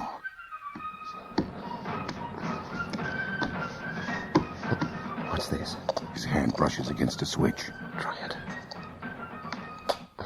The light, it works. She said the wiring of... lamp shattered. She must have been right about the wiring. I think I'll forget it and go back to bed. Marching music. Sounds like... Oh, come on, Todd. Just light a bloody match. Yeah, that one's lit. Now the candle behind the bed. But before he reaches the bed, the room is shrouded in darkness as the candle by the door is again extinguished. Oh, ruddy candle just blew out. Well, I didn't need it anyway.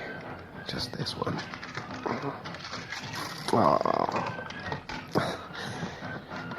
Where are the blasted matches? I spilled the whole box.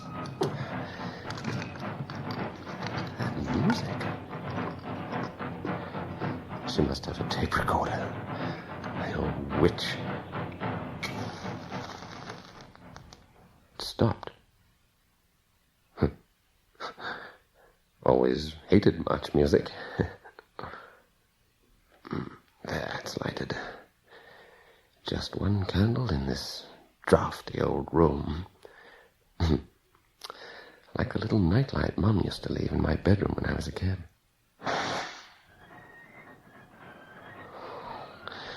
Stop that damn music! I'll light it again. Oh, I wish I had that nightlight now. All right. I'll play your game. Somebody else in the room, isn't there?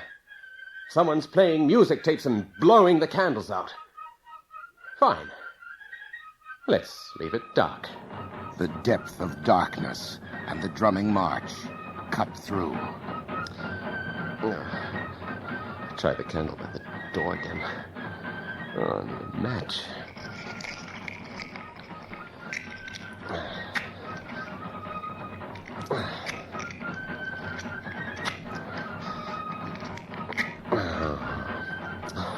Light. Wet. Must have been water on the floor when I dropped the box. Once more. Nothing.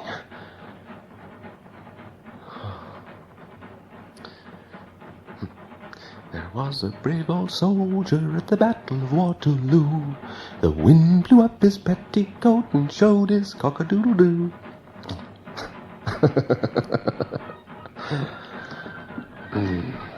Where's the blasted bed? Just make it back to... The bed's gone.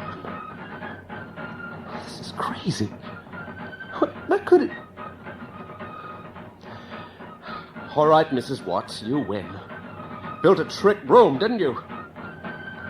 A maze with air vents and loudspeakers. One time, get your bearings. You're an old Boy Scout. And in the blackness, like a blind man, he walks cautiously, his arms groping in front of him. The way feels clear. He bumps into nothing. Then... Straighten up, Todd. Look sharp. Who's that? Sloppy, Todd. Very sloppy. Smarten up, boy. Where are you? Can't have any slackness here. Come along into line. Very good. Nice trick, Mrs. Watts. A tape machine, too. Who's he supposed to be? Your husband, the Major? She's not listening. And there's no tape machine. But you're right on one count. I am the Major. Oh, sure. Sure, of course you are. If only I had some light. Some of us refuse to see the light. What do you mean, us?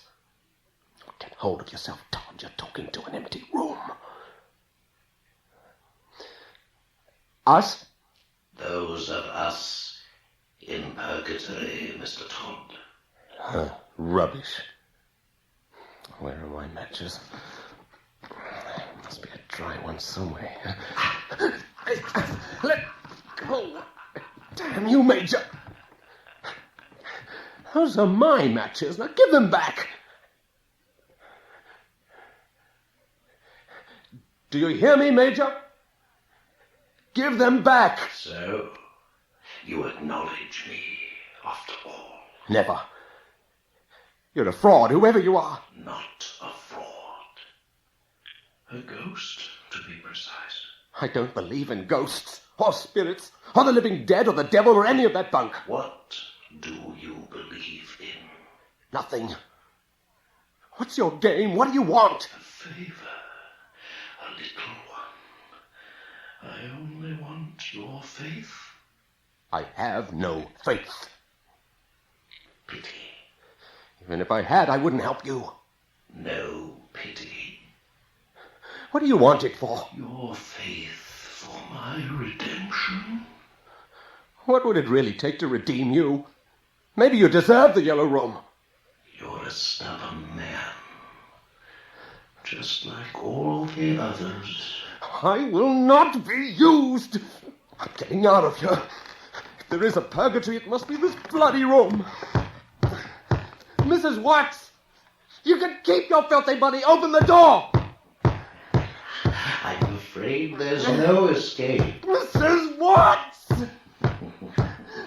Let me out! Might as well say your prayers. Come on it! No. It's only a 40-foot drop. Once you've got through the bars. Who are you? Why are you hounding me? Ronald, what would your mother say? My mother?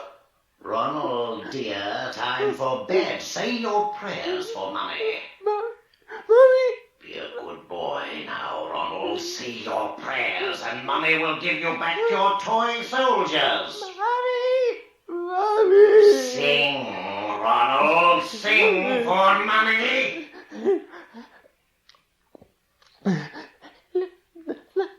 Light the little candle burning in the night. In this world of darkness, so let us shine. You in your small corner, and I in mine.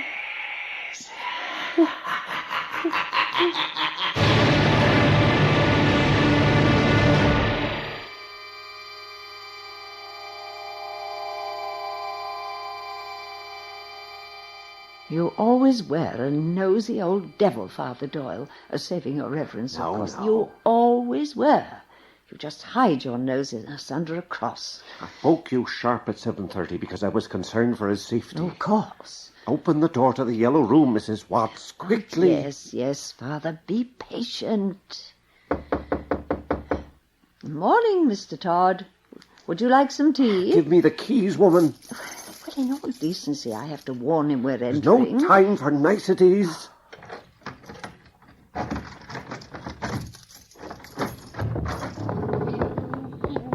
Small corner, and I in mine. All right, Mum. I'll say my prayers. Then can I have my toy soldiers back? In the name of the Father, the Son, and the Holy Ghost. Amen. Hail Mary, full of grace, the Lord is with thee. Blessed art thou among women. Blessed is the fruit of thy womb. I was saying it right. Stop it. Leave me alone. Go be. I hate saying my prayers. I hate it. Stop it. Stop it. Stop it. Dear God in heaven. Ronald Todd was committed to an institution for the incurably insane. Father Gerald Doyle visits him twice a week. The old priest carries a profound sense of guilt he can never be rid of. Mrs. Watts died last year without ever discovering the secret of the Yellow Room.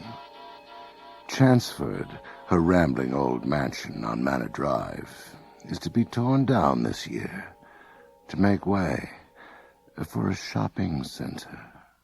And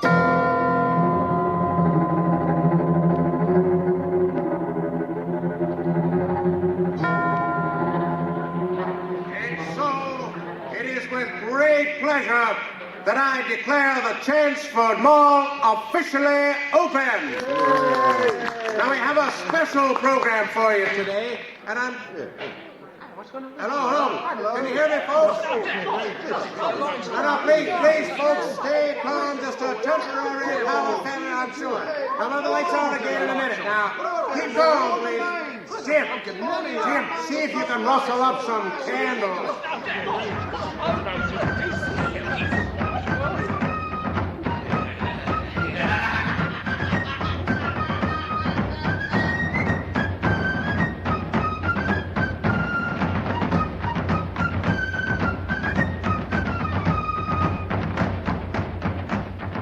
have just heard The Room, the Michael McCabe story dramatized for radio by Graham Haley. Graham Haley was also featured tonight in the role of Ronald Todd, with Moya Fenwick as Mrs. Watts, Colin Fox as Father Doyle, and Chris Wiggins as the Major. John Stalker was the shopping center MC, and vicarious narration was provided by your series host, the mysterious Luther Kranst. Our recording engineer is John Jessup, with sound effects by Bill Robinson. Our production assistant is Nancy McElveen, and the series story editor is Earl Toppings. Nightfall is produced and directed for CBC Radio by Bill Howell.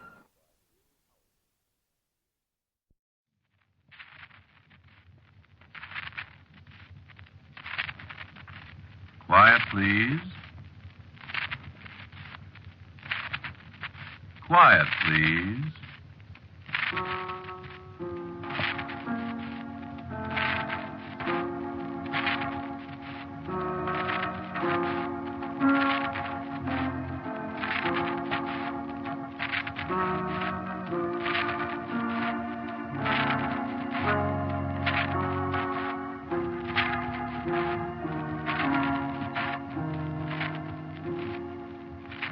Mutual Broadcasting System presents Quiet, Please, which is written and directed by Willis Cooper and which features Ernest Chappell.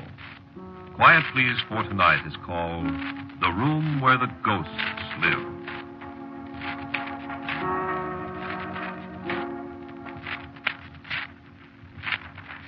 No, I won't let you take me out of the house. No, I'm going to stay right here. I'm sorry, Doctor. But, Lawrence, we've got to get you to a hospital. Now stop being a fool. I won't. I'm going to die anyway, and I don't want to die in an ambulance somewhere out on an icy road between here and town. I'm sorry, that's final. I can't do anything for you here, Lawrence. Maybe I don't want you to do anything for me, Doctor. I'm going to call the ambulance. How? By telephone, of course. The telephone isn't working. Oh, that's right, I forgot. That's funny, isn't it? What? What a couple of days of snow can do. No lights, no heat, no water. Just like the days when they lived here. When who lived here? The ghosts. Open your mouth. What for? Thermometer. I'm not raving, Doctor. Well, let's see anyway. Feel any pain? Sure. Worse than it was? Little. A little morphia won't hurt. It's a good thing I decided to stop in for a cup of coffee. You might have died here all by yourself. I'm going to die anyway. Not if I can help it. Can't help. Oh, stop that nonsense. May I have your ball? All right, now. That'll relieve the pain in a minute or two. Okay. I could take you to the hospital in my car. No. And I think I will. No. Lawrence, what got into you? What do you want to die for? Take some hours. No, not yet. There's nothing wrong with you. You've been the happiest. You've got everything to live for. No. Then you go and shoot yourself. Yep.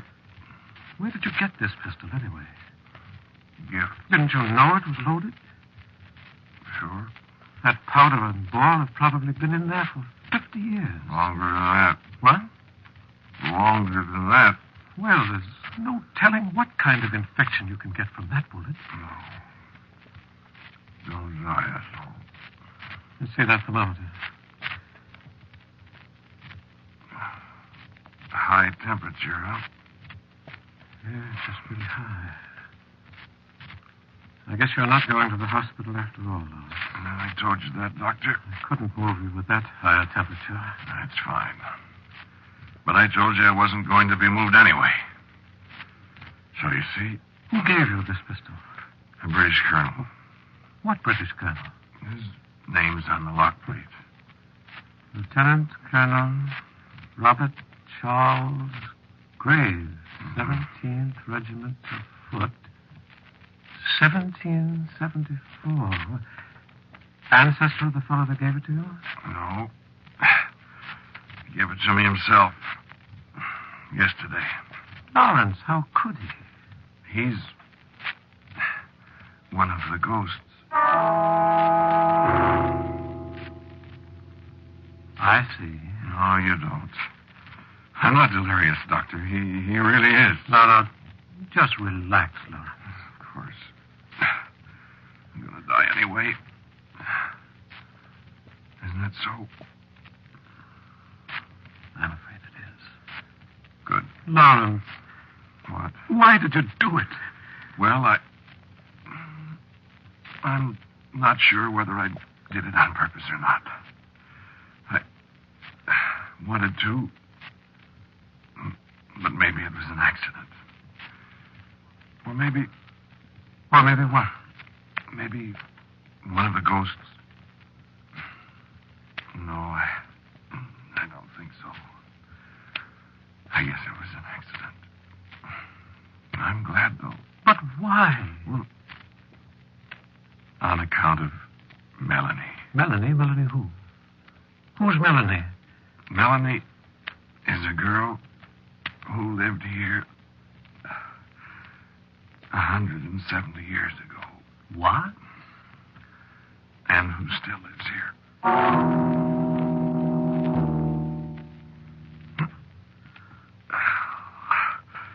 It hurts quite a bit, Doctor. You want me to give you some more morphine? I guess not. No. I want to tell you things. Well... You won't believe me, of course. You think my mind's wandering. Don't you? Well, What difference does it make? Yeah, that's right. Nothing makes any difference now. A fella takes a long time dying, doesn't he? After a while, we're the time, huh? Pretty soon, I'll be a ghost, too. See Melanie. I'd like a little drink of brandy. Oh, just a second. Oh, here, now take it easy. Thanks. Good brandy.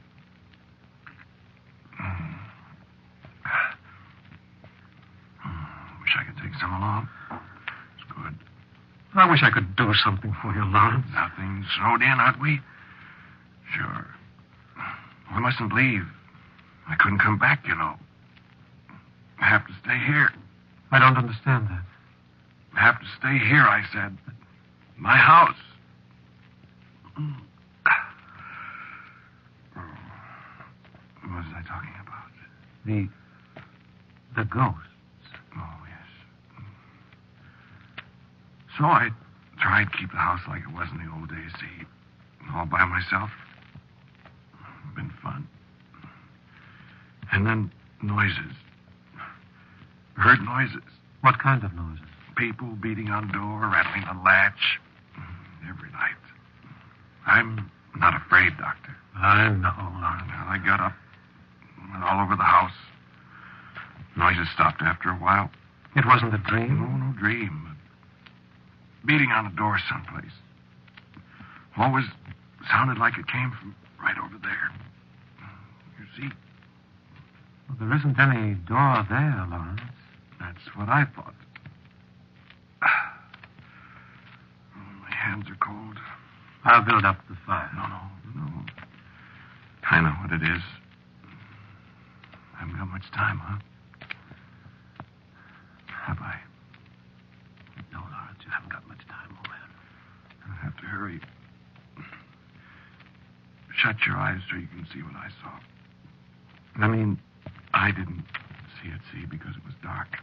So, when you shut your eyes, you feel the way I felt. Huh? All right, Lawrence. I walked all over the house, lights on. No sound, no hammering on door. No door. I turned off the lights, it starts again. From right over there.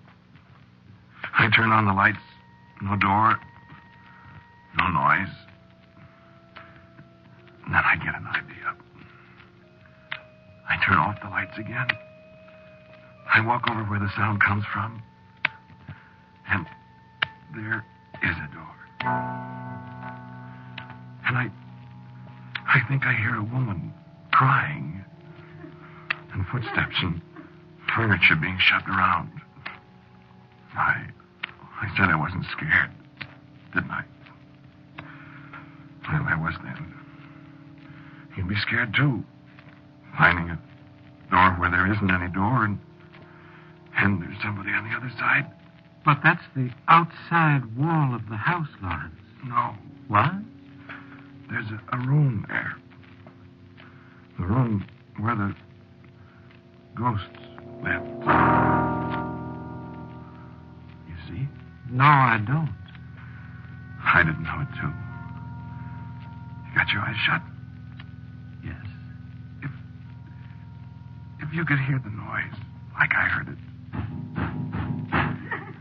Frantic pounding.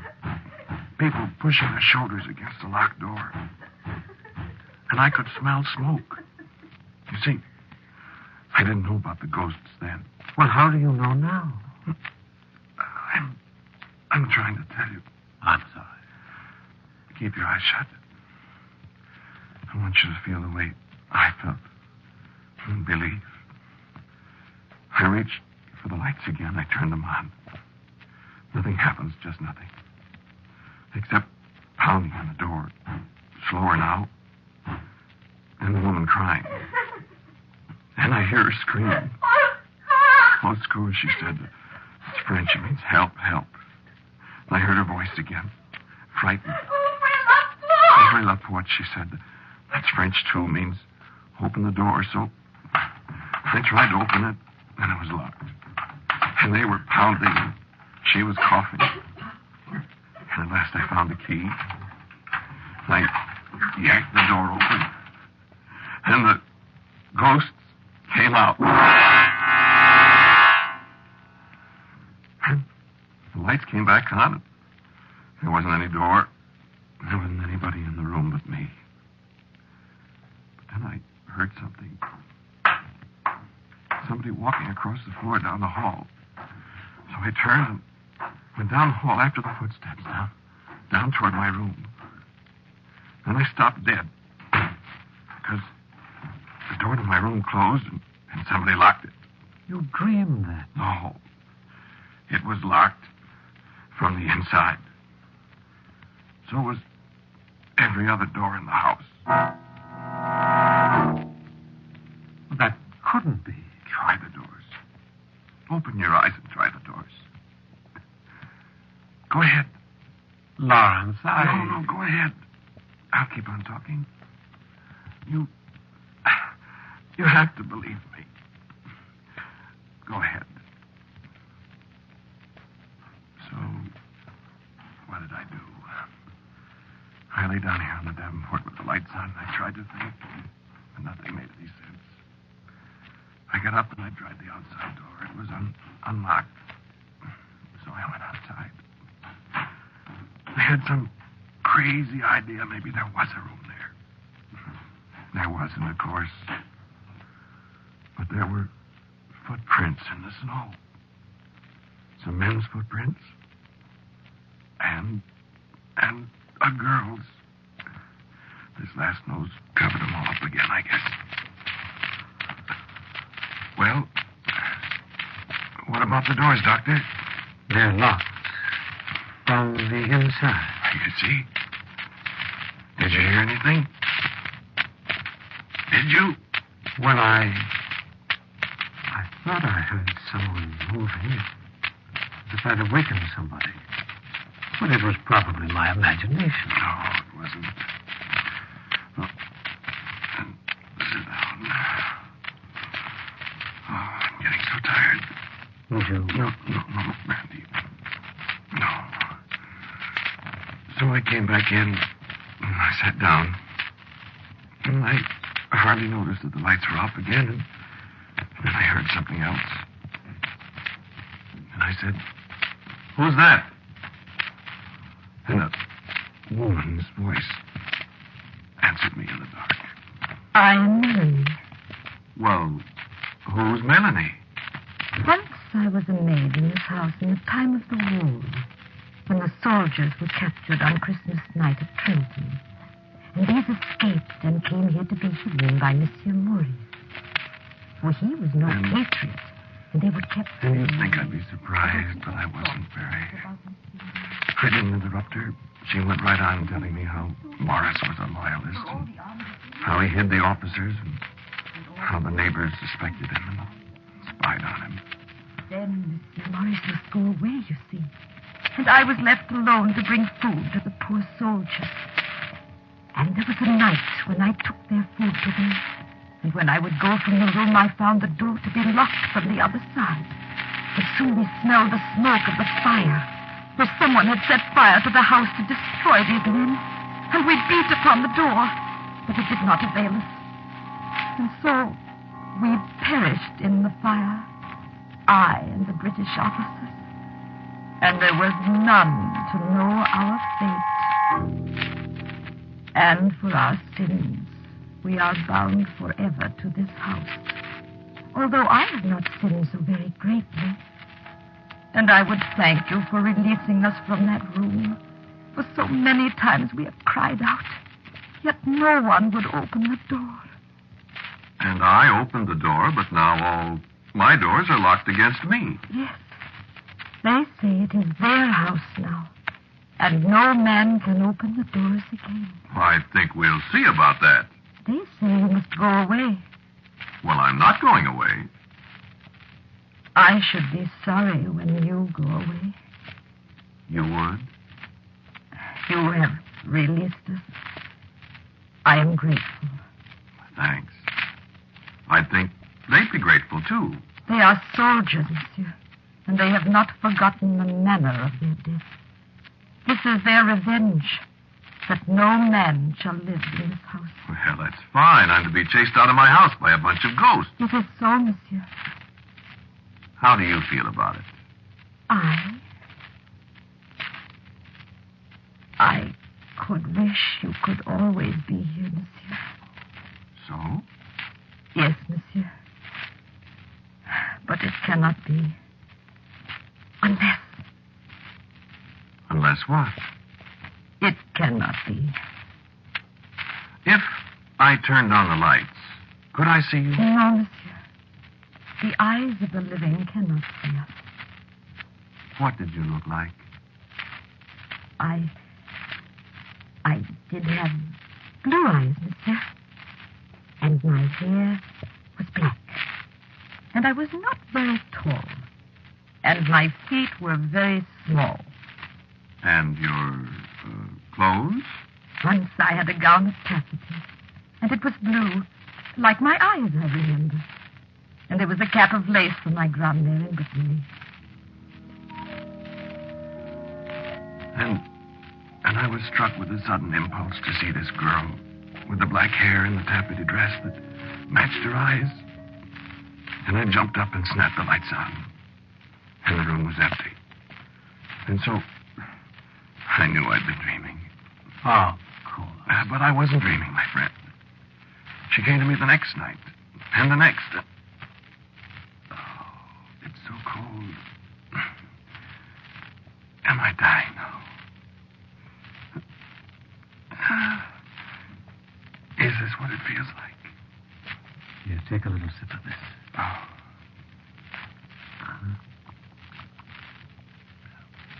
Better? How much longer? Well, see, friend, I found myself in love with a ghost. Yes, Melanie. And she loves me, Doctor. And we talked about it so much. There must be a way out. But there couldn't be a way out. And the others kept telling her I must go on, and I asked her to go to them. I'm sorry. Go to them and beg them to let me stay. It was the only way. But she told me they said no, they made a pact between themselves, and they'd not alter it. And the time was getting short. They were sorry, they said, but And then, last night, she came to me again. When the snow was piling deeper and deeper around the windows, and I said, Melanie, I can't go now. Can't they see that? And she said... I have spoken again with the colonel. And what did he say? He will come to you, he said. And what? He will not speak to the living. But what good? I do not know. He said he will come to you. When? Tonight. Do not speak. Say, Monsieur le Colonel.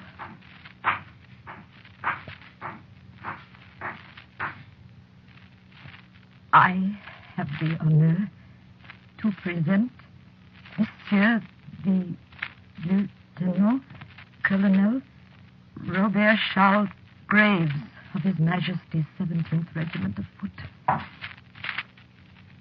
Monsieur the Colonel wishes me to present his compliments to you and to say to you that he has taken counsel with his fellow officers. No, do not speak. Monsieur le Colonel wishes me also to say that he and his fellow officers have come to a decision in the matter of yourself. They honor you for your devotion to me, and they beg leave to supply you with the means of assuring you permanent residence in this house. Monsieur, the Colonel begs you to accept, as a token of his esteem, this...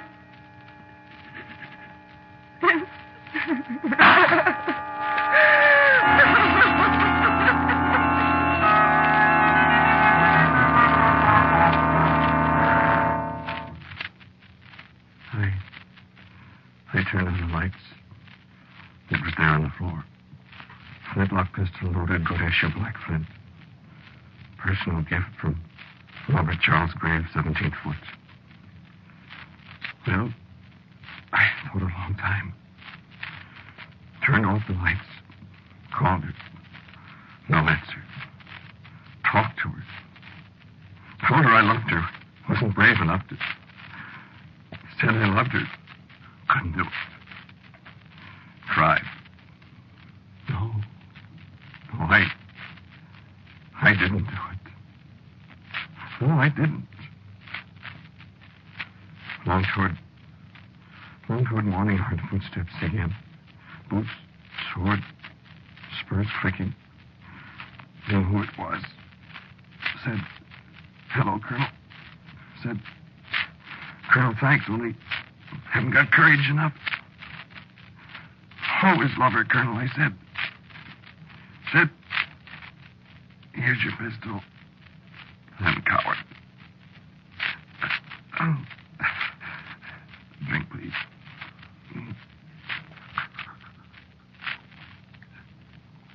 And then I wake up here. Daylight. See? If Colonel Graves could enough fella show me way out. Couldn't that fella pull trigger for me? Hello. Melanie, in your blue taffety dress, and your blue eyes, and your black.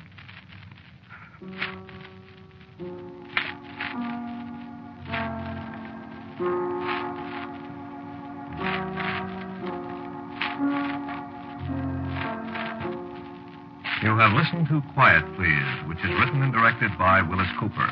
Lawrence, the man who spoke to you, was Ernest Chappell. And Melanie was Claudia Morgan. The doctor was played by James Van Dyke. Our sound effects by Albert April. Music for Quiet Please, except for our theme, which is from the Allegretto movement of the César Franck Symphony in D minor, is composed and played by Albert Berman. Now, for a word about next week's Quiet Please, here is our writer-director, Willis Cooper. Baker's Dozen is the title of next week's story, the story of One Man, Two Men. Quiet, please. Quiet, please.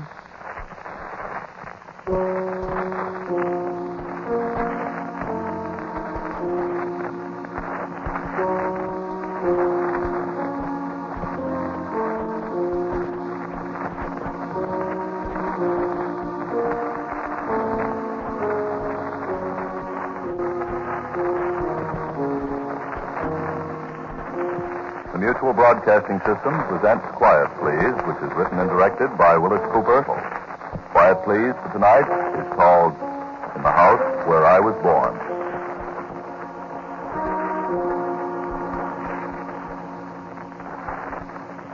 Another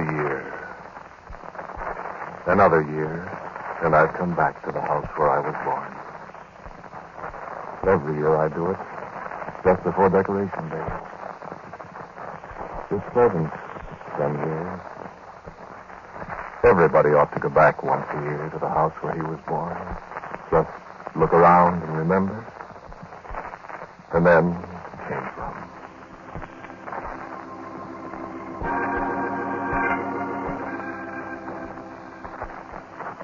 The house where I was born is old. The old porch is gone. The big bay window where I used to sit and watch the snow on winter afternoons. And the wooden steps go straight up from the sidewalk to the big double front door. The house was painted red when I lived there. Red with white trimming. There was a big caladium plant in the front yard. Elephant ears, my grandmother used to call it. You remember those things? My brother and I used to pull them and make umbrellas out of them. Grandma's jaws still our ears hurt. Can't even tell now where the caladiums were. In the old woodshed, the 2 generations of it had carved our initials on. I remember CDO 1884. And my brother's initials 1905. And all the others. That's gone too. And there was a dog, little brown and white fox terrier. Her name was Trixie, wasn't it? So many years ago. Here was the living room. The sitting room, we called it. The round oak-based burner with the isinglass in the doors, where the cook. The towel table with the cracked marble top where the lamp sat. The round lamp with the yellow silk shade. And my brother and I reading the Hirely Maze and wishing we too could be big league baseball players. Then on a spring night like this, Mother, sitting at the rosewood organ under the picture, playing Battle Hymn of the Republic, and there'll be a hot time in the old town, for the Spanish War wasn't so long ago. And my father, Sergeant Major, hadn't come back from Chickamauga. And the scent of white lilac. And the white lilac whisker with his pride is long gone. But I can smell the white lilac tonight. And I look on the pavement outside. The pavement they put down the year I started to school.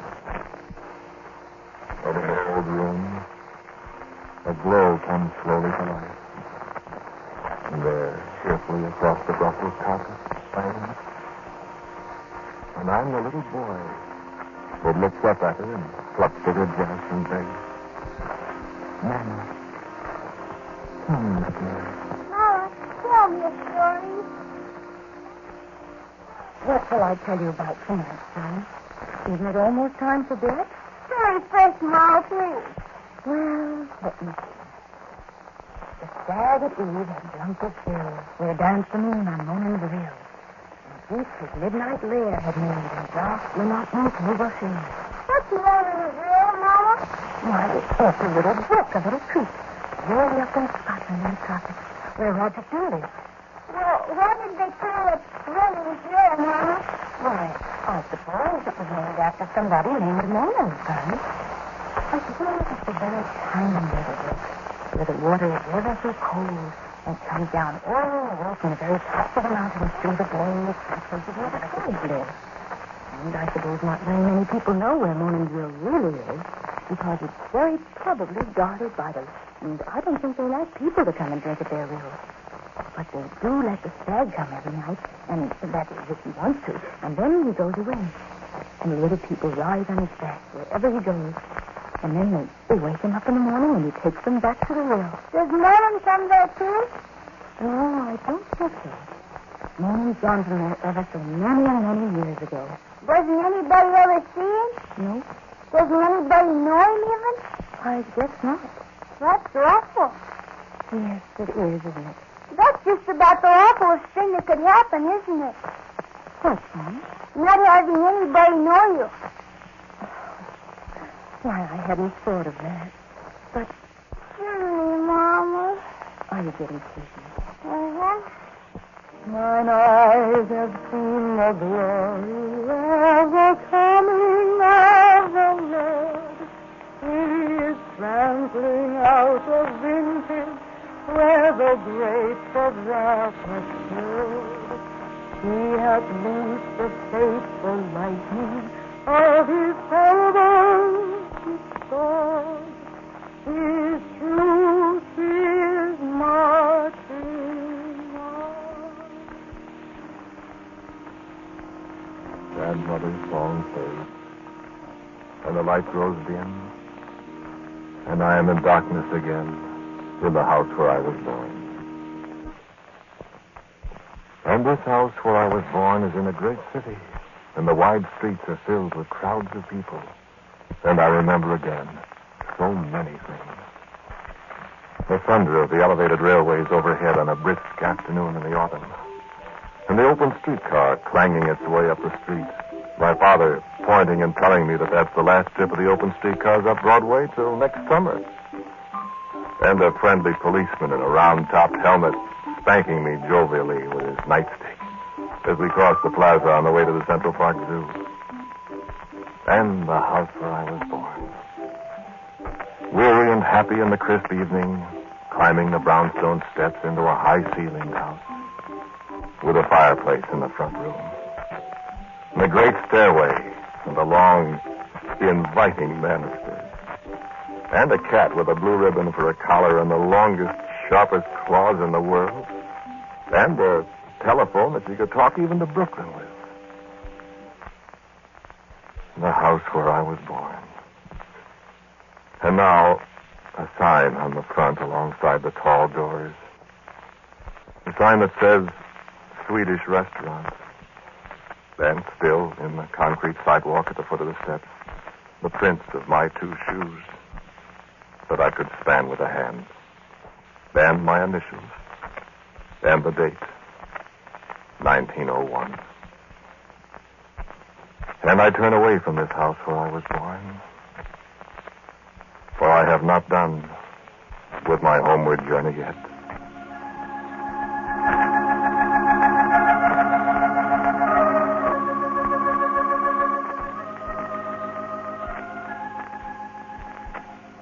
In the house where I was born, there is not one stone upon another.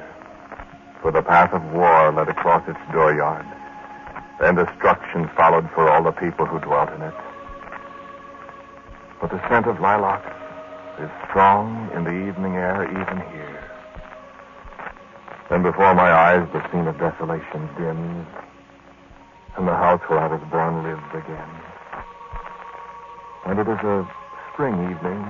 There seems to be music in the air.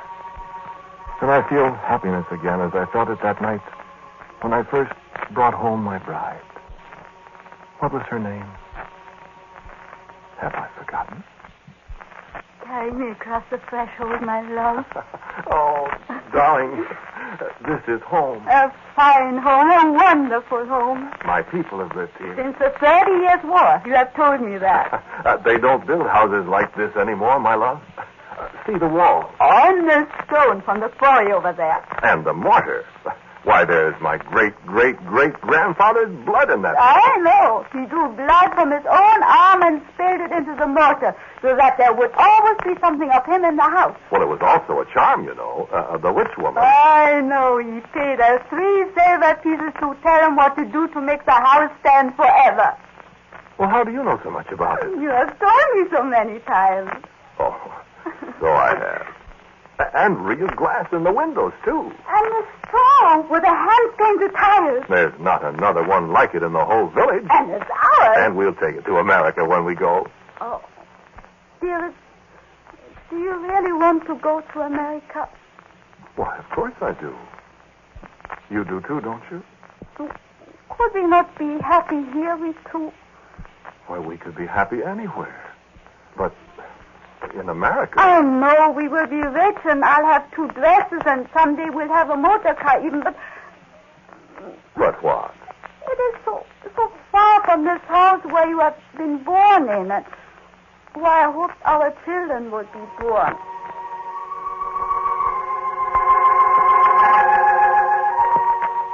Then the scent of lilacs is strong again in the air, as the voice of a beloved woman fades away into shadow and forgetfulness.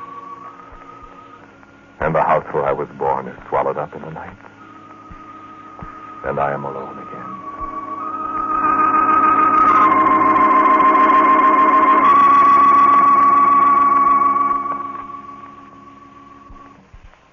And the house where I was born is adobe shack somewhere in the Texas Panhandle. And the wide plains of the west stretch away endlessly beyond it. Now the corral gate is broken. The bunkhouse roof is gone. Horned toads squat on the decrepit porch where I played cowboy and Indian. I look above the door, and the brand is still there. The brand that looks in the early darkness like rafter A, but might be 2 up and 2 down, or a running W. And there's a dry, dusty smell about the place. And an echo of almost forgotten songs quivers on the air. For the Chisholm Trail went past our place, all the way from Belton up to the North Fork of the Canadian Abilene. I've seen white-faced ballers by the thousands go past our gate.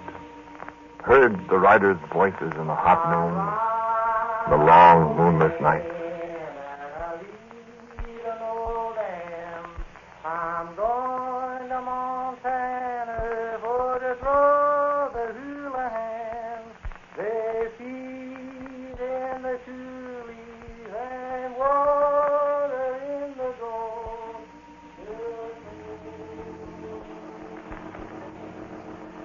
And the long, slow song of horses' hoofs is music to the ears of a lost, forgotten Texan who'll never come back to stay to the house where he was born. To lay flowers on the grave up there on the little hill under the cottonwood tree.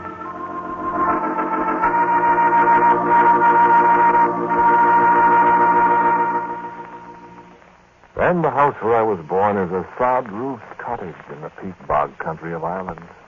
And I'm 19, and returned for a visit with the old folks after 3 years in America, where I'd become all Yankee. And my brother and I sit before the door, talk at evening about the strangeness of the new world and its customs, the customs of other people beyond the various seas. And it is this very day, 34 years ago, in 1914. And I'm betting you there'll be war in Europe before the year is out, my lad. That's just talk. Just talk started every war the world has ever seen. Kaiser Bill is just waiting for somebody to set the world alight. Aye, and it's many a good lad will come to his end putting it out. Well, we'll never get in it.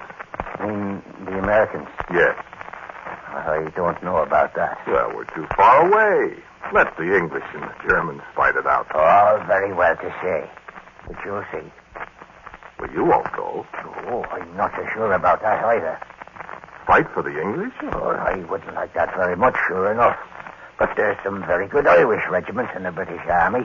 The Enniskillen Fusiliers, the Royal Irish Rifles, the Dublin Fusiliers. You stay out of it. Aye. Well, you can't go and Leave the old folks alone? No, if I was as young as you now, I'd... Cut it out. Well, you talk as if war's just around the corner. Well, that's just exactly what I think, too. Well, all right. But I'll be back in the States long before your war arrives. And I'll stay there, too.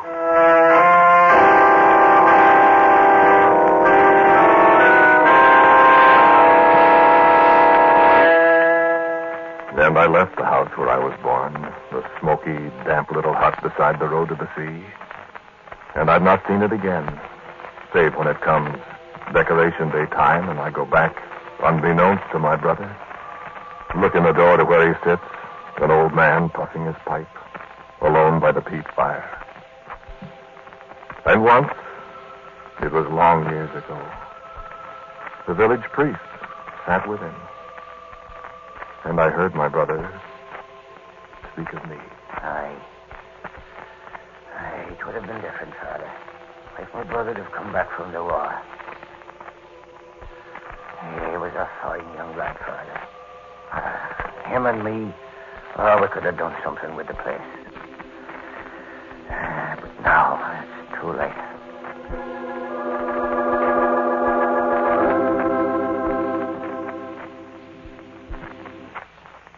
And there was a day on the ranch in the Texas Panhandle when a tall young man in Levi's and high-heeled boots saddled and bridled a horse, said goodbye to an old man, shook hands with a half-dozen cowhands and a Mexican cook, rode away toward the railroad that was to be the first lap of a long, long journey. And I remember I turned and looked back at the house where I was born. And someone was singing an old song somewhere.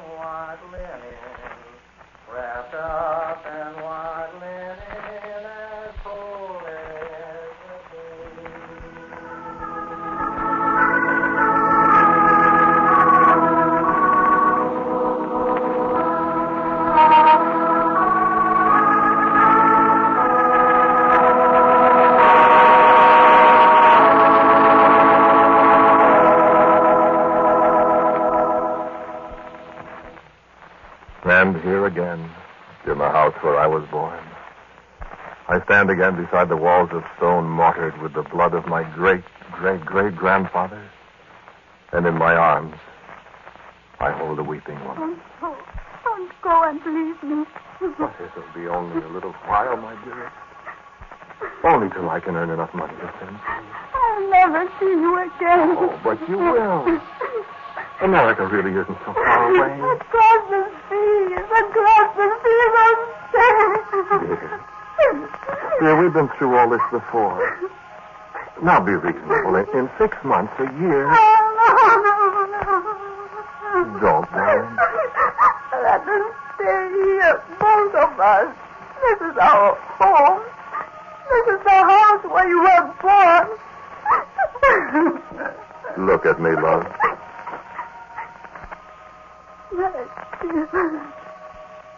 I love you.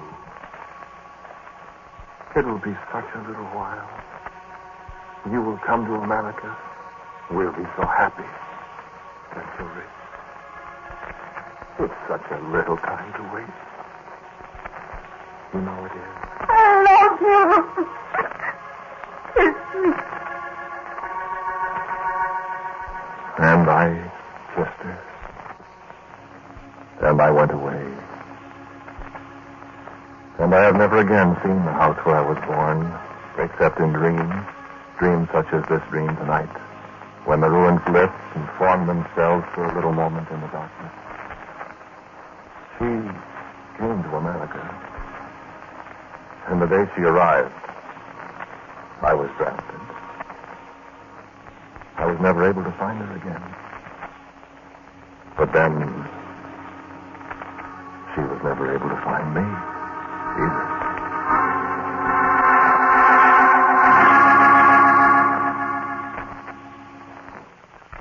In the house house where I was born, there is no memory left of me. Only the 2 prints of a child's shoes in the concrete remain as a memorial that I once lived. The house where I was born has forgotten me. And the house where I was born, where my little brother and I played in the caladium bed, it has almost forgotten me, too. There is a pack of yellowed letters somewhere in the house, lost behind a beam in the attic, maybe. A pack of yellowed letters with soldier's mail in the place where the stamp should go, and my name and an APO number in the other corner. The letters are full of names like Albert, the Somme, Chatoncourt, Dead Man's Hill, Consenvoy, Brabant. Names like the faded letters on an ancient palimpsest, obscured by newer names written over them. Omaha Beach, Bastogne, Okinawa. They are all names of places where men have died. And one day, they'll all be forgotten. Please God. I remember one of those names, those first names. I won't tell you the name of the town, a clean little town it was once with red-roofed houses, a dirty shambles in October 1918. I couldn't hear the shells from the 77s bursting in the streets. I couldn't hear what the chaplain was saying to me. I could just see a dirty-faced man in a helmet moving his lips as he bent over me. It was very quiet and very lonely.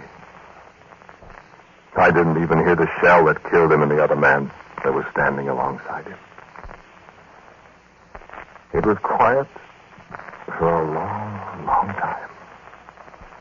And then I heard a little boy's voice. And I said to myself, why, I'm home. That's my voice. That night before Decoration Day so many years ago. And it was. Mama, tell me a story. What shall I tell you about, son? Story, Mama. Well, let me see. Dad danced on the trumpet field. They danced the moon on moon and hill. Lola had me sweet peas, Goodnight, Lola had me. Morning. Eagle tree. What's morning drill, Mama?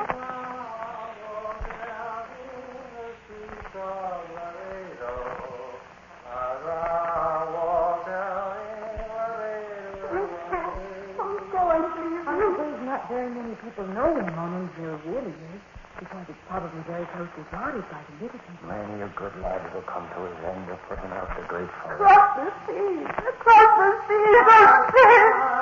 Young cowboy, wrapped up in white linen, wrapped up in white linen, as cold as... It's just about the awfulest thing in the world, Mama, not having anybody know you.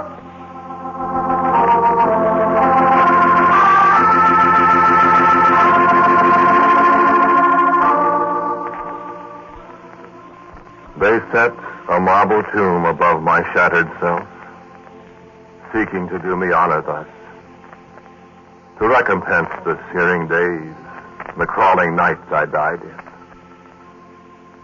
He lies here deep, the graven letters say. He lies here deep, unknown to all save God. Oh, sweet it is, they say. Oh, sweet it is to die the battle death. Yes, it is sweet, as gall is sweet, and wormwood. So is death. I died. I felt the bitter fire and the cleaving steel, the pain. I am content.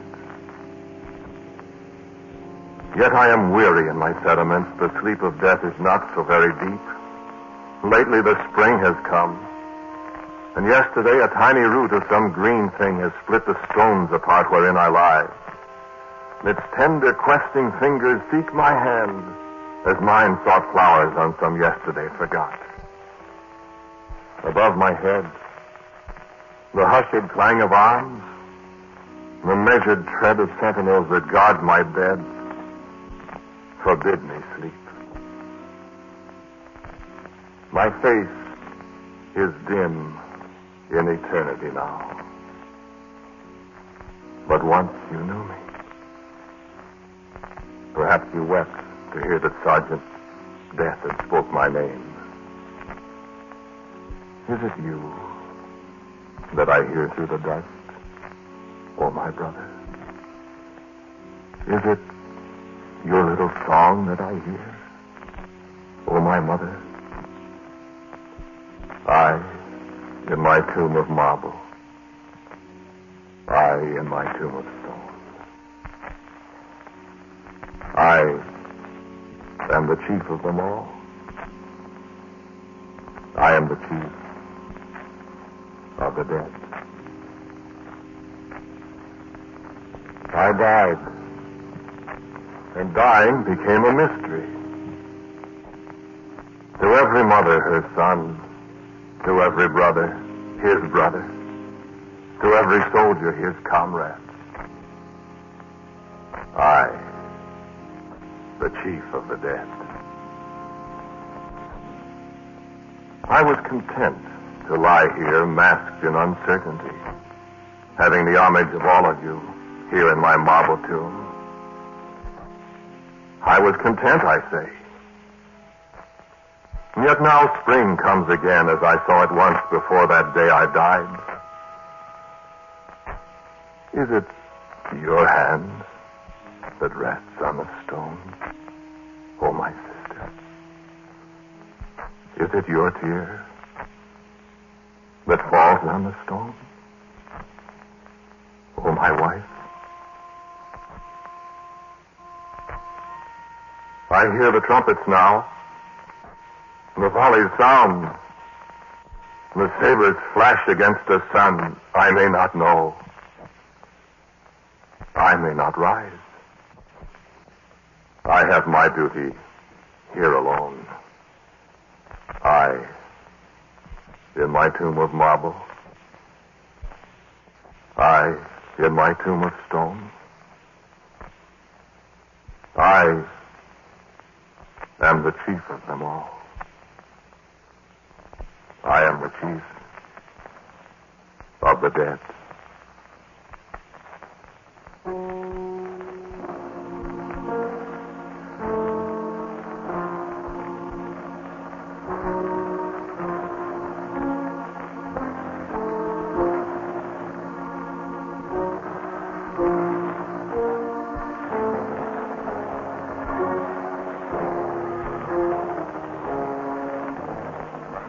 Quiet Please for Tonight was called In the House Where I Was Born.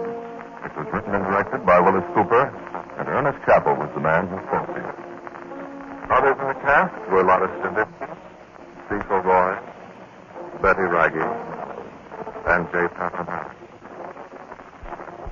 Special music for Tonight Please is used for composed and played by Mr. Berman. Now, next week, my good friend Willis Cooper. Obviously, all the characters in tonight's story, except the principal one, are completely fictitious. Make this story plausible for forever. And so, until next week at the same time, quietly yours, Ernest Chappell. This is Mutual Broadcasting System.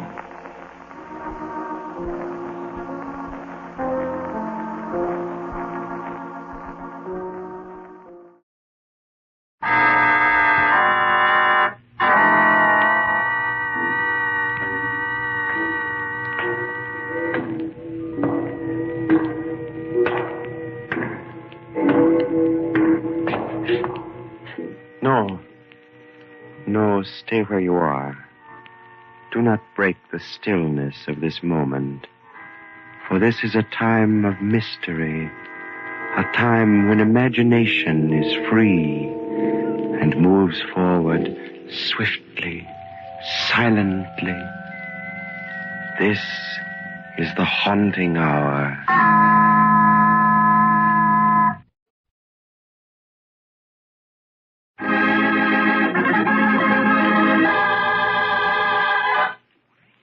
Homicide House.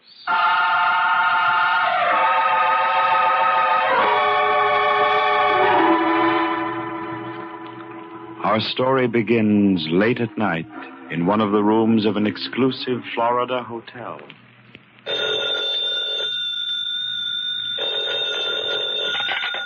Hello.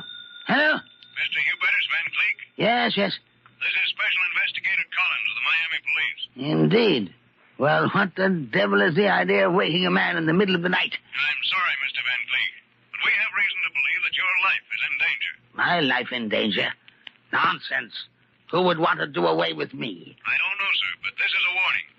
Be sure your door is locked, and your windows, too. You've been followed by... I know that. I've been followed by a pack of idiots who want to sell me everything from insurance to yachts. I'm used to that, and I know how to deal with these parasites. Now, good night, Mr. Collins. But, Mr. Van Cleek... Good night, sir. A fool. Ringing me up at this time of night to tell me that my... who's there? Who's at the window?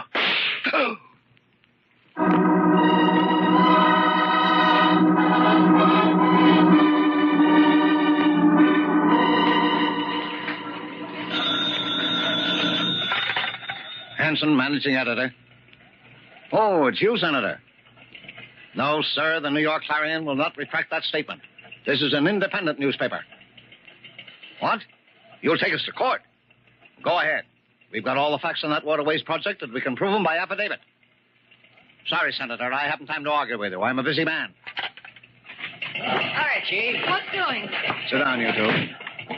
I've got an assignment I want you to handle together. Say, Chief, if it's about that phony waterways deal, why, that's just my dish. No, Bill, it isn't the waterways project. Oh. You remember the Hubertus Van Cleek murder case down in Florida a couple of weeks ago? Yeah, he was shot in some hotel room. Huh? By a murderer. Murder's unknown. That's right. Well, as you know, old Hubertus was the last of his line. One of the oldest and wealthiest society families in New York. Yeah, the Van Cleeks had plenty in the sock, all right. And there wasn't even a will. Yes. Now, here's the angle. Every Van Cleek, from Hubertus right back to old Theodore, the original settler, has died by violence. For some reason, not one ever died a natural death. Remember Claudius Van Cleek? Yeah, I've heard about him. He was a little before my time. A Wall Street speculator, wasn't he? Yes. Well, he ruined thousands of people in the market. And one of them finally stuck a knife into it. Ah. That left 2 sons and 1 daughter. Hubertus, Hector, and Abigail. Well, we know what happened to Hubertus. But what about Hector and Abigail? Well, back in 1898, they took a boat called the Portland for Europe to escape the disgrace of what their father done.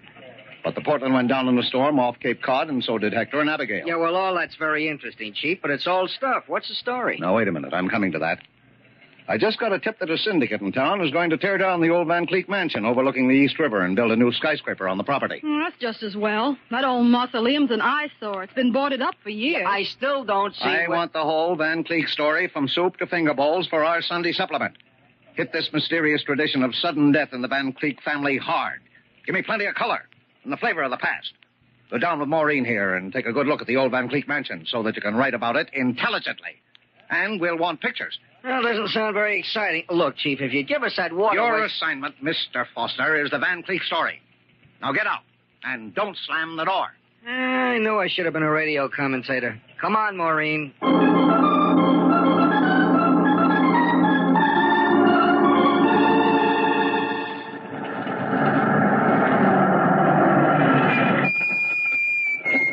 Okay, driver, here you are. Well, this is the Van Cleek house, Bill. Yeah, just a nice, big, gloomy sandstone tomb. I wonder if those boards on the windows are just to keep the light out or the ghosts in. I guess this is the kind of place they call a Victorian monstrosity, huh? It's terribly big. Yeah, I'll bet that syndicate Hanson was talking about will have to pay plenty for this property. Well, they can have it, Bill. No wonder Hubertus Van Cleek closed and boarded it up back in the 90s. I don't see how anyone could live in there. Hey, it's beginning to snow, honey. Come on, let's walk up this driveway. We're not going in, are we? No, there's no way to get in. We'll just take a couple of pictures, front and back, and then scram. I've got the flashbulb set in it. What was that? Sounded like a shot. Yeah, and it came from inside the house. Inside? But Bill, no one's been inside that house for almost 50 years. There's someone in there now. Well, then it must be a ghost. If it is, he's up to no good. Come on, Maureen. We're going to get in and have a look around.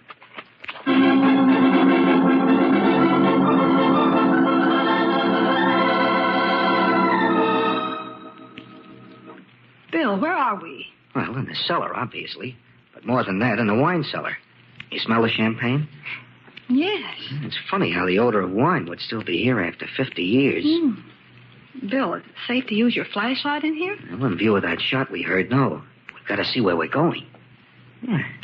Nice place for murder, huh? Look at all those spider webs. Why, the place is practically covered with them. Hey, never mind the spider webs. Look at those bottles on the shelves. Champagne, imported. 1876, 1879, Why, the place is loaded with vintages. Yes. But why should we be able to smell the wine? I don't know. We'd better try to find a way upstairs. That's shut. Bill. Yeah. Footsteps. Someone's upstairs. No doubt about it. Bill, maybe we better get out and call the police. What? And ruin a good story? Here, Maureen. You carry my camera. I want my hands free, just in case. All right.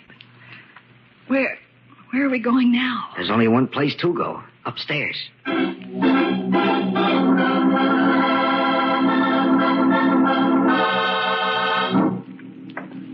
This must be the door leading to the first floor. Uh-huh. It's open, too. Come on.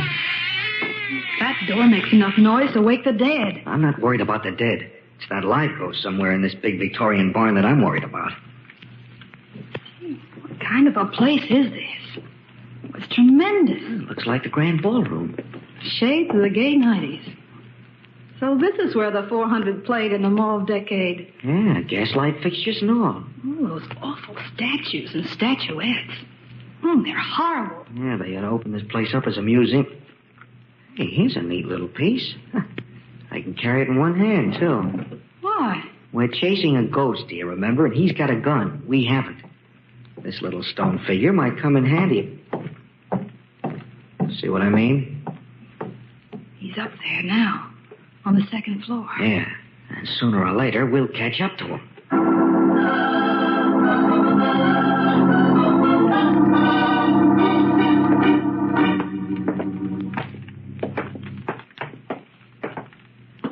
Now, this seems to be the main second floor corridor. Mm-hmm. Bill, do you notice something? What? Seems clean here. So someone lived here on the second floor. Yeah, you're right. It's warmer, too. And there's no musty smell. And no spider webs. Wonder what that means. Bill. Well, seems that our friend the ghost not only likes to shoot off guns, but he likes to tickle the ivories, too. Maybe he heard us. Come on, Maureen. This is it. You stay behind me. I'll go first, just in case. All right, Bill. But be careful. Yeah, come on.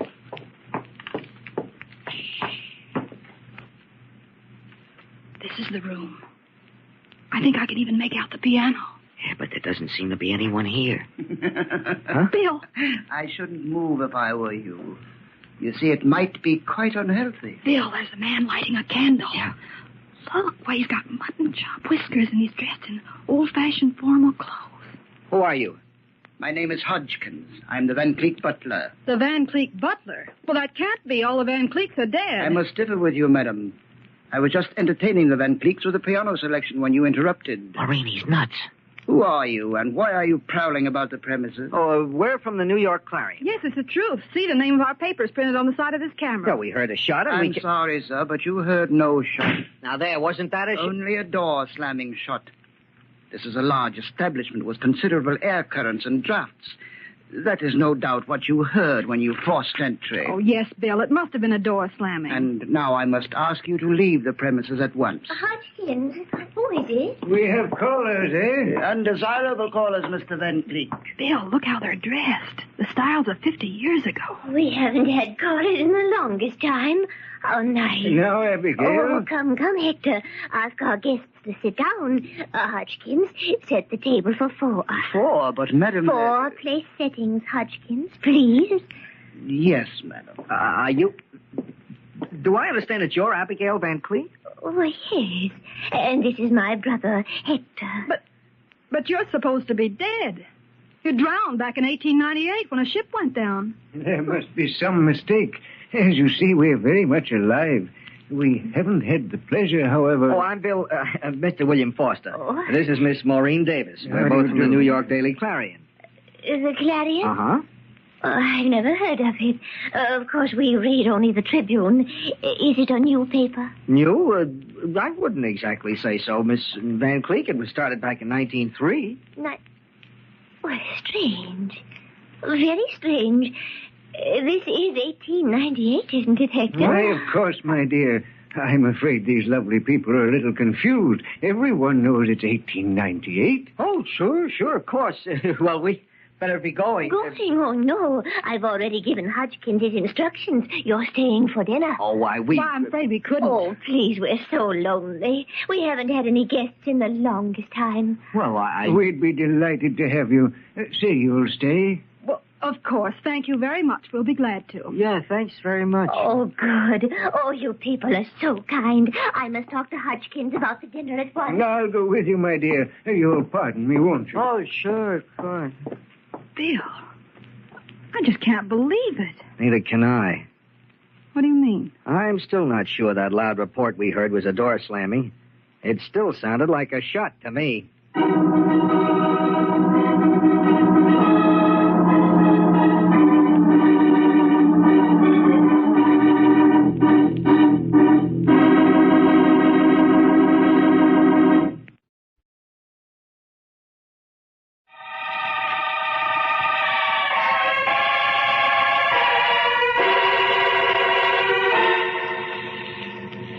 Bill Foster and Maureen Davis, New York reporters, have entered the old Van Cleek mansion, closed and boarded up for 50 years.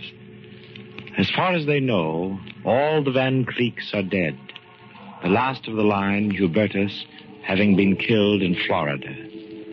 But now they meet two apparitions apparently out of the past and living in the old Victorian house. These are Hector and Abigail Van Cleek, who believe they are living in the year 1898. And look it. Hector wears mutton-chop whiskers, high-button shoes, and Chesterfield coat. Abigail is dressed in crinoline and old lace. Both might have stepped out of tintypes cast in the gaslight era. Abigail Van Cleek has gone with Hector to make arrangements for dinner. Now Hector returns to Bill and Maureen.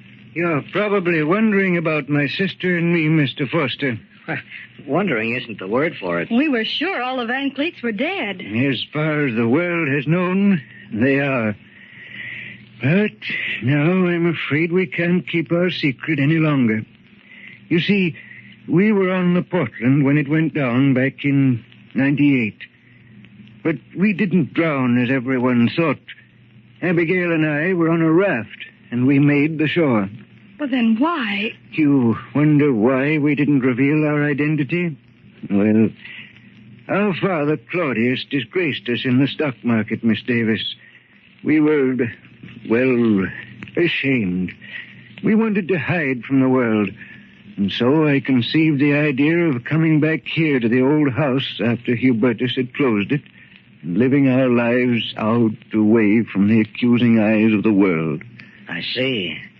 And you've lived here for 50 years, hmm? Yes, Abigail, I, and Hodgkins. Hodgkins, our family's faithful retainer, had volunteered to stay with us till the end. It's he who buys the food and other necessities, going out only at night. It was he who brought us the news of our brother, Hubertus' untimely death. You mean you and your sister haven't even left this house for 50 years? That's correct, Miss Davis. And we hope that here we shall die a peaceful and natural death.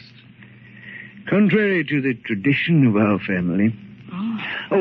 There's something further I must explain. Yes, Mr. Van Cleek. My sister, Abigail, she, when the ship went down, she lost her mind. What? That is, it stopped in terms of time. She actually thinks she's still living in the 90s. I see. But you know all about the present. Yes, of course. But you see, I've always been very devoted to Abigail. That's why I've lived with her all these years, humored her. That's why I wear these ancient clothes.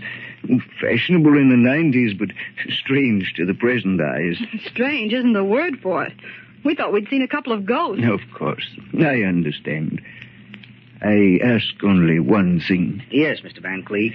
Please humor my sister along. Live with her in the past. Even though you know it's ridiculous, I'd appreciate it deeply. Of course, Mr. Van Cleek. Yes, you can depend on us. Thank you. Thank you very much. Oh, there you are. I'm so sorry I was delayed. The curry, you know, is such an exacting entree. And, of course, the champagne. Hodgkins and I always differ on the champagne. Have you been to the opera lately, Miss Davis? Why, no. Oh, what a pity. There's a young tenor named Enrico Caruso. Just a young man, a mere boy. But he sings so divinely. I haven't been so thrilled since I heard Jenny Lind sing. Of course, that must be, 15 years ago. Well, I do go to the theater occasionally. Oh, theater. Theater, I do love it. Oh, those lovely young preachers. Lily Langtry and Lillian Russell. And Edwin Booth. Oh, poor fellow. Died 5 years ago. Oh, what a tragedy. What an actor. Dinner is served. Oh, thank you, Hodgkins.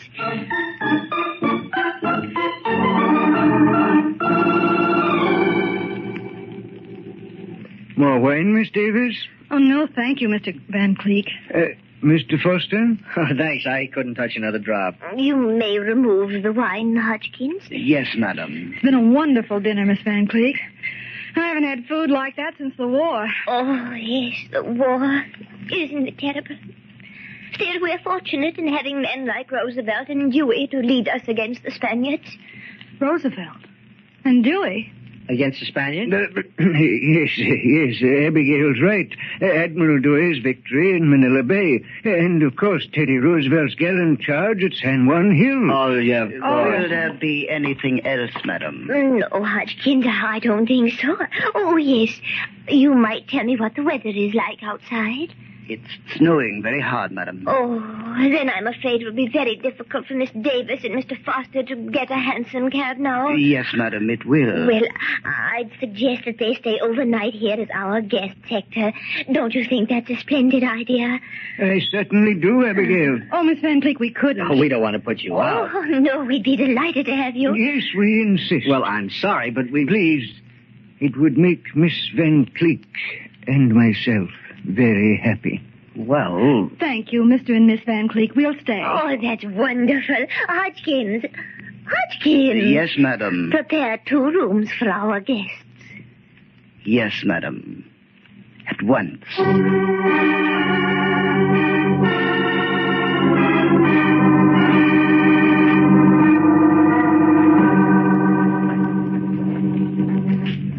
It's incredible, Bill. Those 2 charming people living the life of 50 years ago in this dismal house. Yeah. When we get back to the chief with this story, you'll never believe it. I'm not sure that I do. What do you mean? It all may not be as Victorian as it looks. Bill, I don't understand. You mean there's something fishy about all this? Well, it could be. But we've been with them all the time. We've seen everything with our own eyes. Yeah, and a little extra. Bill Foster, what are you driving at? Did you notice the butler's wrist when he served us our soup? Hodgkins? No. What about it? Well, his wrist was tanned. I could tell because the white skin showed where he had worn a wristwatch. Well, what are you talking about? Suppose he did have a coat of tan. Look, from what we heard, this big butler Hodgkins hasn't been anywhere but in this gloomy mausoleum or else out at night to do the shopping. Is that right? That's right. Yet he has a coat of tan in the middle of winter and with no exposure to the sun. Yeah. Yeah, that does seem funny. Well, don't you get it? Where's the only place Hodgkins might get a tan in the middle of winter? Why, in the South? Florida, maybe?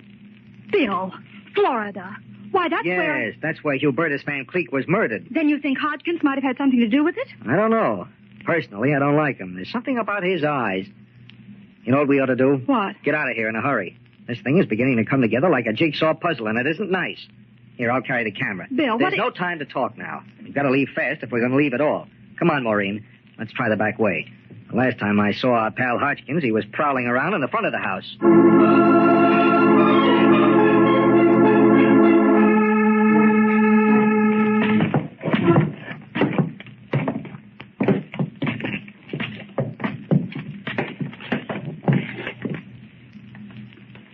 This seems to be the servants' quarters. Yeah, I'll try this door. Maybe it'll lead down into the cellar, and then we can make our getaway the same way we came in. Nope, it's no good. It's locked tight. Here's another door. I'll try it. Bill! Yeah, it's the body. We're standing up in that closet, and when you opened the door, it fell out. Oh, Bill. Keep your chin up, baby. Don't lose your grip. I'm going to take a look. Uh-huh. Bullet hole right through the heart.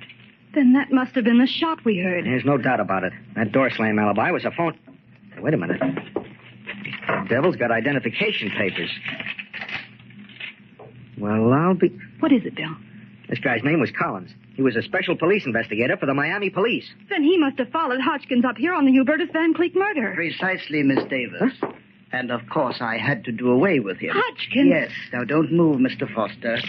This gun works very well, I assure you. So it was you who murdered Hubertus Van Cleek. You're a very clever young man, Mr. Foster. Did you nail him, Hodgkins? Got him cold, Nixon. I guess it's all settled about what we'll do with him. It's all settled, Margie. Nixon. Margie. Yeah, in other words, Hector and Abigail. Pretty clever impersonations, too. Thank you, Mr. Foster. Looks like we'll have to give these two nosy newspaper characters the same business we gave that cop, Collins. Yeah, Nixon, looks like. Bill. I'm afraid they've got us, Maureen. I've got to hand it to you, crooks. The neatest inheritance racket I've ever heard about. Inheritance racket? Yeah, this little trio knocked off Hubertus, last of the Van Cleeks. That means that there weren't any existing relatives to claim the Van Cleek fortune, until very recently. That is until Nixon and Margie here brought Hector and Abigail out of a watery grave. That's right. Pretty clever, aren't you, Mr. Foster? Yeah, too smart for his own good, eh, Hodgkins? That's right, Nixon. But, Bill, how could they prove that they were Hector and Abigail Van Cleek? Well, they fooled us, didn't they, baby? It was a beautiful act and a very nice little story. Besides, there was always Hodgkins here to add the final clincher. Oh, you know that too, Mr. Foster. Yeah, I took the trouble to read a few old clippings down at the Clarion Morgue. You really were the Van Cleek butler. As the faithful family retainer, you could positively identify these two phonies here as Hector and Abigail Van Cleek. Then ring yourself in on a nice three-way split on the dough. No use wasting any more time, Hodgkins. Let them have it. Yeah, we'll have our work cut out to bury them in the cellar. Bill. Steady, baby. I've shot plenty of people with this camera of mine, but this is the first time I've ever been on the receiving end of a... Put that camera down. Quick, let them have it. The flashbulb light for you, Hodgkins. Hodgkins, your gun on the floor. Maureen, it's gun. I've got the gun, Bill. Okay, let me have it. Well, isn't this fun? Oh, Hodgkins, you fool. You really couldn't help it, Abigail, or rather, Margie. That flashbulb in my camera just went off and blinded him. Bill, you're wonderful. Thanks, baby. Now, if you'll hurry out to the police, I'll keep these characters entertained. Don't forget to phone the chief an exclusive on this first. I won't. Are you sure you'll be all right, Bill? Oh, I'll be all right. But if any of these lovely people try anything, they'll die a real Van Cleek death by violence. Premeditated.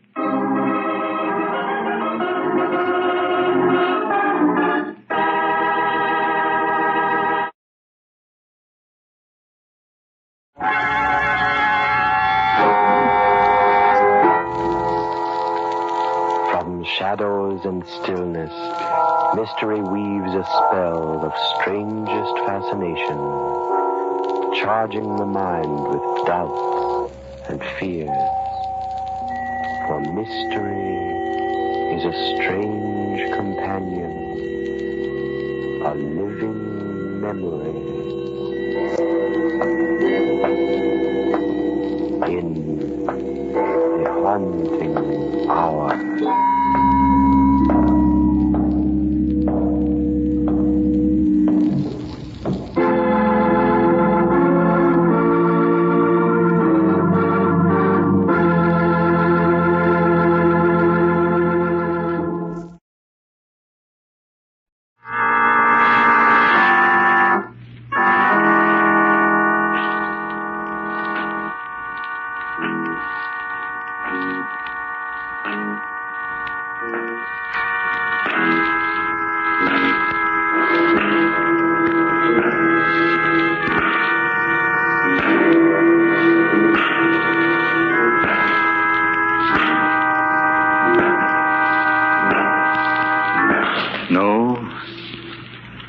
Stay where you are. Do not break the stillness of this moment. For this is a time of mystery. A time when imagination is free and moves forward swiftly, silently. This is the Haunting Hour.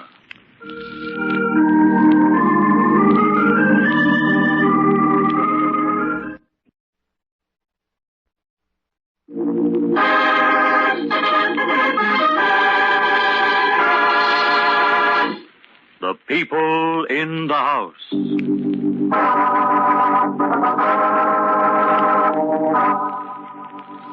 All houses have their secrets. And the house on East 67th Street in New York was no exception. Its rooms had seen the births and deaths of 7 generations of Thatchers. And now they looked down with despair upon the 3 people living within its walls. Evans Thatcher III, his son Kendall, Kendall's lovely wife Margaret.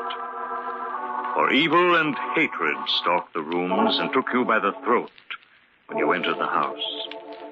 It was polite and hidden, but sinister. And present so strongly that you felt you could reach out and touch it.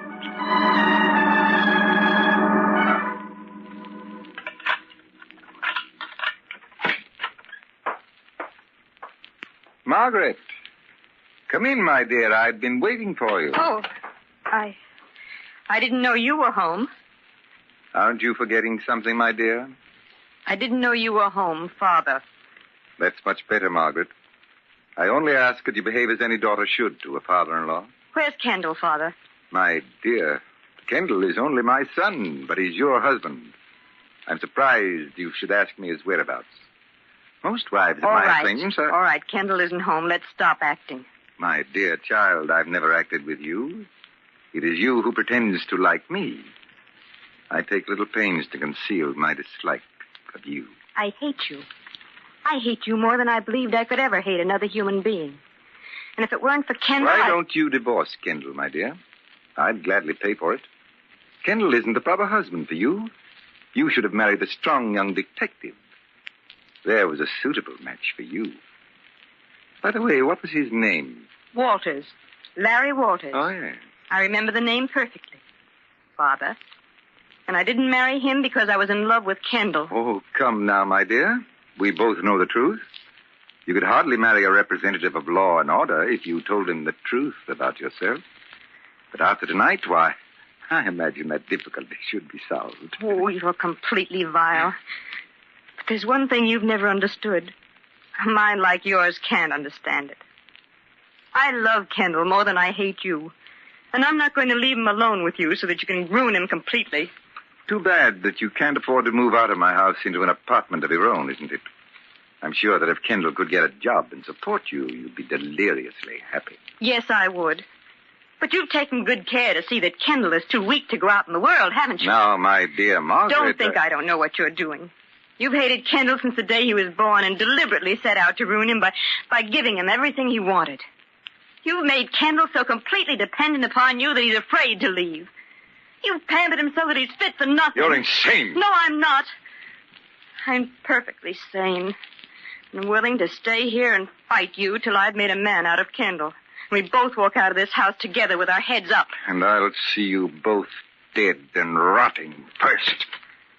Oh, good evening, Kendall. Did you take my message to the club? Yes, Father. Mr. Ainsley said there was no reply. Oh? Hello, Margaret. Hello, darling. Well, aren't you even going to kiss me?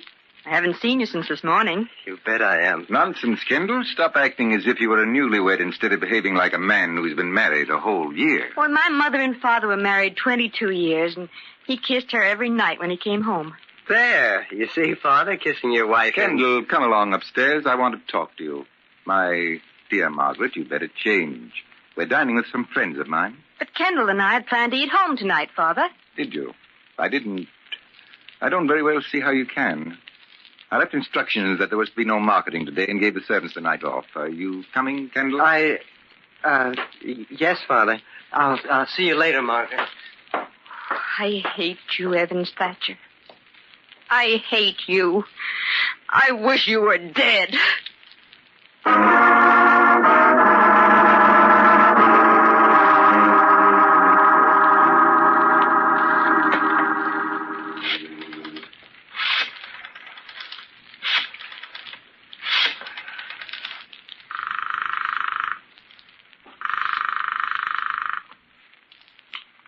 Hello? Larry, is that you? Margaret, what is it? What's the matter? Larry, I've got to see you. You foolish child. I must have a wrong number. No, you haven't, Margaret. you're in trouble. I'll be right over. No, you mustn't. You mustn't. Goodbye. Well, are we all ready? Margaret, you look beautiful in that dress. I'm afraid that the dress will have to go back, Kendall. But, Father, why? You said yourself... I changed my mind. I will not pay for it. I don't want you to pay for it. I didn't ask you to buy it. Oh, Kendall. Kendall, can't you see what he's doing to us? I don't want him to pay for anything of mine ever. Kendall, please. Please, let's get out of this house now. Margaret is hysterical, Kendall. She doesn't know what she's saying. She's just done something very stupid and childish, for which I'm afraid I must punish you, Kendall. No, I'm not going to stand by and see this again. You're not Come going here, to... Kendall. I'm sorry, Father, really, I'm sorry. I mean it. I'll never do it again. It's a little late for that, my dear. Come here, Kendall. You can have the telephone taken out, I promise. Please don't hit Kendall. Oh, please.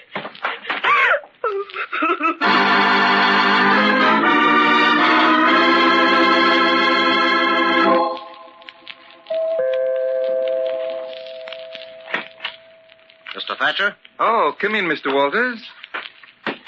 It was thoughtful of you to telephone, let me know you were coming. It enabled me to open the door myself. I don't like to let the servants know that I have detectives calling on me. Oh, you don't like detectives, Mr. Thatcher? Not in my house. As a matter of fact, though, I've been expecting a call from you for a few days now, ever since Margaret was so foolish as to telephone you the other night. As a matter of fact, Mr. Thatcher, that's just the reason for my visit. Margaret didn't sound at all well to me. Very observant of you, Mr. Walters. Margaret isn't well. She's a neurotic. That's funny. When I knew her, she was a perfectly healthy young lady. Perhaps. But now she's definitely neurotic. Then, of course, you've put her under the care of a physician. I dislike your attitude very much. Are you implying that my son and I aren't treating Margaret properly? Because if you are, you can get out now. Actually, you have no right in this house. I received you because I wanted to show you that there was no reason for Margaret's call to you the other night. Now I shall let you see Margaret. You can hear from her own lips what I've been telling you. Yeah, I'd like to see her. If you'll excuse me, I'll go up and bring her down myself. Thanks. I won't offer you a drink. However, the radio is over there if you wish to turn it on.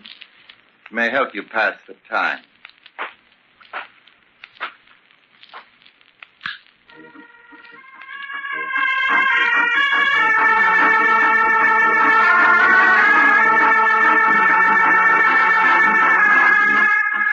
We interrupt this program of dance music to bring you a special bulletin. Dandy Jim Carey broke out of the death house a little over 4 hours ago. Holy mackerel. With only 2 days before his execution, Dandy Jim became the first prisoner ever to escape from the death house. The police have thrown a dragnet all over the country and promise a speedy arrest. Keep tuned to this station for further details.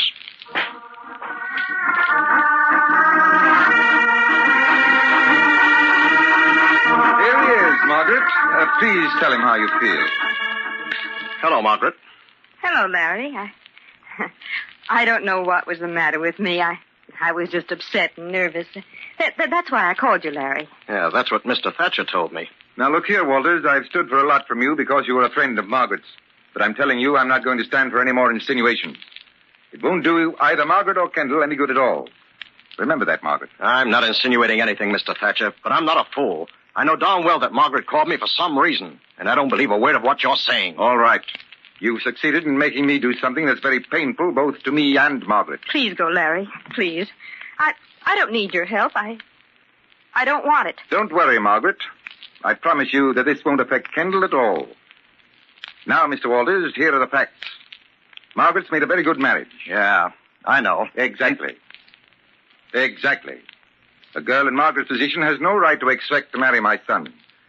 You see, Mr. Walters, my son was brought up with everything in the world he wanted. His for the asking. Margaret, on the other hand, had a much different life. Much different. You mean that she wasn't spoiled? That and other things. If I did spoil Kendall, Mr. Walters, it's only natural. When a child's mother dies at the birth of a child, and a man has to be both father and mother, his son is apt to be indulged. Or hated. Have you ever heard of Dandy Jim Carey, Mr. Walters? Yeah, of course. He's in the death house now, awaiting execution. You didn't know that he was Margaret's brother, did you? Oh. You see what your insinuations have made me do, Mr. Walters. Uh-huh. I see. But it may interest you to know that Dandy Jim escaped from the death house 4 hours ago. What? Thank heaven. I think that's your phone. I'll answer it. I wouldn't dream of it, my dear. I'll go. Margaret, why didn't you tell me? I can see you're in a jam. Let me help. I can't, Larry. Just leave me alone. It's best that way. Hello? Believe me. Hello. Hello, answer there. But, Margaret, I only want to help. Believe me. Evidently a wrong number. Yeah. You seem to have a lot of them around this house. And now, Mr. Walters, I think there's nothing more for us to say to each other, so... Good night. If you want me, Margaret. She'll know where to reach you. Good night, Mr. Walters.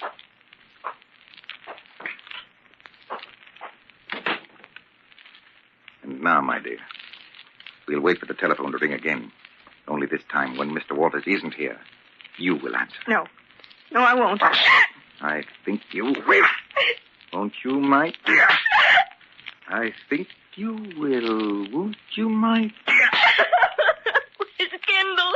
I want Kendall. Kendall won't help you. He never will. Stop it! Stop! Certainly.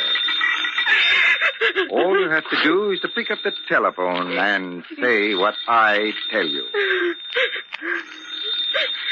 Well, you wouldn't want to disappoint your brother, would you? He desperately wants to get in touch with you. All right.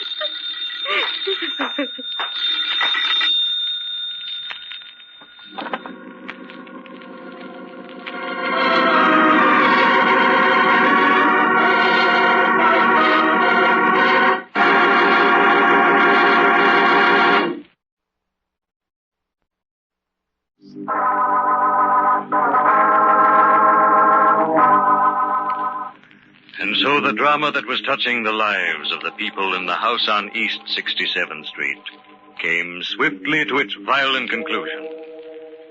Evans Thatcher III was determined to dominate and rule his son, Kendall, at all costs.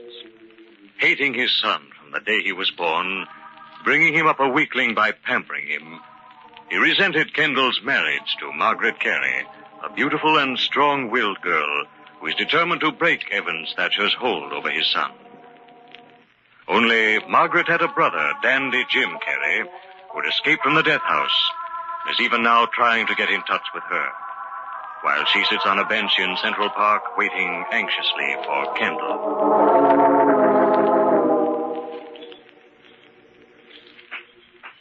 Oh, Margaret, I'm sorry I'm late. I tried to get away, but Father... I know, darling. Sit down here right next to me on the bench. Oh, the park's beautiful at night, isn't it, Kendall? Gee, I look forward so much to sitting here quietly with you. It's the only time in the whole day that I'm happy. Do you think that's right, Kendall, darling? Huh? What do you mean? Well, that two people so much in love and married should live... be only happy when they can sneak away from the house they live in to sit in the park and hold hands. Oh, Margaret. I know. I'm no good. Why don't you leave me? Oh, stop saying that, Kendall.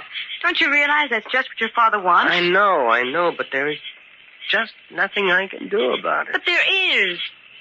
You're going to have to make a decision, my darling. You're going to have to come away with me. I want to. So much. But I'm scared. We'll starve, Margaret. Well, we won't. I tell you, we won't. It's hopeless. Do you think that I could stand watching you work and support me? You wouldn't have to. You could go to work. I want to. But you know what happened when we tried it once before. Father saw to it that no one would hire me. And if I did get a job, he had me fired. Well, we made a mistake. We'll have to leave New York. Where will we go? What difference does it make? We'll be together and we'll be happy. But you won't have anything. I don't care so much for myself, but I couldn't stand it for you. That's not true, Kendall. Do you mean I'm lying? You mean that I really don't want to go with you? I mean that you're afraid to face the facts. You have no reason to be afraid for me. I wasn't wealthy before I married you, and I wasn't unhappy. I am now. I won't be because I love you very much if we go away together. I don't care how little we have as long as we're people, living together, supporting ourselves and away from your father. Margaret, I will. We'll go away. We'll never see my father again. Oh, Kendall. Kendall, darling. Oh, when will we go, Kendall? Tomorrow? No, we'll have to make plans. Why? Your mind is made up, isn't it? Of course it is, but we can't just pack up and go like that. Why not? Well, there are things to do. We have to find a place to go, get the tickets. We'll go down to the station and get on a train. What difference does it make where we go? But we can't rush. Maybe... Oh. All right, Kendall. I have an appointment now. With whom? Your father and my brother. I don't suppose you want to come with me. No. I think it's better if I stay out of this. Yes, Kendall. I guess I have to face it. I think it's better if I stay out of your life, too. Permanently. Margaret. Yes, Kendall. I love you very much, but you'll never break away from your father. As he told me, he's done too good a job. Well, you talk as if Father were deliberately You trying don't see it. You'll never see it. Goodbye, Kendall. No, Margaret, wait. Wait!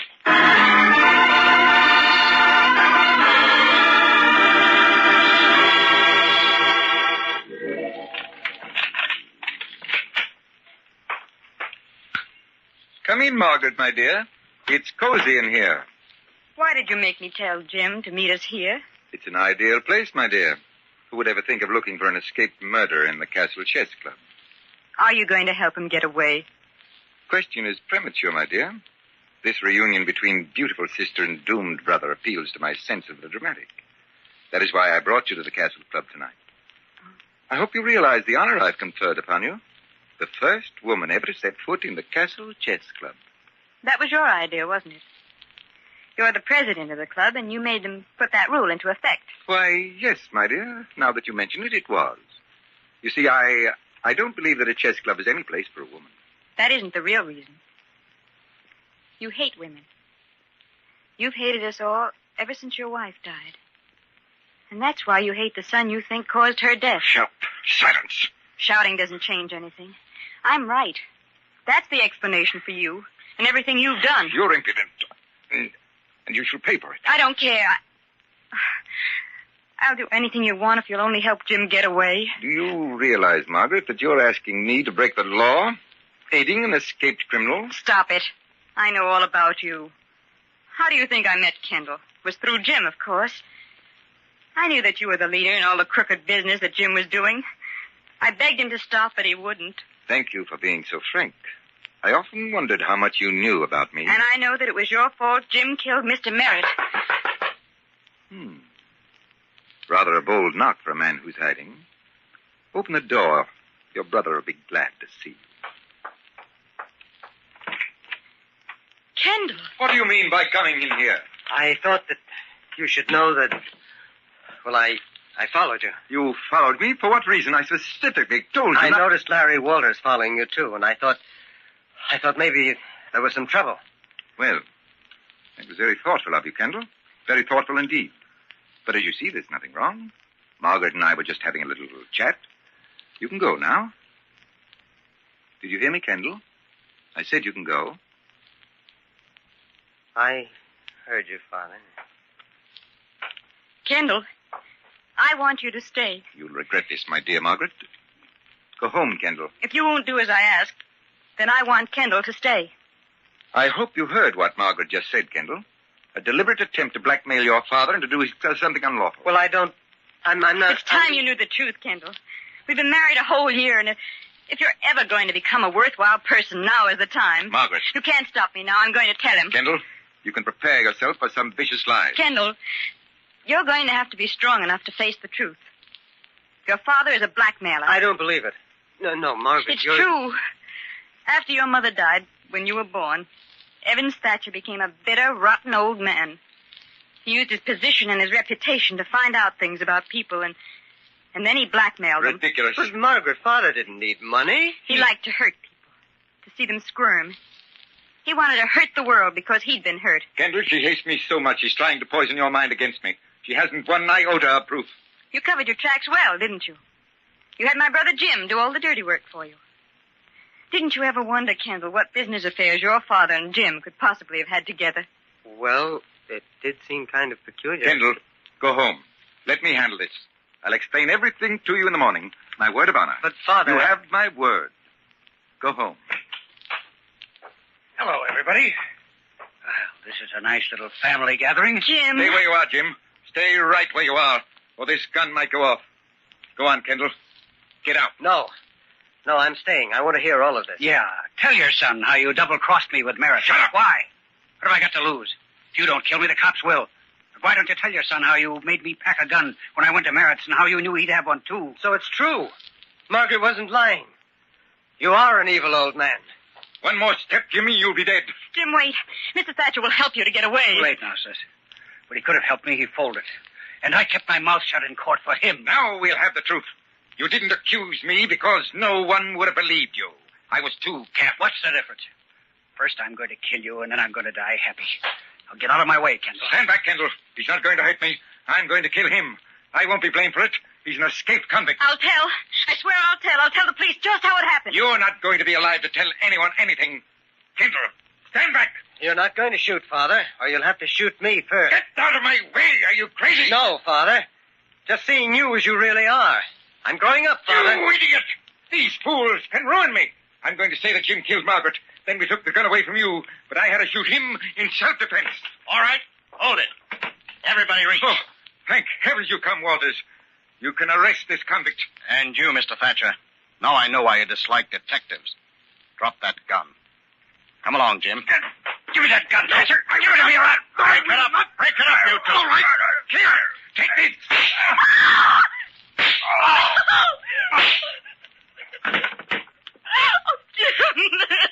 Jim, darling. It's all right, sis. It's better this way. You all right, Jim? I'm okay. I'll be dead a little quicker than you thought. And, well, thanks for getting Thatcher for me. I didn't get him for anybody. He took a shot at Margaret. Thanks, anyway. Now Margaret will be all right. Won't you, sis? You mean we'll be all right, Jim? Kendall and me. Yes, that's right, Jim. Don't you worry about Margaret. We'll be really together now.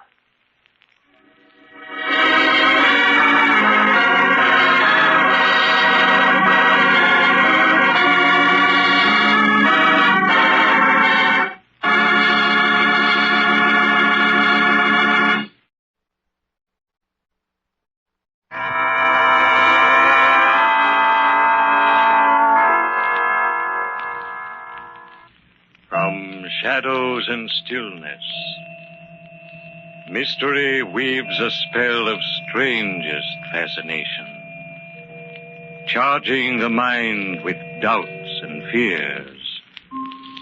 For mystery is a strange companion, a living memory in the haunting hour.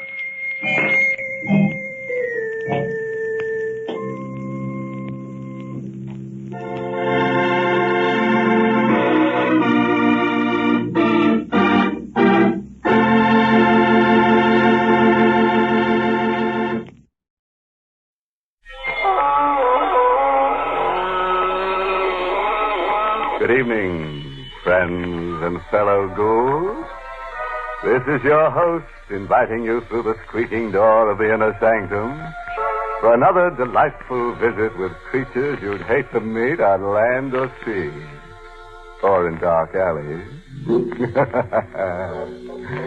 Well, friends, now that summer romance is flourishing, this young man's fancy lightly turns to thoughts of lovely murder. The reason for that is because I have a one-track mind. I can think of the nastiest things in the balmiest weather.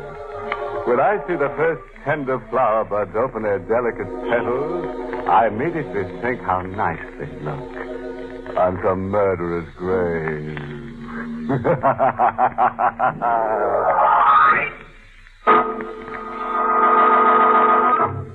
Tonight's Inner Sanctum mystery, House of Doom, was written by Milton Lewis and stars Santos Ortega in the role of Mark, with Charlotte Holland as Lorraine. All right, friend.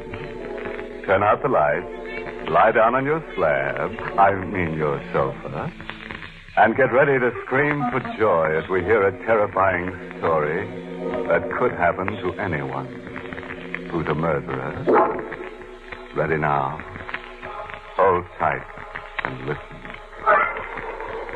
People in that section of New England call the little peninsula Davy Jones's Hand, because the sharp and jagged rocks formed a murderous angry fist, thrust out into an everlastingly angry sea. There was only one house on Davy Jones's Hand. Mark Douglas lived there with his second wife, Lorraine.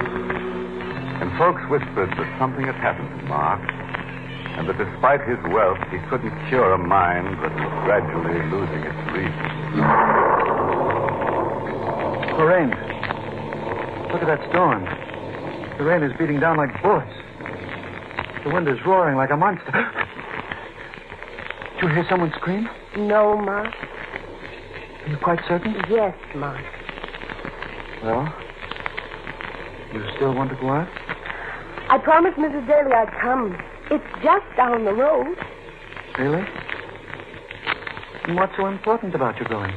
Oh, Mark, I just want to see her. We were going to play a little bridge. Now, Mark, why don't you come with me? No. Why not? You've locked yourself in this house like a prisoner for months. You can't go on like this. I don't want to go with you, and that's the end of it. Then why do you object to my going? I don't want to be here alone. I can't bear it when I'm alone. There. I'm positive I heard someone scream. No. Yes, I did. It was a woman. Woman screaming for help.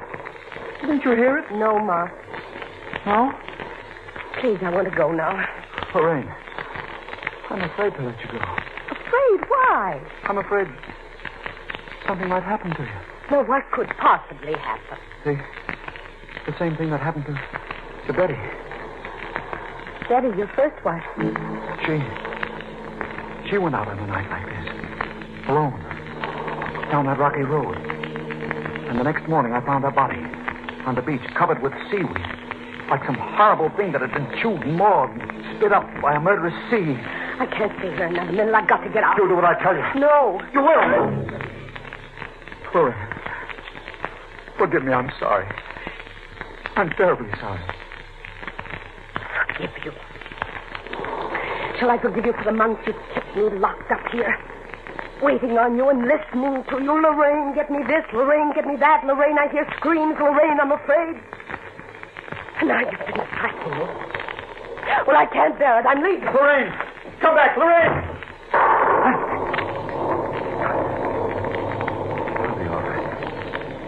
I'll be all right without her. How was that? Oh. Just the wind. Of course. Mark! Where are you? I did hear it. It's Betty. Help me, Mark! Betty! Where are you? Betty, where are you? Tell me! Did I hear it? What's happening to me? Where's the phone? Honey, you must be hearing things.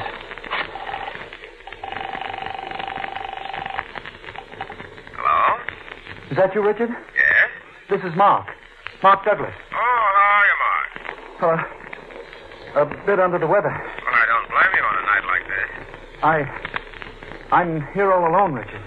Where's Lorraine? She went to Mrs. Daly's place. This may seem kind of silly to you, but would you please come over? Now? Yes, now, right away. As soon as you can get here. What's wrong? Well, nothing. Nothing really, but... Richard, I can't stay here alone. Did you hear something? What? A woman. A woman screaming for help. I can only hear you, Mark. Oh, yes. Yes, of course. You wouldn't hear it over the telephone. What are you talking about? These screams. These screams I keep hearing. It's been going on for months. I think it's Betty. Richard, you've got to come over right away. I can't be here alone. I can't...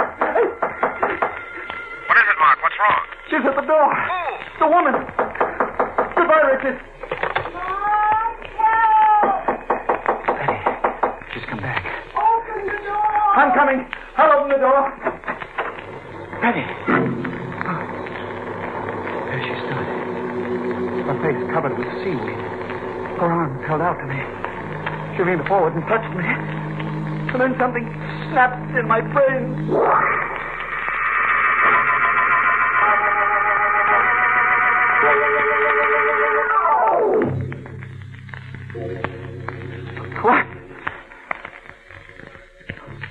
What happened, Lorraine? You fainted, Mark, that's all. Fainted? Yes, you must have received a bad shock of some sort. But those screams. Look, he's standing at the door. You must have imagined it, Mark. You're not well. Imagined it? She was standing right there. What's the matter, Mark? Look. Look there on the floor. It's seaweed. She's come back to torment me. To talk to me, to kill me, possibly. Mark, what are you saying? Now, look, you've got to leave this house. That's what's doing it, this horrid, hideous old house. Lorraine, do you love me? Really? You think I could have stayed here these last few months if I didn't love you? Maybe. Maybe if I tell you, it'll be easier to bear. Maybe if I tell you, you might find some way out. What will be easier to bear? In my desk drawer, there's a flashlight. Get it.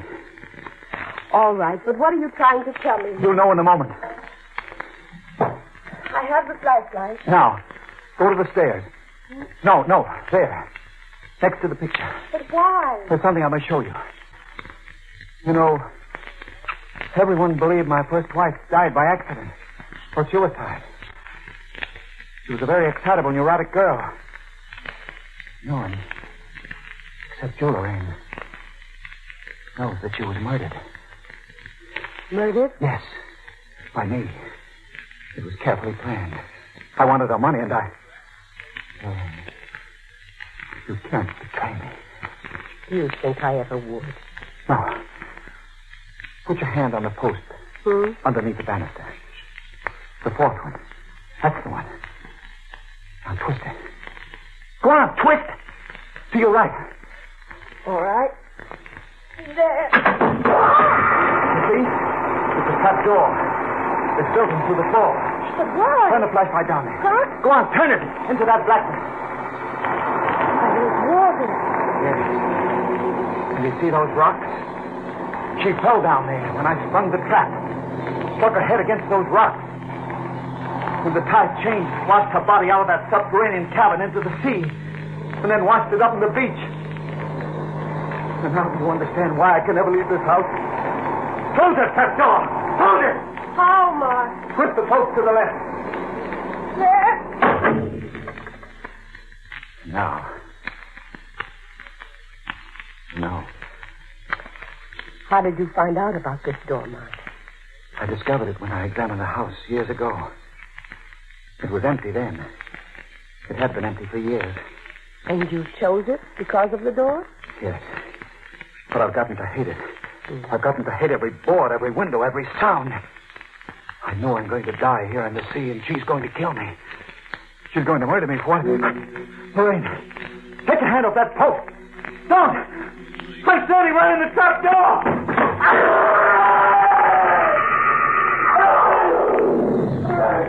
Throw me a rope! Help me! The sea! Help!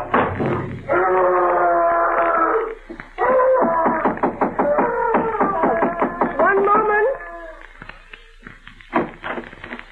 Lorraine. Oh, hello, Richard. I received a phone call from Mark tonight, and Lorraine. You look so strange. Do I, Richard? And so beautiful. Oh, no, you mustn't, Richard, not now. Where's Mark? Well, that's just it. I don't know. I went out to Mrs. Daly's, and then I changed my mind, and when I returned, he was gone. I'm worried, Richard. What did he tell you on the phone? He sounded absolutely out of his mind. Completely hysterical. Complained of hearing screams. In a terrible state. Lorraine, do you think that he could have... Yes. That's what I'm worried about, those cliffs. It may not be too late. We'd better search for him. Yes, I'll come with you.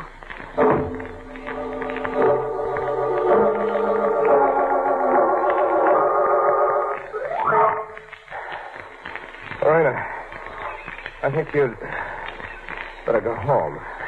No, Richard. You've been up all night. Police and the Coast Guard are searching for him.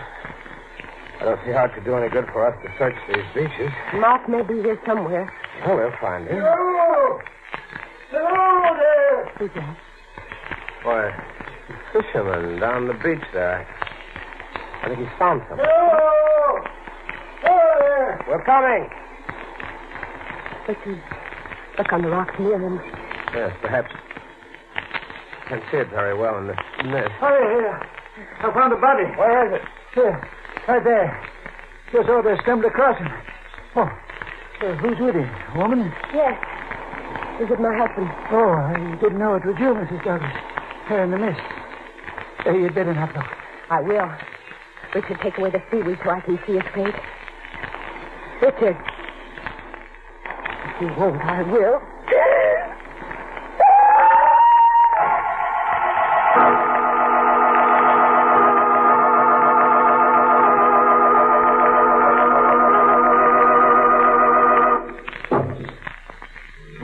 Well, friends, how'd you like to live in the House of Doom? Cozy little place to spend a short life, but a loony one, isn't it? You know, a little home like that would be our answer to the housing shortage. Just build a few of them, and you won't have any tenants to worry about. Well, friends, let's get back to our story. 2 years after the death of her husband, we find the lovely Lorraine in the house on Davy Jones's hand, staring out the window, just as her husband had done on the night he was murdered. She's married again to her husband's friend, Richard Belmont. Are you ready, Lorraine? Yes, Richard. Will you help me with my raincoat, please? Of course. Thank you. Will Kathy be there? Oh, I don't know. I suppose they asked her. At any rate, they'll all be glad to see you. Why, this will be the first time you've stepped out of the house in months. I can't help it if I've been ill. Lorraine, there's no reason to get angry. I'm sorry. It's just that I don't care to go out in a storm like that. Just a short trip down the road. I know it. What's a little rain? You're in very good health now. Please don't talk about it. Okay. You ready?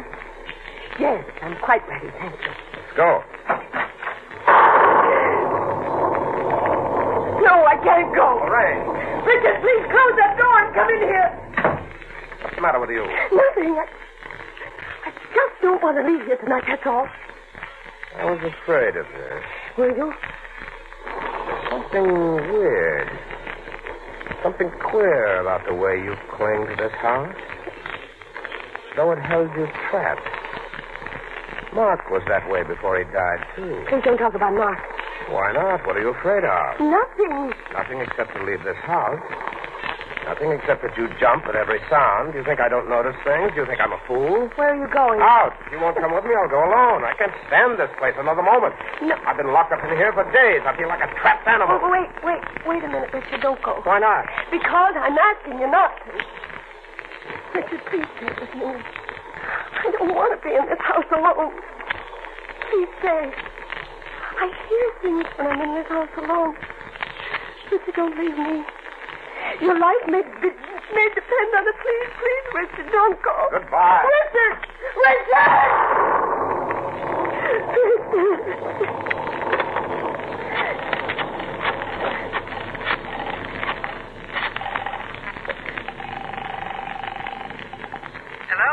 Hello.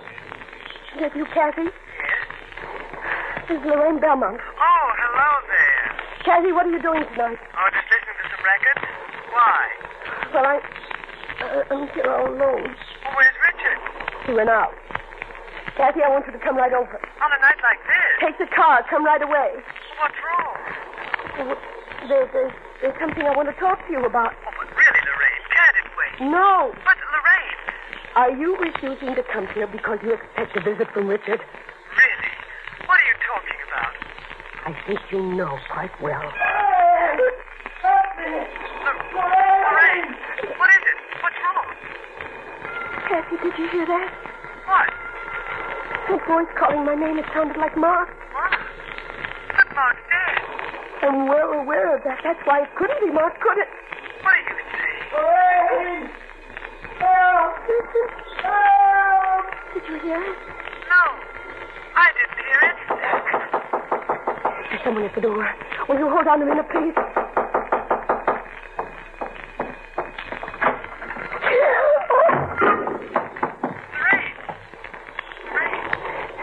Hello, Kathy? Lorraine, you sound so strange. Who was at the door? No one was at the door. No one. No one?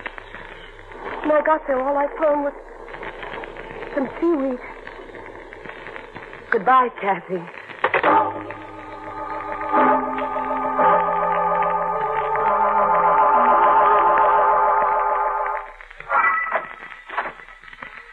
Hello, Lorraine. Richard. I decided to come back. I couldn't leave you alone. I'm sorry. Quite all right. What do you have there? Look at it. Seaweed. Well, where did it come from? I found it outside the door. That's odd. Yes. And what's odder is that someone knocked at the door and left the seaweed. Now, Lorraine, you haven't been having those hallucinations again. But they're not hallucinations, Richard. I heard someone call my name. Now, Lorraine. Please, Richard, don't come near me. Stand over there, just where you are. Very well. But, why are you standing there, holding the post? You shall know presently. Do you think you deceived me, Richard? What are you talking about? About Kathy. You're in love with her. That's nonsense. You would like to have my money and Kathy, wouldn't you, Richard? That's why you've been playing these tricks on me. What tricks? Calling my name, leaving the seaweed out there. Why should I want to do that? To make me confess. Confess what? That I murdered Mark. You murdered Mark? Yes. How did you first find out, Richard? Did you hear me call out in my sleep as I heard Mark do? Yes. Mm-hmm. That's how I learned that Mark murdered his first wife. It's very difficult to keep a murder a secret. The strange satisfaction in being able to confess it. Why are you telling me this now? Because you wanted to know. That's why you played these horrid little tricks on me. What makes you think I played tricks, Lorraine? Because I played, yes. Even to using the seaweed. How could you have murdered Mark? I was waiting for you to ask me. He was a powerful man. You couldn't have pushed him off those cliffs. No, I couldn't have. And you were never out there with him. No. And everyone knew he was mentally ill. Everyone suspected suicide. Yes, and how very convenient. How could you have killed him? I'll show you, Richard. Since you're so anxious to know. Don't move. Richard, why did you leap away? I see it now. The rocks and the sea down there. You would have killed me if I hadn't leaped away in time. Come here, Lorraine. No. Oh, Richard, let go of me. There must be a subterranean passage down there, and the body gets washed out to sea. That's why you never left this house. You were afraid someone would discover your secret. Richard, what are you going to do? What do you expect? No. And why shouldn't I? You did it to Mark for his money. If it'll be any satisfaction to you, Lorraine, that's exactly why I'm holding you here now, for precisely the same reason, your money. And since you take so much pride in being right, Lorraine, I'll tell you one more thing. You were quite right about Kathy and myself.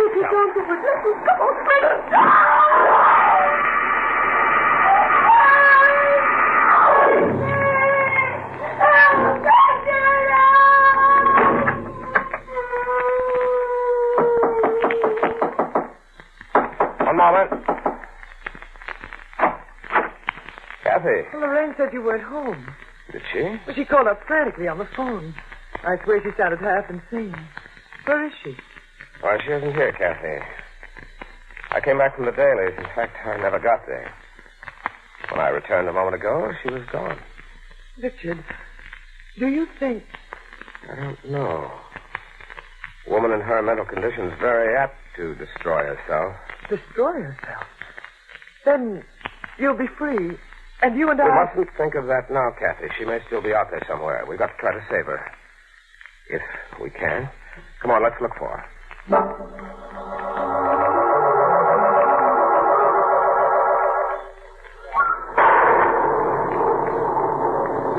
Kathy, you can't leave this house tonight, not in a storm like this. Why not, Richard? It was on a night like this that Lorraine was killed 3 years ago. I'm afraid to let you go out. You're my wife, and I love you, and you mustn't leave me alone. I can't stand this house another moment. Locked up with you here night and day for months. I can't leave, Kathy. You must stay. I can't bear it here alone. I'm going. Where? To see some man? Is that what you're going? Some man? That must be another of your hallucinations. I'm just going down the road. I've got to see some human being who's in his right mind, or I'll go out of my mind myself. Kathy, don't leave it. Did you hear it then? Hear what, Richard? That voice. A woman's voice. Calling for help. No, Richard, I didn't hear a thing. Are you sure? Yes. Kathy, don't go. Stay with me. No. I can't stay here another minute in this place. If you invented the torture, the evil, and the doomed, it couldn't be worse. No. I hate every board, every door, every piece of it. I can't stand another instant. Goodbye, Richard. Kathy! Kathy!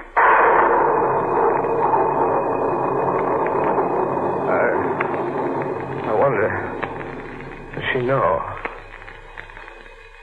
Have I been talking in my sleep? Maybe I should tell her.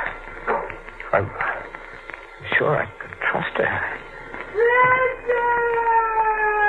Lorraine! It's Lorraine! Come back!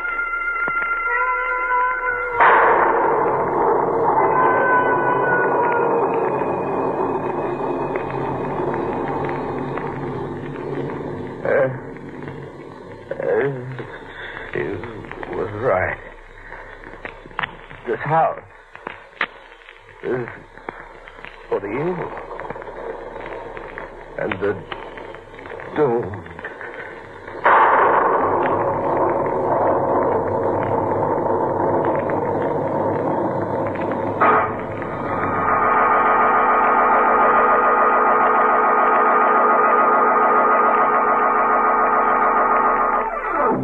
Well, Frank, if you think Richard and Kathy aren't going to go down that trap door, then you just don't have any imagination. Or you just haven't heard enough inner Sanctum mysteries. Of course, we have a very uplifting moral for these gruesome shenanigans. It's taken from the haunted words of Poltergeist, who said, "Always live in a house that's haunted by ghosts, vampires, werewolves, zombies, and spooks. You'll never have a dull night." Inner Sanctum was heard in the United States over CBS, the Columbia Broadcasting System, and has been rebroadcast for servicemen and women overseas through the facilities of the United States Armed Forces Radio Service, the voice of information and education.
Good evening, friends.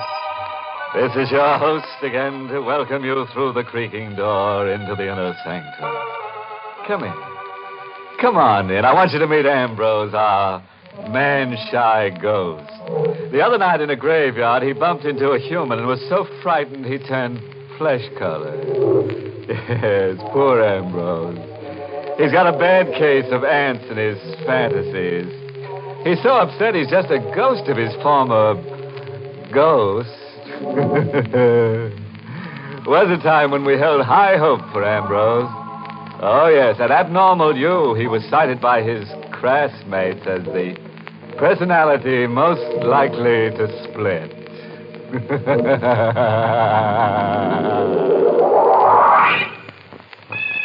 And now, let's visit Murder Mansion.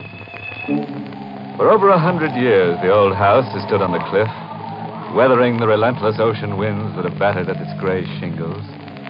Now, in the living room, the real estate agent and the new buyer are completing the arrangements of sale. Only one thing bothers me, Mr. Griffin.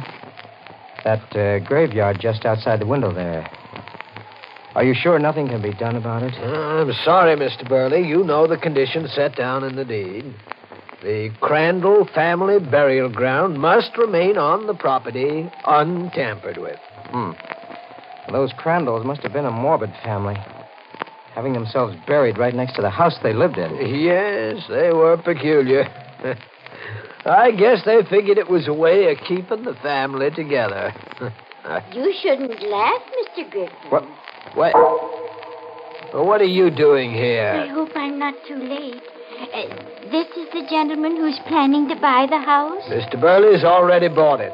Oh, I'm sorry. Hey, look. What is this, Griffin? Who is this woman?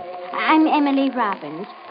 Mr. Burley, please, you must sell this house immediately to me. Sell it? That's ridiculous. I just bought it.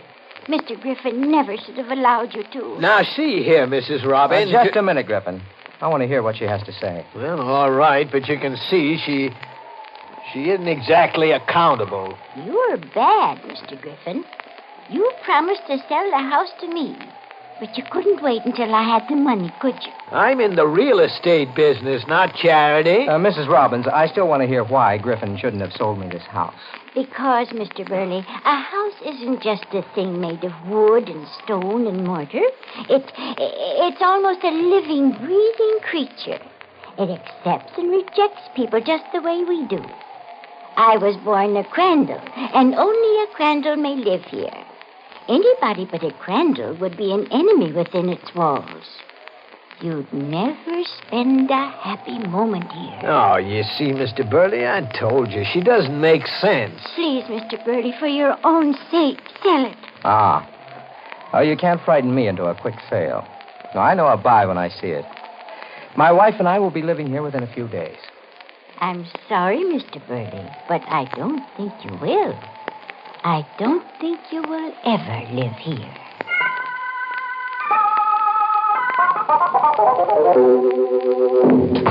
Helen!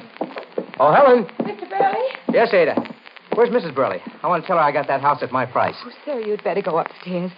The doctor's still there. Doctor? What's the matter? Oh, Mr. Burley. What is it, Ada? What is it?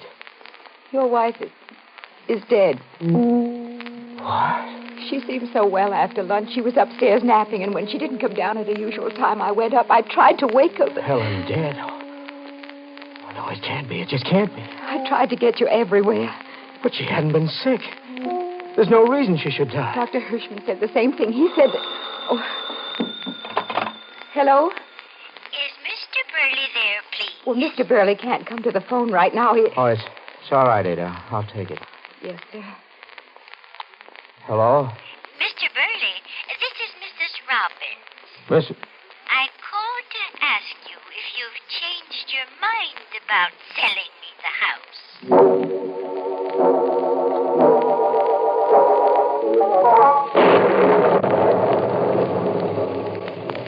Can I bring you something, Mr. Burley? No, Ada, thank you.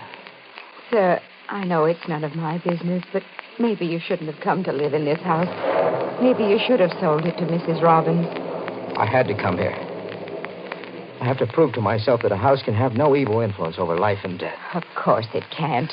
And yet, according to the doctor, my wife passed away almost at the very moment I bought this house.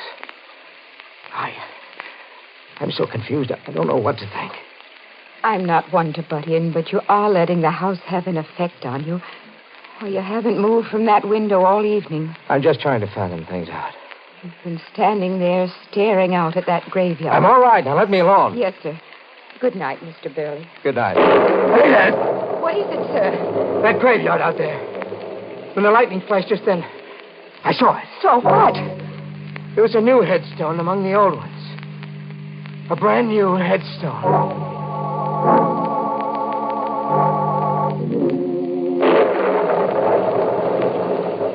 Mr. Griffin, how long ago was the last Crandall buried in the graveyard out there? The last one? Let's see. Oh, yes, it was Vincent Crandall. He died 20 years ago. 20 years? Then his headstone would have been a little worn by this time. Well, sure it would, but what are you... Then what is the meaning of the new headstone? New? Come to the window. I'll show you. Oh, now, Mr. Burley... There's a brand new headstone out there, over a fresh grave. Oh, but that's impossible. I saw it first when the lightning flashed. Well, you must be imagining things. Then see for yourself. Here, take this flashlight. Shine it out there on the graves and see for yourself. All right. Well? Mr. Burley, maybe you better see a doctor. Doctor? They're all old headstones out there. The new one is only in your mind. Give me that flashlight. Mr. Griffin, what? Oh, you've been under a terrible strain. Your wife's sudden death and all. I don't know. What made me think I saw a new headstone out there? I want to sell this house. Right away. Well, you know, it takes a little time to arrange a sale. What about that Robbins woman? She'll buy it. She's been bothering me all along to sell it to her. Yeah, but Mrs. Robbins can't pay you a decent price. Well, I don't care. I'll take anything she offers. I want you to get in touch with her. All right, Mr. Burley. I'll call her in the morning. No. I can't wait until then. I want this house sold tonight.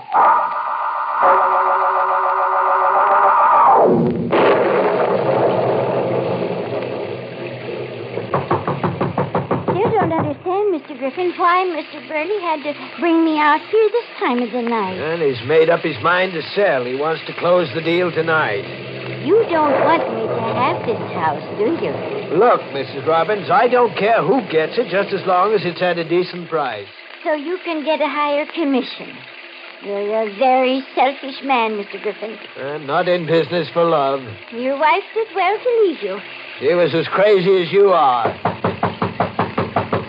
Why doesn't he answer the door? What's taking him so long? Mercy! What was that? Someone screaming. Came from... Say, the garage. There's a light in there. Come on. Whoever screamed must be in that garage. Well, we'll soon find out. But maybe it isn't safe for us to go in there. That's a chance I'm going to have to take. What? Ada. Mr. Griffin. Well, that was you who screamed, huh? Yes. Why? What happened? Mr. Burley. What is it, Ada? What about Mr. Burley? He's dead. What? He left the house an hour ago. I looked out of the window and noticed that the garage here was lit. I came out and I found him slumped over in the car, dead. How dreadful. Well, this place is filled with carbon monoxide fumes. It wouldn't have happened. None of it. If he hadn't bought the house. Now, look, Mrs. Robbins, this is no time for that superstitious nonsense of yours. She's right, Mr. Griffin. It is nonsense. What do you mean, Ada? Here. Look. On the back seat of the car. Good Lord. A new headstone.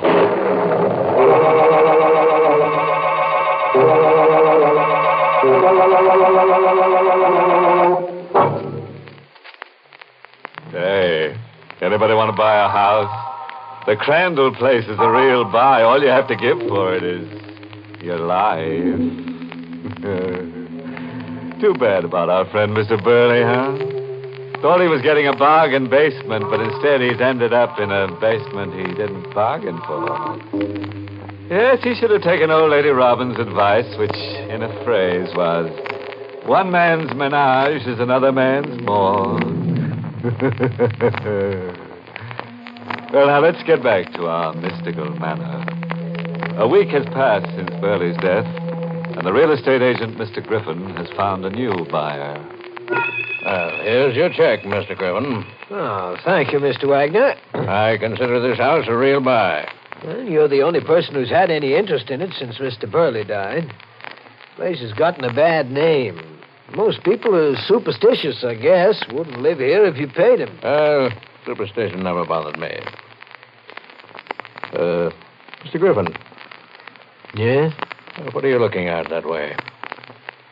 There's a graveyard out there. I don't understand. Understand? What are you trying to say? There were always 10 graves out there, I'm sure. But now there's 11.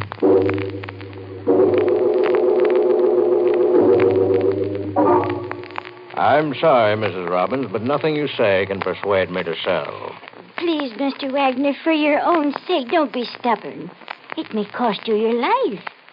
You know what happened to Mr. Burley and his wife. Well, I've always prided myself on being a jinx breaker. Oh, be sensible. That's a very silly reason to live here. Maybe I have another reason, too. What do you mean? Charles Burley was a very close friend of mine. Oh, I didn't know that.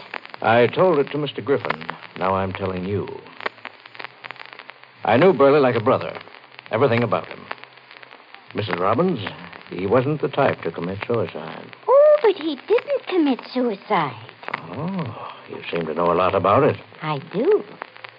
Then maybe you can tell me who killed him. I can. Who? This house is the killer. Now, look. Oh, it is, Mr. Wagner. I know.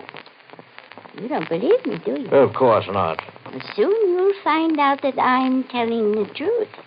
That sounds like a threat. No, Mr. Wagner. I'm not threatening you. I'm just trying to help. I'm just giving you a chance to live. One more chance to sell me this house at my price. And if I refuse? If you don't sell it to me now, well, then I'll buy it after your death. I see. Well, Mrs. Robbins, there's nothing more we can talk about. I'm sure you know your way out. Good afternoon. Good day, Mr. Wagner. Hello, Mrs. Robbins. Oh, why, Ada, what are you doing here? Oh, didn't you know? I'm Mr. Wagner's new maid.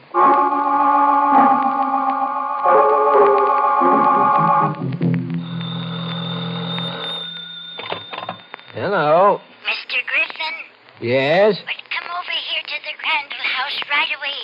Mr. Wagner wants to see you. What, who is this? It's very important, Mr. Griffin. Come as quickly as you can. Yes, but who is this? Hello.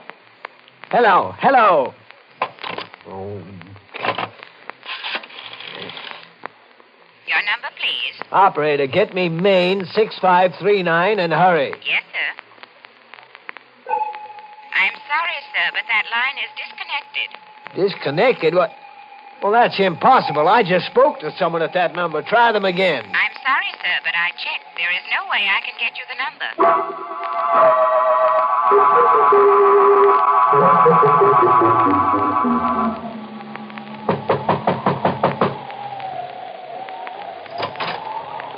Come in, Mr. Griffin.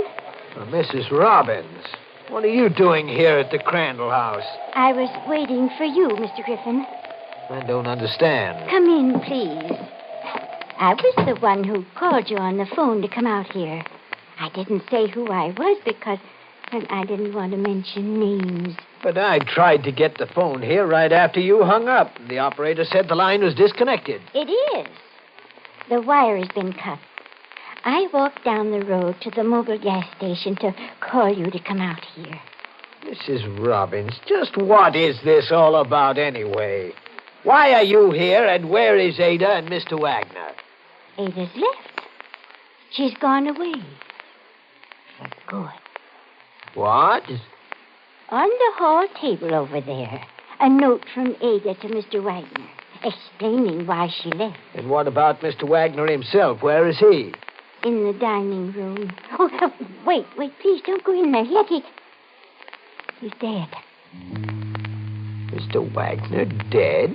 When I came in, he was slumped over the table. When you came in, huh? Well, the way you say that, Mr. Griffin, you make it sound like you think I killed poor Mr. Wagner. Well, what should I think?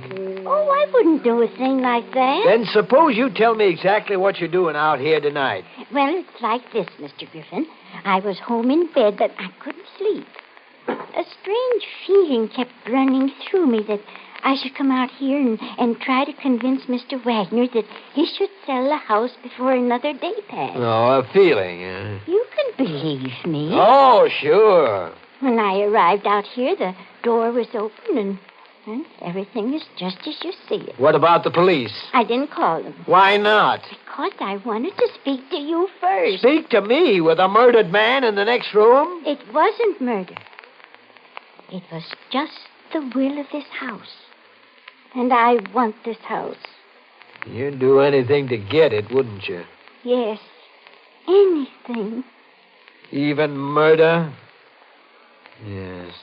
Mrs. Robbins, I'm driving down the road to make a phone call to the police.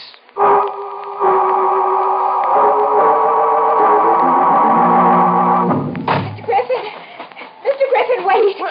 Well, Ada, what are you doing here? I was watching you and Mrs. Robbins through the window. Mr. Wagner is dead. I know. But how could you? You left the house this morning. I saw his body slumped over the table. You think the same as I do, don't you? Well, what do you mean by that? You suspect Mrs. Robbins, too. In a way. But I also suspect you, Ada. Me? But I can't exactly figure out what your game is. Game? I have no game. And why did you leave a note saying you were going away? What note? There's no use lying. I saw it myself on the hall table. But you must be mistaken. Today is my day off. I left the house early this morning. I didn't write a note. Well, if you are telling the truth... I am. Then I know who did write that note. You wait right here for me. I'll be back in 10 minutes. Keep your eye on the house. Where are you going? The phone inside is disconnected. I'm going down the road to call the police. I'll go with you. Why? I'd rather not stay here alone. Mrs. Robbins doesn't know you're out here. You're safe. But just the same, I'd feel better if I went with you. I'm not taking you with me. You act as if you're afraid of me. Maybe I am. But why? Why? Because when Mrs. Burley died, you were in the house. The same with Mr. Burley. And now Mr. Wagner. You were there when every victim died, Ada. I won't let you in this car with me.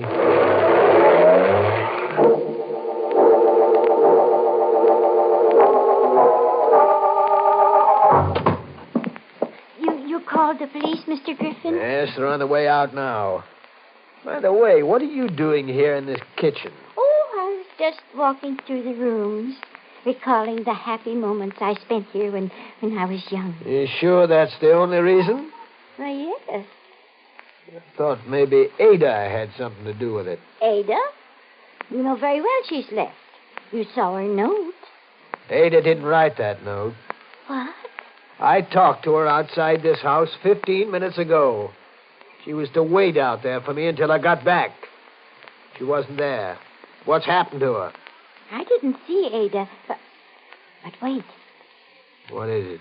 About 5 minutes ago, I thought I heard something move down the cellar. The cellar? Yes, but then I thought it was just my imagination. Hold on a minute. What's the matter? Just now.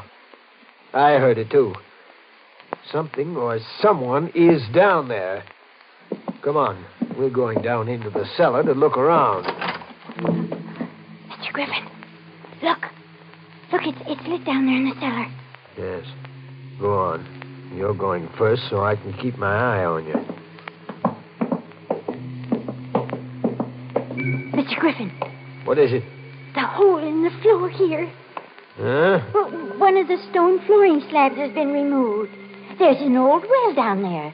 I remember it was sealed up when I was a little girl. Yes. And I can see the slab was freshly removed. I wonder why. Mr. Griffin. What now? Behind you, in the shadows. Look, there's a woman's body. It's Ada. She's dead. Yes, I know. Why, you say it as if you were sure we would find her this way. I was sure. You see, Mrs. Robbins, I killed her. I didn't have quite enough time to dispose of her body in the old well here. I heard you moving about upstairs in the kitchen. But why did you kill her, Mr. Griffin? Because she insisted on living in this house like the others. Then it wasn't this house. It wasn't because they weren't Crandall's. Of course not, but your idiotic superstition about this place helped my plan. Mrs. Burley's sudden, peculiar death was a lucky coincidence for me. It gave me the idea for the others. I needed a series of deaths to completely destroy the value of this place, so no one would ever live in it. But why? On several occasions, you mentioned my wife, Mrs. Robbins. You see, you were wrong about her, as everybody else was wrong. She didn't run away from me. She would have, but I killed her.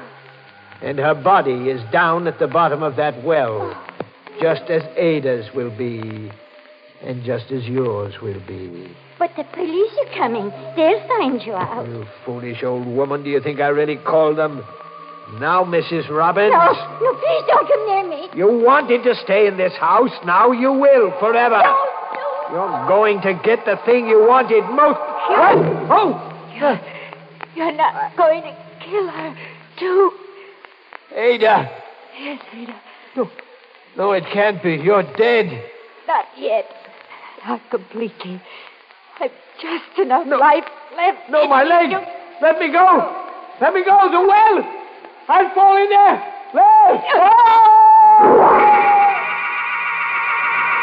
Ada. Oh, Ada. You thought it was nonsense, didn't you, Mr. Griffin?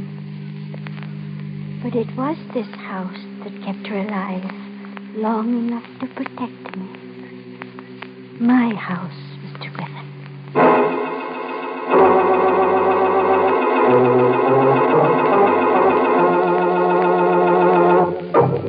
Well, as they say, all's well that ends in a well. Say, folks, what about that Griffin character? Just goes to show how a property agent can sink to such an unreal estate. Yes, sir, that's what I call tripping over your own plot. Now, Mrs. Robbins will never be lonely. No, when things get dull, she can always step outside the house and dig up a relative or two.